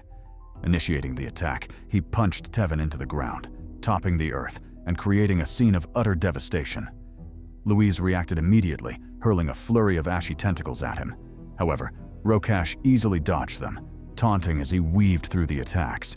Arriving before Azam, he told the boys they were way too emotional. A little setback, and they'd lose their composure. Still, who was he to judge, especially if it helped him beat their asses faster? He zoomed around the enraged Azam, and before he could react, recreated the iconic Muda Muda, blitzing the shit out of his back and sending him flying with a savage sidekick. Ignoring the yeeted Azam, he turned his attention back to Louise. The kid had been getting on his nerves lately, so Rokash decided to teach him a lesson. Calling upon his Pharaoh's Eye technique, he stacked them into layers before unleashing them at Louise, a searing beam of energy hurtling toward him. But Louise reacted faster, dodging to the side and narrowly evading the beam of death.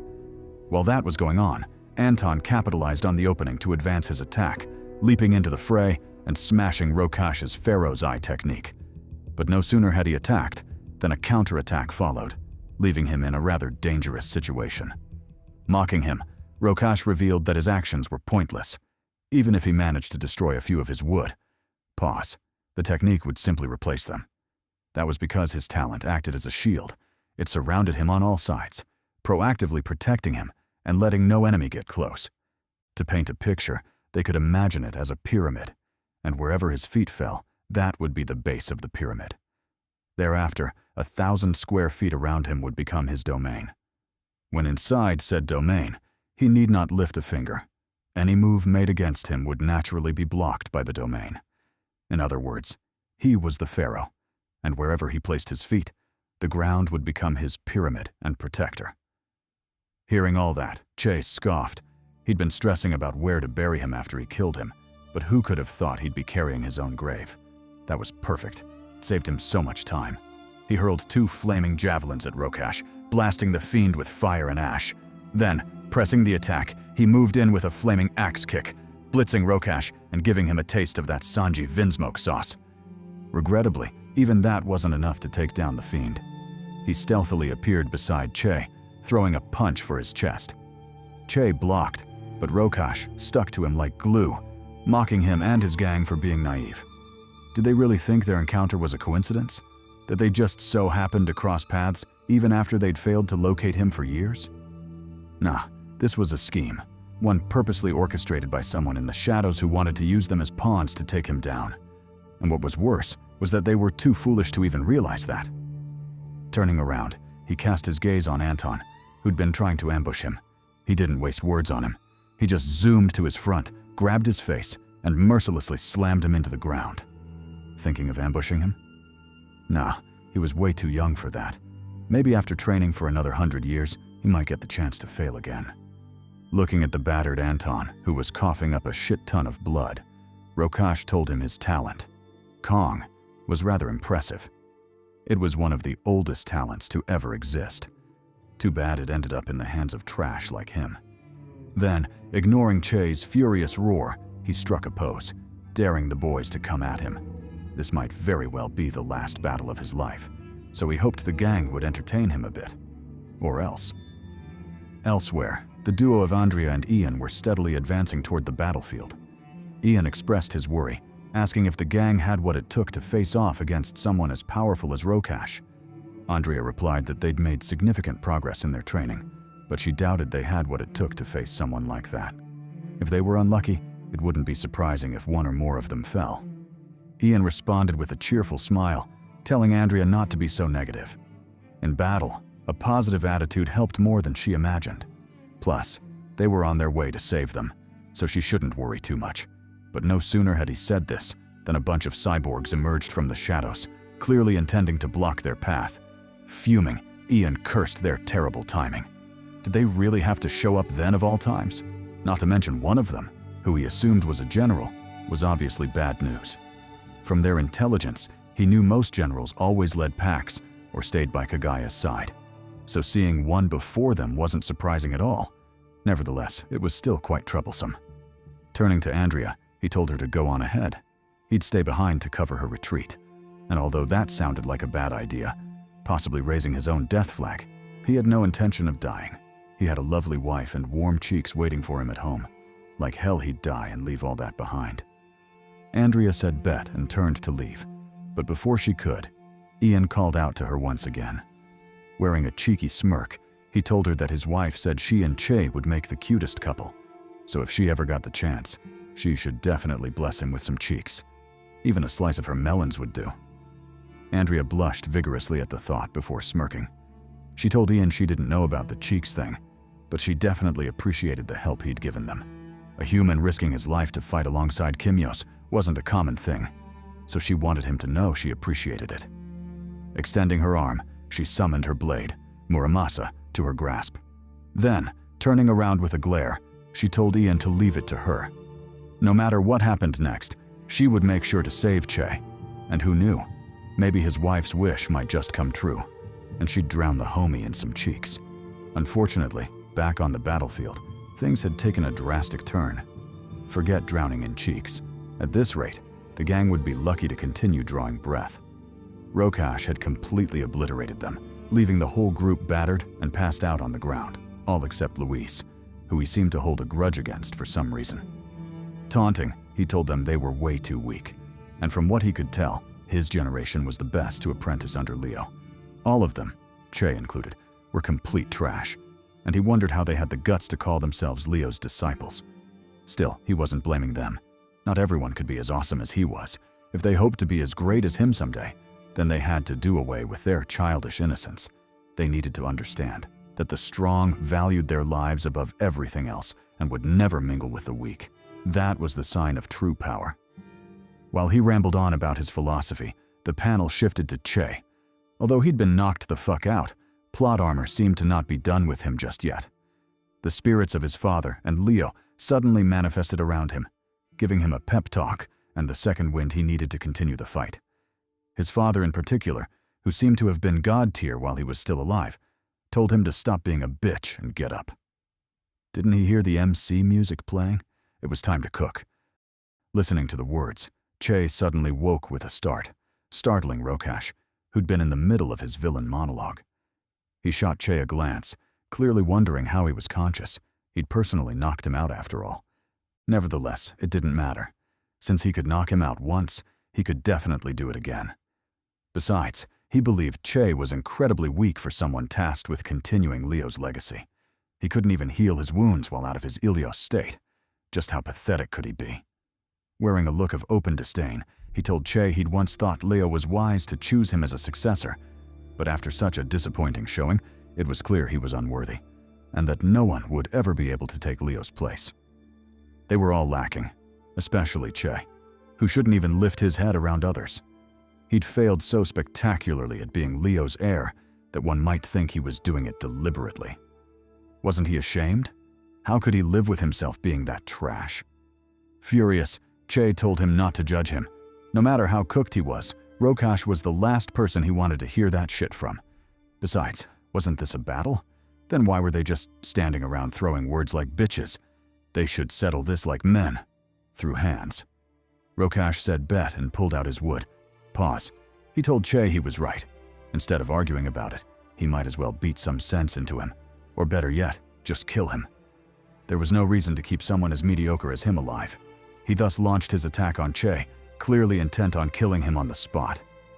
Che froze under the pressure, keenly realizing that the attack posed a fatal threat. If he couldn't evade in time, he might very well die there. However, just as he was about to make his move, someone else joined the fray, slashing apart Rokash's attack and catching him off guard.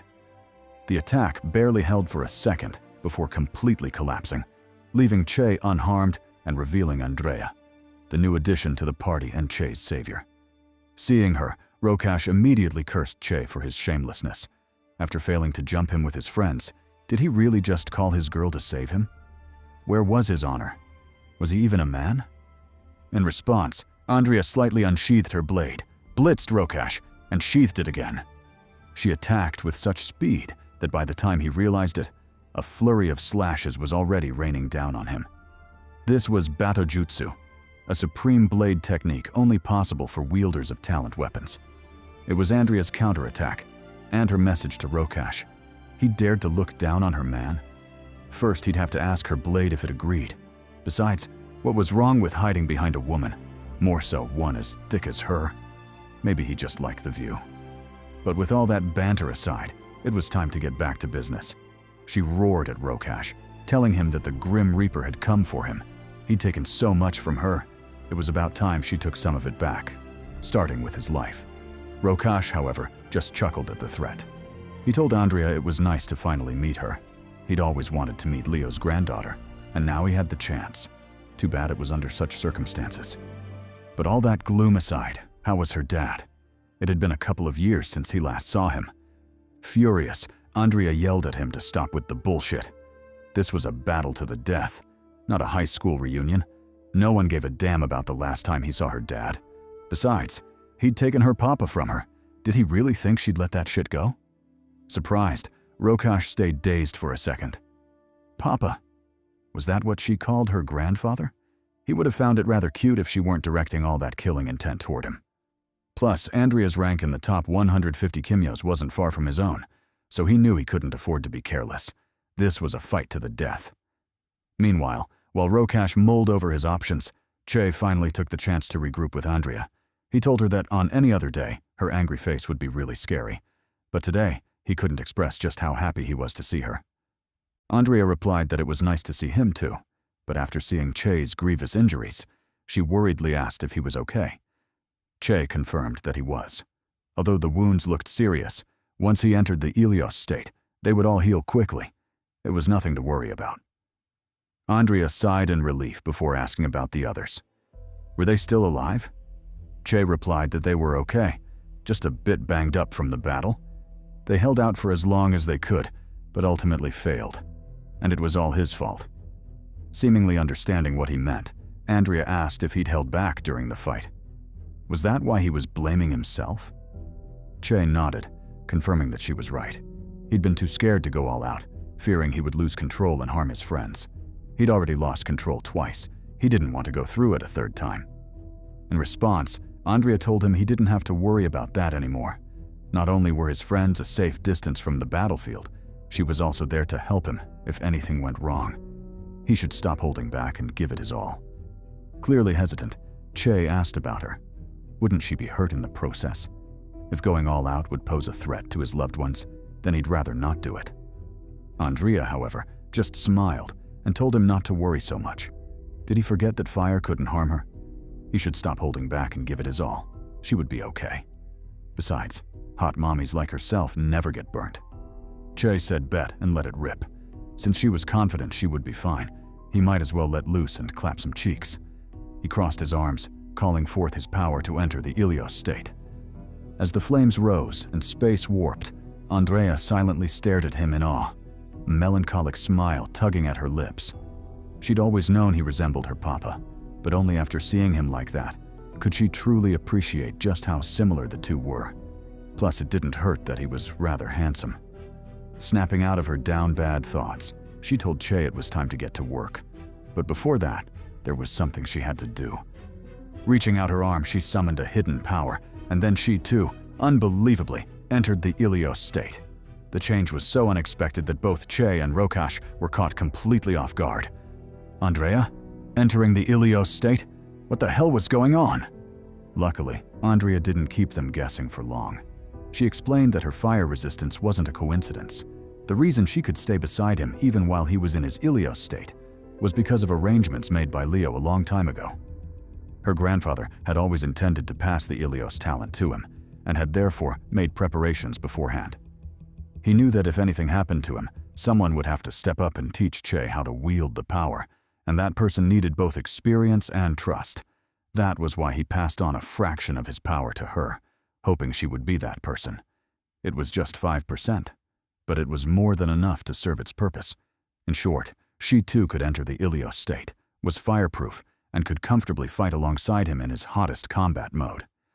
Incredulous, Rokash yelled for them to hold the fuck up. What did she mean, Leo left her a fraction of his power? He'd been Leo's strongest disciple, yet he didn't give him shit. How could he accept that? Che responded coldly, telling him to be realistic. Was that something a treacherous bastard like him deserved? Then again, why was he even tolerating this nonsense? They might as well get to fighting. Andrea said bet, and the two moved. charging toward Rokash with overwhelming killing intent. As for the fiend, he was low-key panicking inside. Andrea's earlier attack had completely destroyed his Pharaoh Eye technique, leaving him defenseless as he waited for it to recover. But obviously there was no way the duo would give him that chance. They pressed the attack. Che threw punches from the front, while Andrea launched a pincer attack from the back, successfully forcing Rokash onto the defensive. Realizing the enemy was struggling, Andrea advanced, slashing at Rokash and tearing apart more of his defense. Her attacks became even more vicious, targeting his weak spots and leaving him in a miserable state. Finally, when he couldn't take it anymore, Rokash counterattacked, parrying her slash and knocking the blade from her grasp. He moved in with a 1-inch punch, knocking Andrea back and yelling that he'd had enough. Did they think he was a training dummy or something? Like hell he'd stand there and accept that. Che, however, ignored his outburst, grabbed Andrea's sword, and moved in for the kill. So what if he didn't accept it? Did he think he had a choice? He slashed at him, forcing Rokash to block and return to the defensive. However, just because he was in a sorry state, pitiful even, didn't mean Rokash was in any real danger. He still had his indestructible armor to rely on, and so long as it stayed intact, his life was guaranteed. No matter how much Che swung at him, no matter what techniques he used, it would all be pointless in the end. All he had to do was endure the barrage, and his chance to counterattack would come. However, just as this thought surfaced, and right when he was imagining all the messed up things he'd do to avenge this grudge, Che pulled a move that caught him completely off guard. It was the same move that had struck terror into him long ago, the unique technique of the god-tier Kimyo S-Heart. Only then did an uncomfortable realization dawn on Rokash. The rumors had been true. That legendary hero had indeed had a child in secret, and that child was Che. Unfortunately, he wasn't given time to dwell on it. A sword slashed for his neck, forcing Rokash to focus and bolster his defense. Still, that wasn't enough, as Che wasn't the only one he was up against. Andrea suddenly appeared behind him and, with a sneak attack, sent him flying. She then retrieved her sword from Che, preparing for the next stage of the battle. Realizing it was time to end things, Che called forth all his power. His body became as dazzling as the sun as he charged at Rokash. The grudge had simmered long enough. It was time to sever it. Rokash sensed the danger and immediately activated his trump card. Slithering wood coiled around him like serpents before coalescing into a gigantic pyramid, trapping both Andrea and Che inside. Once inside, Rokash instantly regained his confidence. He told the duo they were in his domain now, and if they insisted on seeing this battle through, then he wouldn't mind sharing this tomb with them for eternity. Of course, the duo ignored him and pressed the attack. Things had already gone this far. Did he really think mere words would stop them? Nah, it was on. And the only way it would end was if one party died. Che split from Andrea and targeted the pyramid. He hadn't forgotten that it had its own consciousness and would proactively protect Rokash. To prevent it from interfering, he decided to destroy it first. He flew toward the wall, destroying every Pharaoh's Eye he came across. Seeing this, Rokash moved to stop him, but was blocked by Andrea, her flaming sword radiating intense heat and killing intent. She stabbed at his heart, forcing him to abandon any foolish thoughts and focus entirely on defense. Grabbing the blade, he told Andrea it was pointless. With his indestructible armor, it would be impossible to pierce his skin, even if she had 1,000 years. She wasn't Asta. Like hell, she'd prevail through effort alone. However, no sooner had he said that than Che rejoined the battle. He landed behind Andrea, glaring at Rokash with intense hatred. They couldn't prevail through effort alone? Who decided that? If he said he wanted him dead, then he would die. And there was nothing anyone could do about it, not even gods or Buddhas. He smacked Andrea's sword, using the force to drive it forward. With his strength, Andreas and the spirit of Leo, who had seemingly joined the battle, the blade steadily dug deeper, slicing through Rokash's indestructible armor and driving toward his heart. Only then did the cocky smirk fade from Rokash's lips, replaced by pure terror. Was he really about to die? No, he couldn't accept that.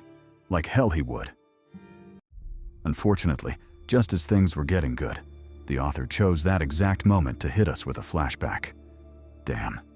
We're taken several years into the past, back when Leo was still a dashing middle-aged man, and, of course, still had his waifu/mommy with him, the baddie Elsa.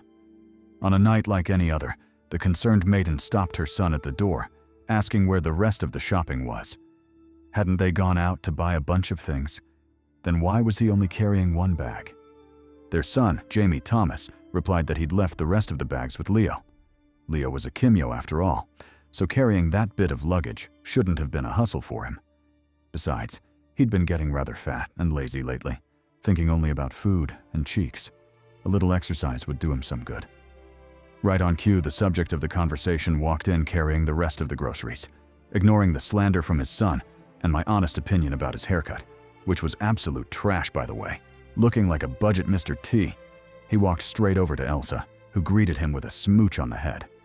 However, just as he was about to tell her how he'd be tapping that tonight, a voice suddenly called out, ruining the moment. To the couple's surprise, the new arrival was a younger, poppier Rokash, though he'd been beaten up pretty badly.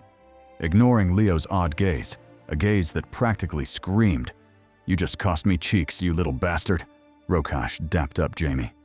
Jamie glanced over the bruised Rokash and asked what had happened. Had he gotten caught with someone's bitch or something? Rokash replied with a firm, "Nah," though he low-key wished that was the case. He explained that he'd just taken part in a Kimyo martial arts competition and won first place. The whole thing had been surreal, him against groups, solo against parties, yet he still came out on top. He'd even beaten their biggest rivals, the Wolf Gang, decimating all of them and bringing them under his heel.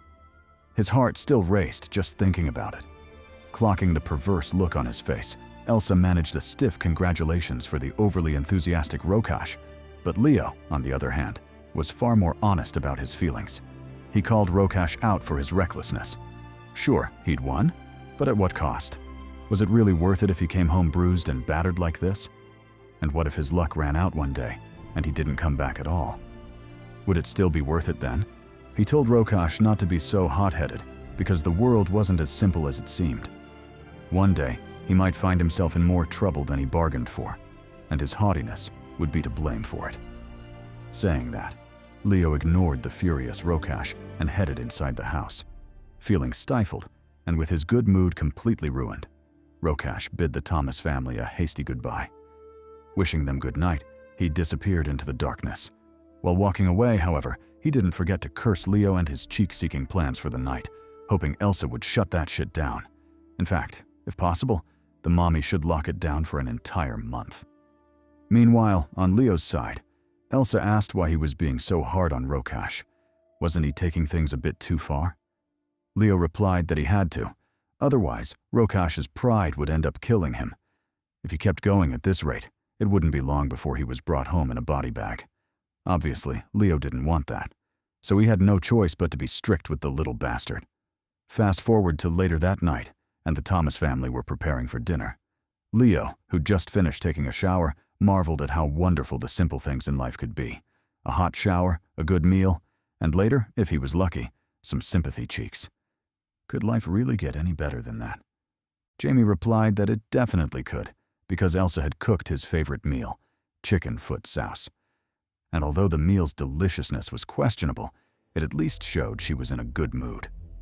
Who knew? Maybe those possible sympathy cheeks might just get upgraded to guaranteed yams. Beaming, Leo thanked his wife for the food. He knew she'd prepared it to lift his spirits, and he was genuinely grateful for it. However, before he could finish his prayer or dive into the delicious meal Elsa had prepared, his danger sense suddenly flared, causing his expression to drastically change. Reacting instantly, he grabbed Elsa and Jamie, escaping the house moments before it erupted into flames. Meanwhile, on his way home and still sulking over Leo's reprimand, Rokash also noticed the commotion. After tracing the source and realizing it was Leo's house, his face changed drastically as well. Back at the scene, the Thomas family had luckily survived the sneak attack. Leo had managed to pull both of them out safely, though the same couldn't be said for their home. It was completely wrecked. Seeing the destruction, Leo wanted to retaliate immediately, to punish the fool who dared endanger his family, but he knew that wasn't the right move. First and foremost, he had to ensure their safety. Taking out a key, he told Elsa it belonged to his van. He instructed her to grab Jamie and head to 37 Forest Avenue. They'd be safe there. Puzzled, Elsa asked what he was talking about. 37 Forest Avenue? Wasn't that the Hart residence? But more importantly, when had he even managed to grab Jamie, herself, and the car keys? Wasn't that a bit too much? The explosion had happened almost instantly after all. Leo ignored her questions and told her to get moving. Now wasn't the time to question the plot. If the author said he could do it, then he could do it. Turning his back to them, he ordered them to get out of there. Once alone, he shifted his attention toward the attacker, daring him to come out. Since he clearly wanted the fade, why was he still hiding in the dust like a creep? Was he aura farming or something? Leo wanted to keep roasting him, but the second he identified the attacker, his expression drastically changed. Forget talking shit. He'd be lucky if he escaped unscathed. Noticing the stiffness in Leo's face, Shadow didn't waste time with pointless villain monologues. He knew he was a bona fide badass, so why waste time yapping? Slashing his arm, he let his blood sputter onto the ground. As for the fleeing Thomas family, he wasn't worried in the slightest. If he wanted them dead, then they would die. Unbelievably, the second the blood hit the ground, it began to squirm, as though it were alive. Then, to Leo's shock, it shot into the air, settling behind Shadow like a ghastly sentry complete with writhing limbs and eyes. Realizing the situation had taken a disastrous turn, Leo instantly entered his combat state. He activated his Ilios form right from the jump, knowing damn well this wasn't an enemy he could afford to play around with. Whipping out his claymore, he rushed Shadow with the quickness. Shadow, however, blocked that shit effortlessly. He didn't even flinch from the impact, showing just how goated he really was. Then, without breaking eye contact, he casually flicked the sword aside, opening Leo up for a counterattack. Sensing the danger, Leo backpedaled just in time, narrowly avoiding being split in half. He had barely calmed his racing heart when Shadow's voice reached him, calling him old. Was that all the so-called number one amounted to? If so, then this fight was bound to be a boring one. However, no sooner had he said that than another shadow appeared beside him, catching him slightly off guard. The new arrival, Rokash, swung at him, but Shadow blocked the strike with a single palm. Still, Rokash remained relentless. Activating his Anuank impulse, he blasted Shadow into the distance. Capitalizing on the brief respite, Leo shouted at Rokash to enter his full-state form. Shadow was a monstrous opponent, and there was no way Rokash could hurt him while stuck in his half-state form. Nor would Shadow stay down for long. Rokash said bet and began channeling his power, officially starting his transformation. Meanwhile, Shadow recovered exactly as Leo predicted, barely carrying a scratch on him. He turned toward the duo and coldly declared that they were nothing but garbage. Even working together, they still amounted to trash. Wasn't it pathetic that they believed they could stand against him? Fine. Since they insisted on remaining a thorn in his side and refused to be recruited, there was only one option left: destruction. He would kill them all, master and disciple alike. Rokash completed his transformation and told him to bring it on. Kill them? Sure. But before that, he'd first have to wash his own neck. Turning to Leo, he asked who the bloodsucker was anyway. Was he a friend of his? Leo replied that he was far from it. In fact, he'd been hoping his existence was a myth. He explained that Code had been pursuing Shadow for almost a decade now, and any intel on the matter or the person had been highly classified. All he knew were rumors, and even those came from a friend, the only person to have allegedly survived an encounter with Shadow. That being said, he warned Rokash to take the fight seriously, but more importantly, under no circumstances should he let Shadow cut him or draw his blood. Listening to the two plan like he couldn't overhear them, Shadow called them foolish once again. They were already trash to begin with, but the fact that they were so powerful, yet still chose to serve humans, made them even more pitiful. It pained him to see such talent go to waste, but he knew they'd never change their ways. Death was the only solution, both for them and the pitiful humans they served. Drawing his sword, he told Leo to come die. Leo said bet and lunged at him, clashing swords with the overpowered freak. He managed to knock Shadow back half a step, creating an opening for the next attack. Not his, but Rokash's, who slid beneath Leo and sent Shadow flying with a nasty kick. Watching the insufferable bastard get yeeted into the distance, Leo praised Rokash for his quick thinking. Blitzing Shadow out of the neighborhood and switching battlefields was indeed the right move, and although it was still uncertain whether they could actually win that fight, not having to worry about civilian casualties would definitely increase their chances. Thus, they gave chase, pursuing Shadow to the new battlefield. Meanwhile, at 37 Forest Avenue, the duo of mother and son had finally arrived at the Hart residence. After knocking on the door, Jamie couldn't help but question Leo's decision on the matter. Wouldn't it have been more practical to head to his army base? At least there, he was confident he could mobilize the army and have them at his doorstep within minutes. What was the point of coming to the Hart residence? Elsa replied that she wasn't sure, but Leo must have had his reasons. He knew about Jamie's base and the forces he could mobilize, yet he still insisted they come to the Hart residence. That could only mean Leo believed whoever was in the Hart residence would be more helpful to them in this situation than all the military forces back at the base. Right as she said that, the door to the Hart residence opened and out walked two people, Sabito and May Hart. Che's parents and also Leo's trump cards in this mess. Side note, the mommy is kinda milfy. I'm really digging her character design.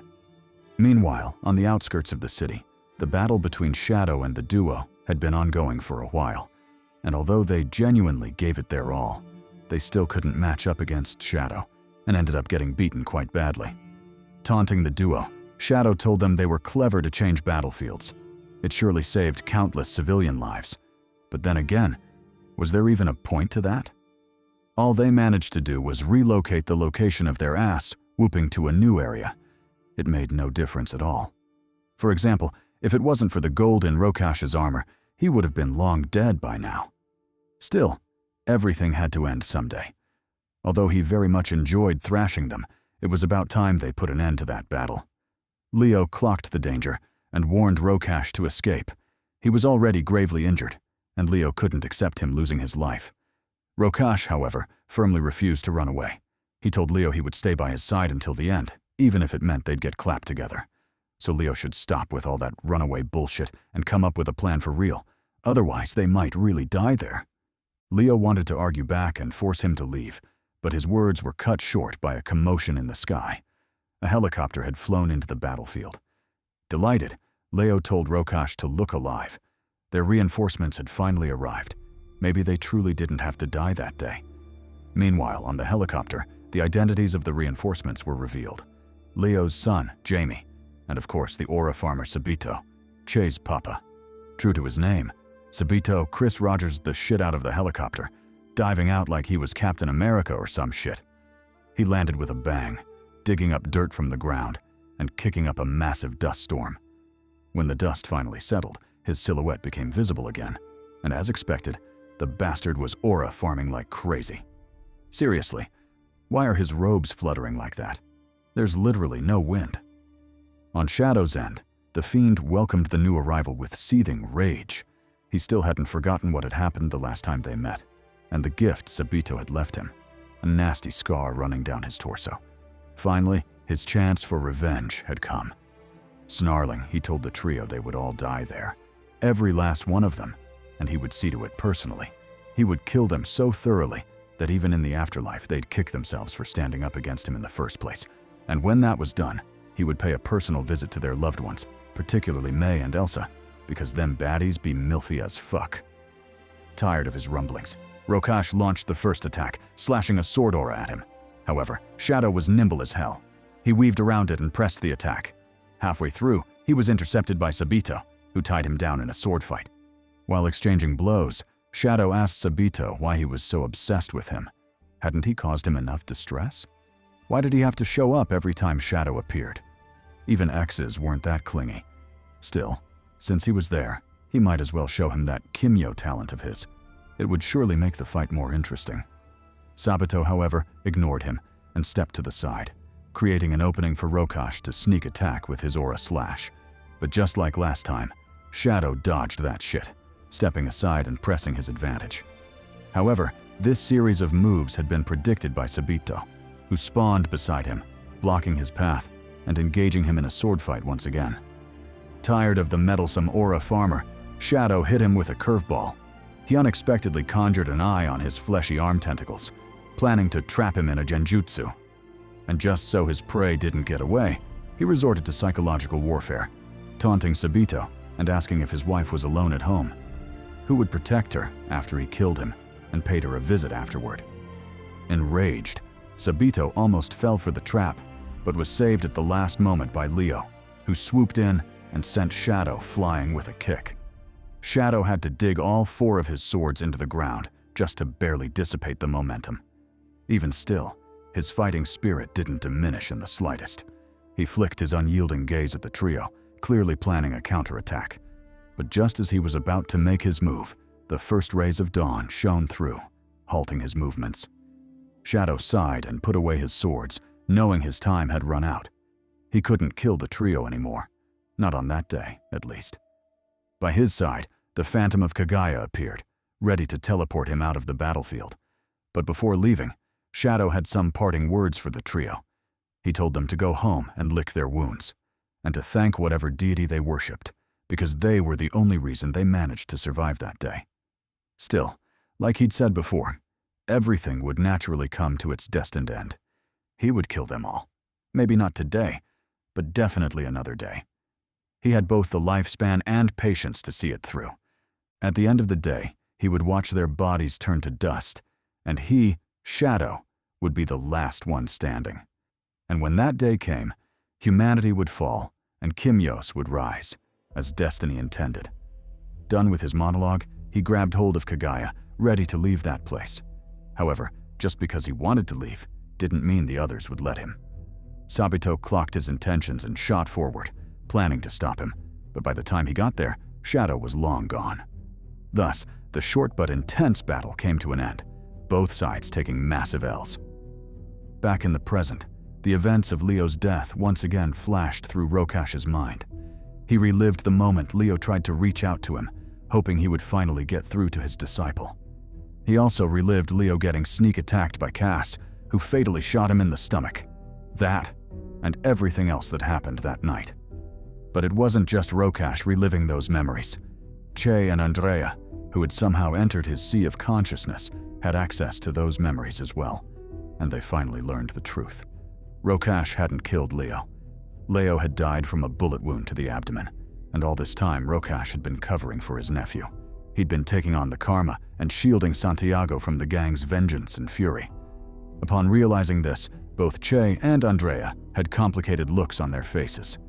They wished to say something, but Rokash told them to save that shit for later. For now, they had more important things to talk about. He explained that what they'd just experienced was a phenomenon that happens when a Kimyo kills another Kimyo. When that happens, it's possible for the killer to see some of the victim's memories. Nobody knows why that is the case, but it doesn't matter anyway, so they should just focus on Shadow. He revealed that Shadow's true name was Val Vajazatha, and that he was Cain's last disciple. He had been alive for a very long time, but they probably hadn't heard of him, because Code had deliberately kept intel about him hidden. That was because Shadow's true goal was the annihilation of the human race and the dominion of the Kimyo race. Hence, Code kept details about him secret to avoid public unrest.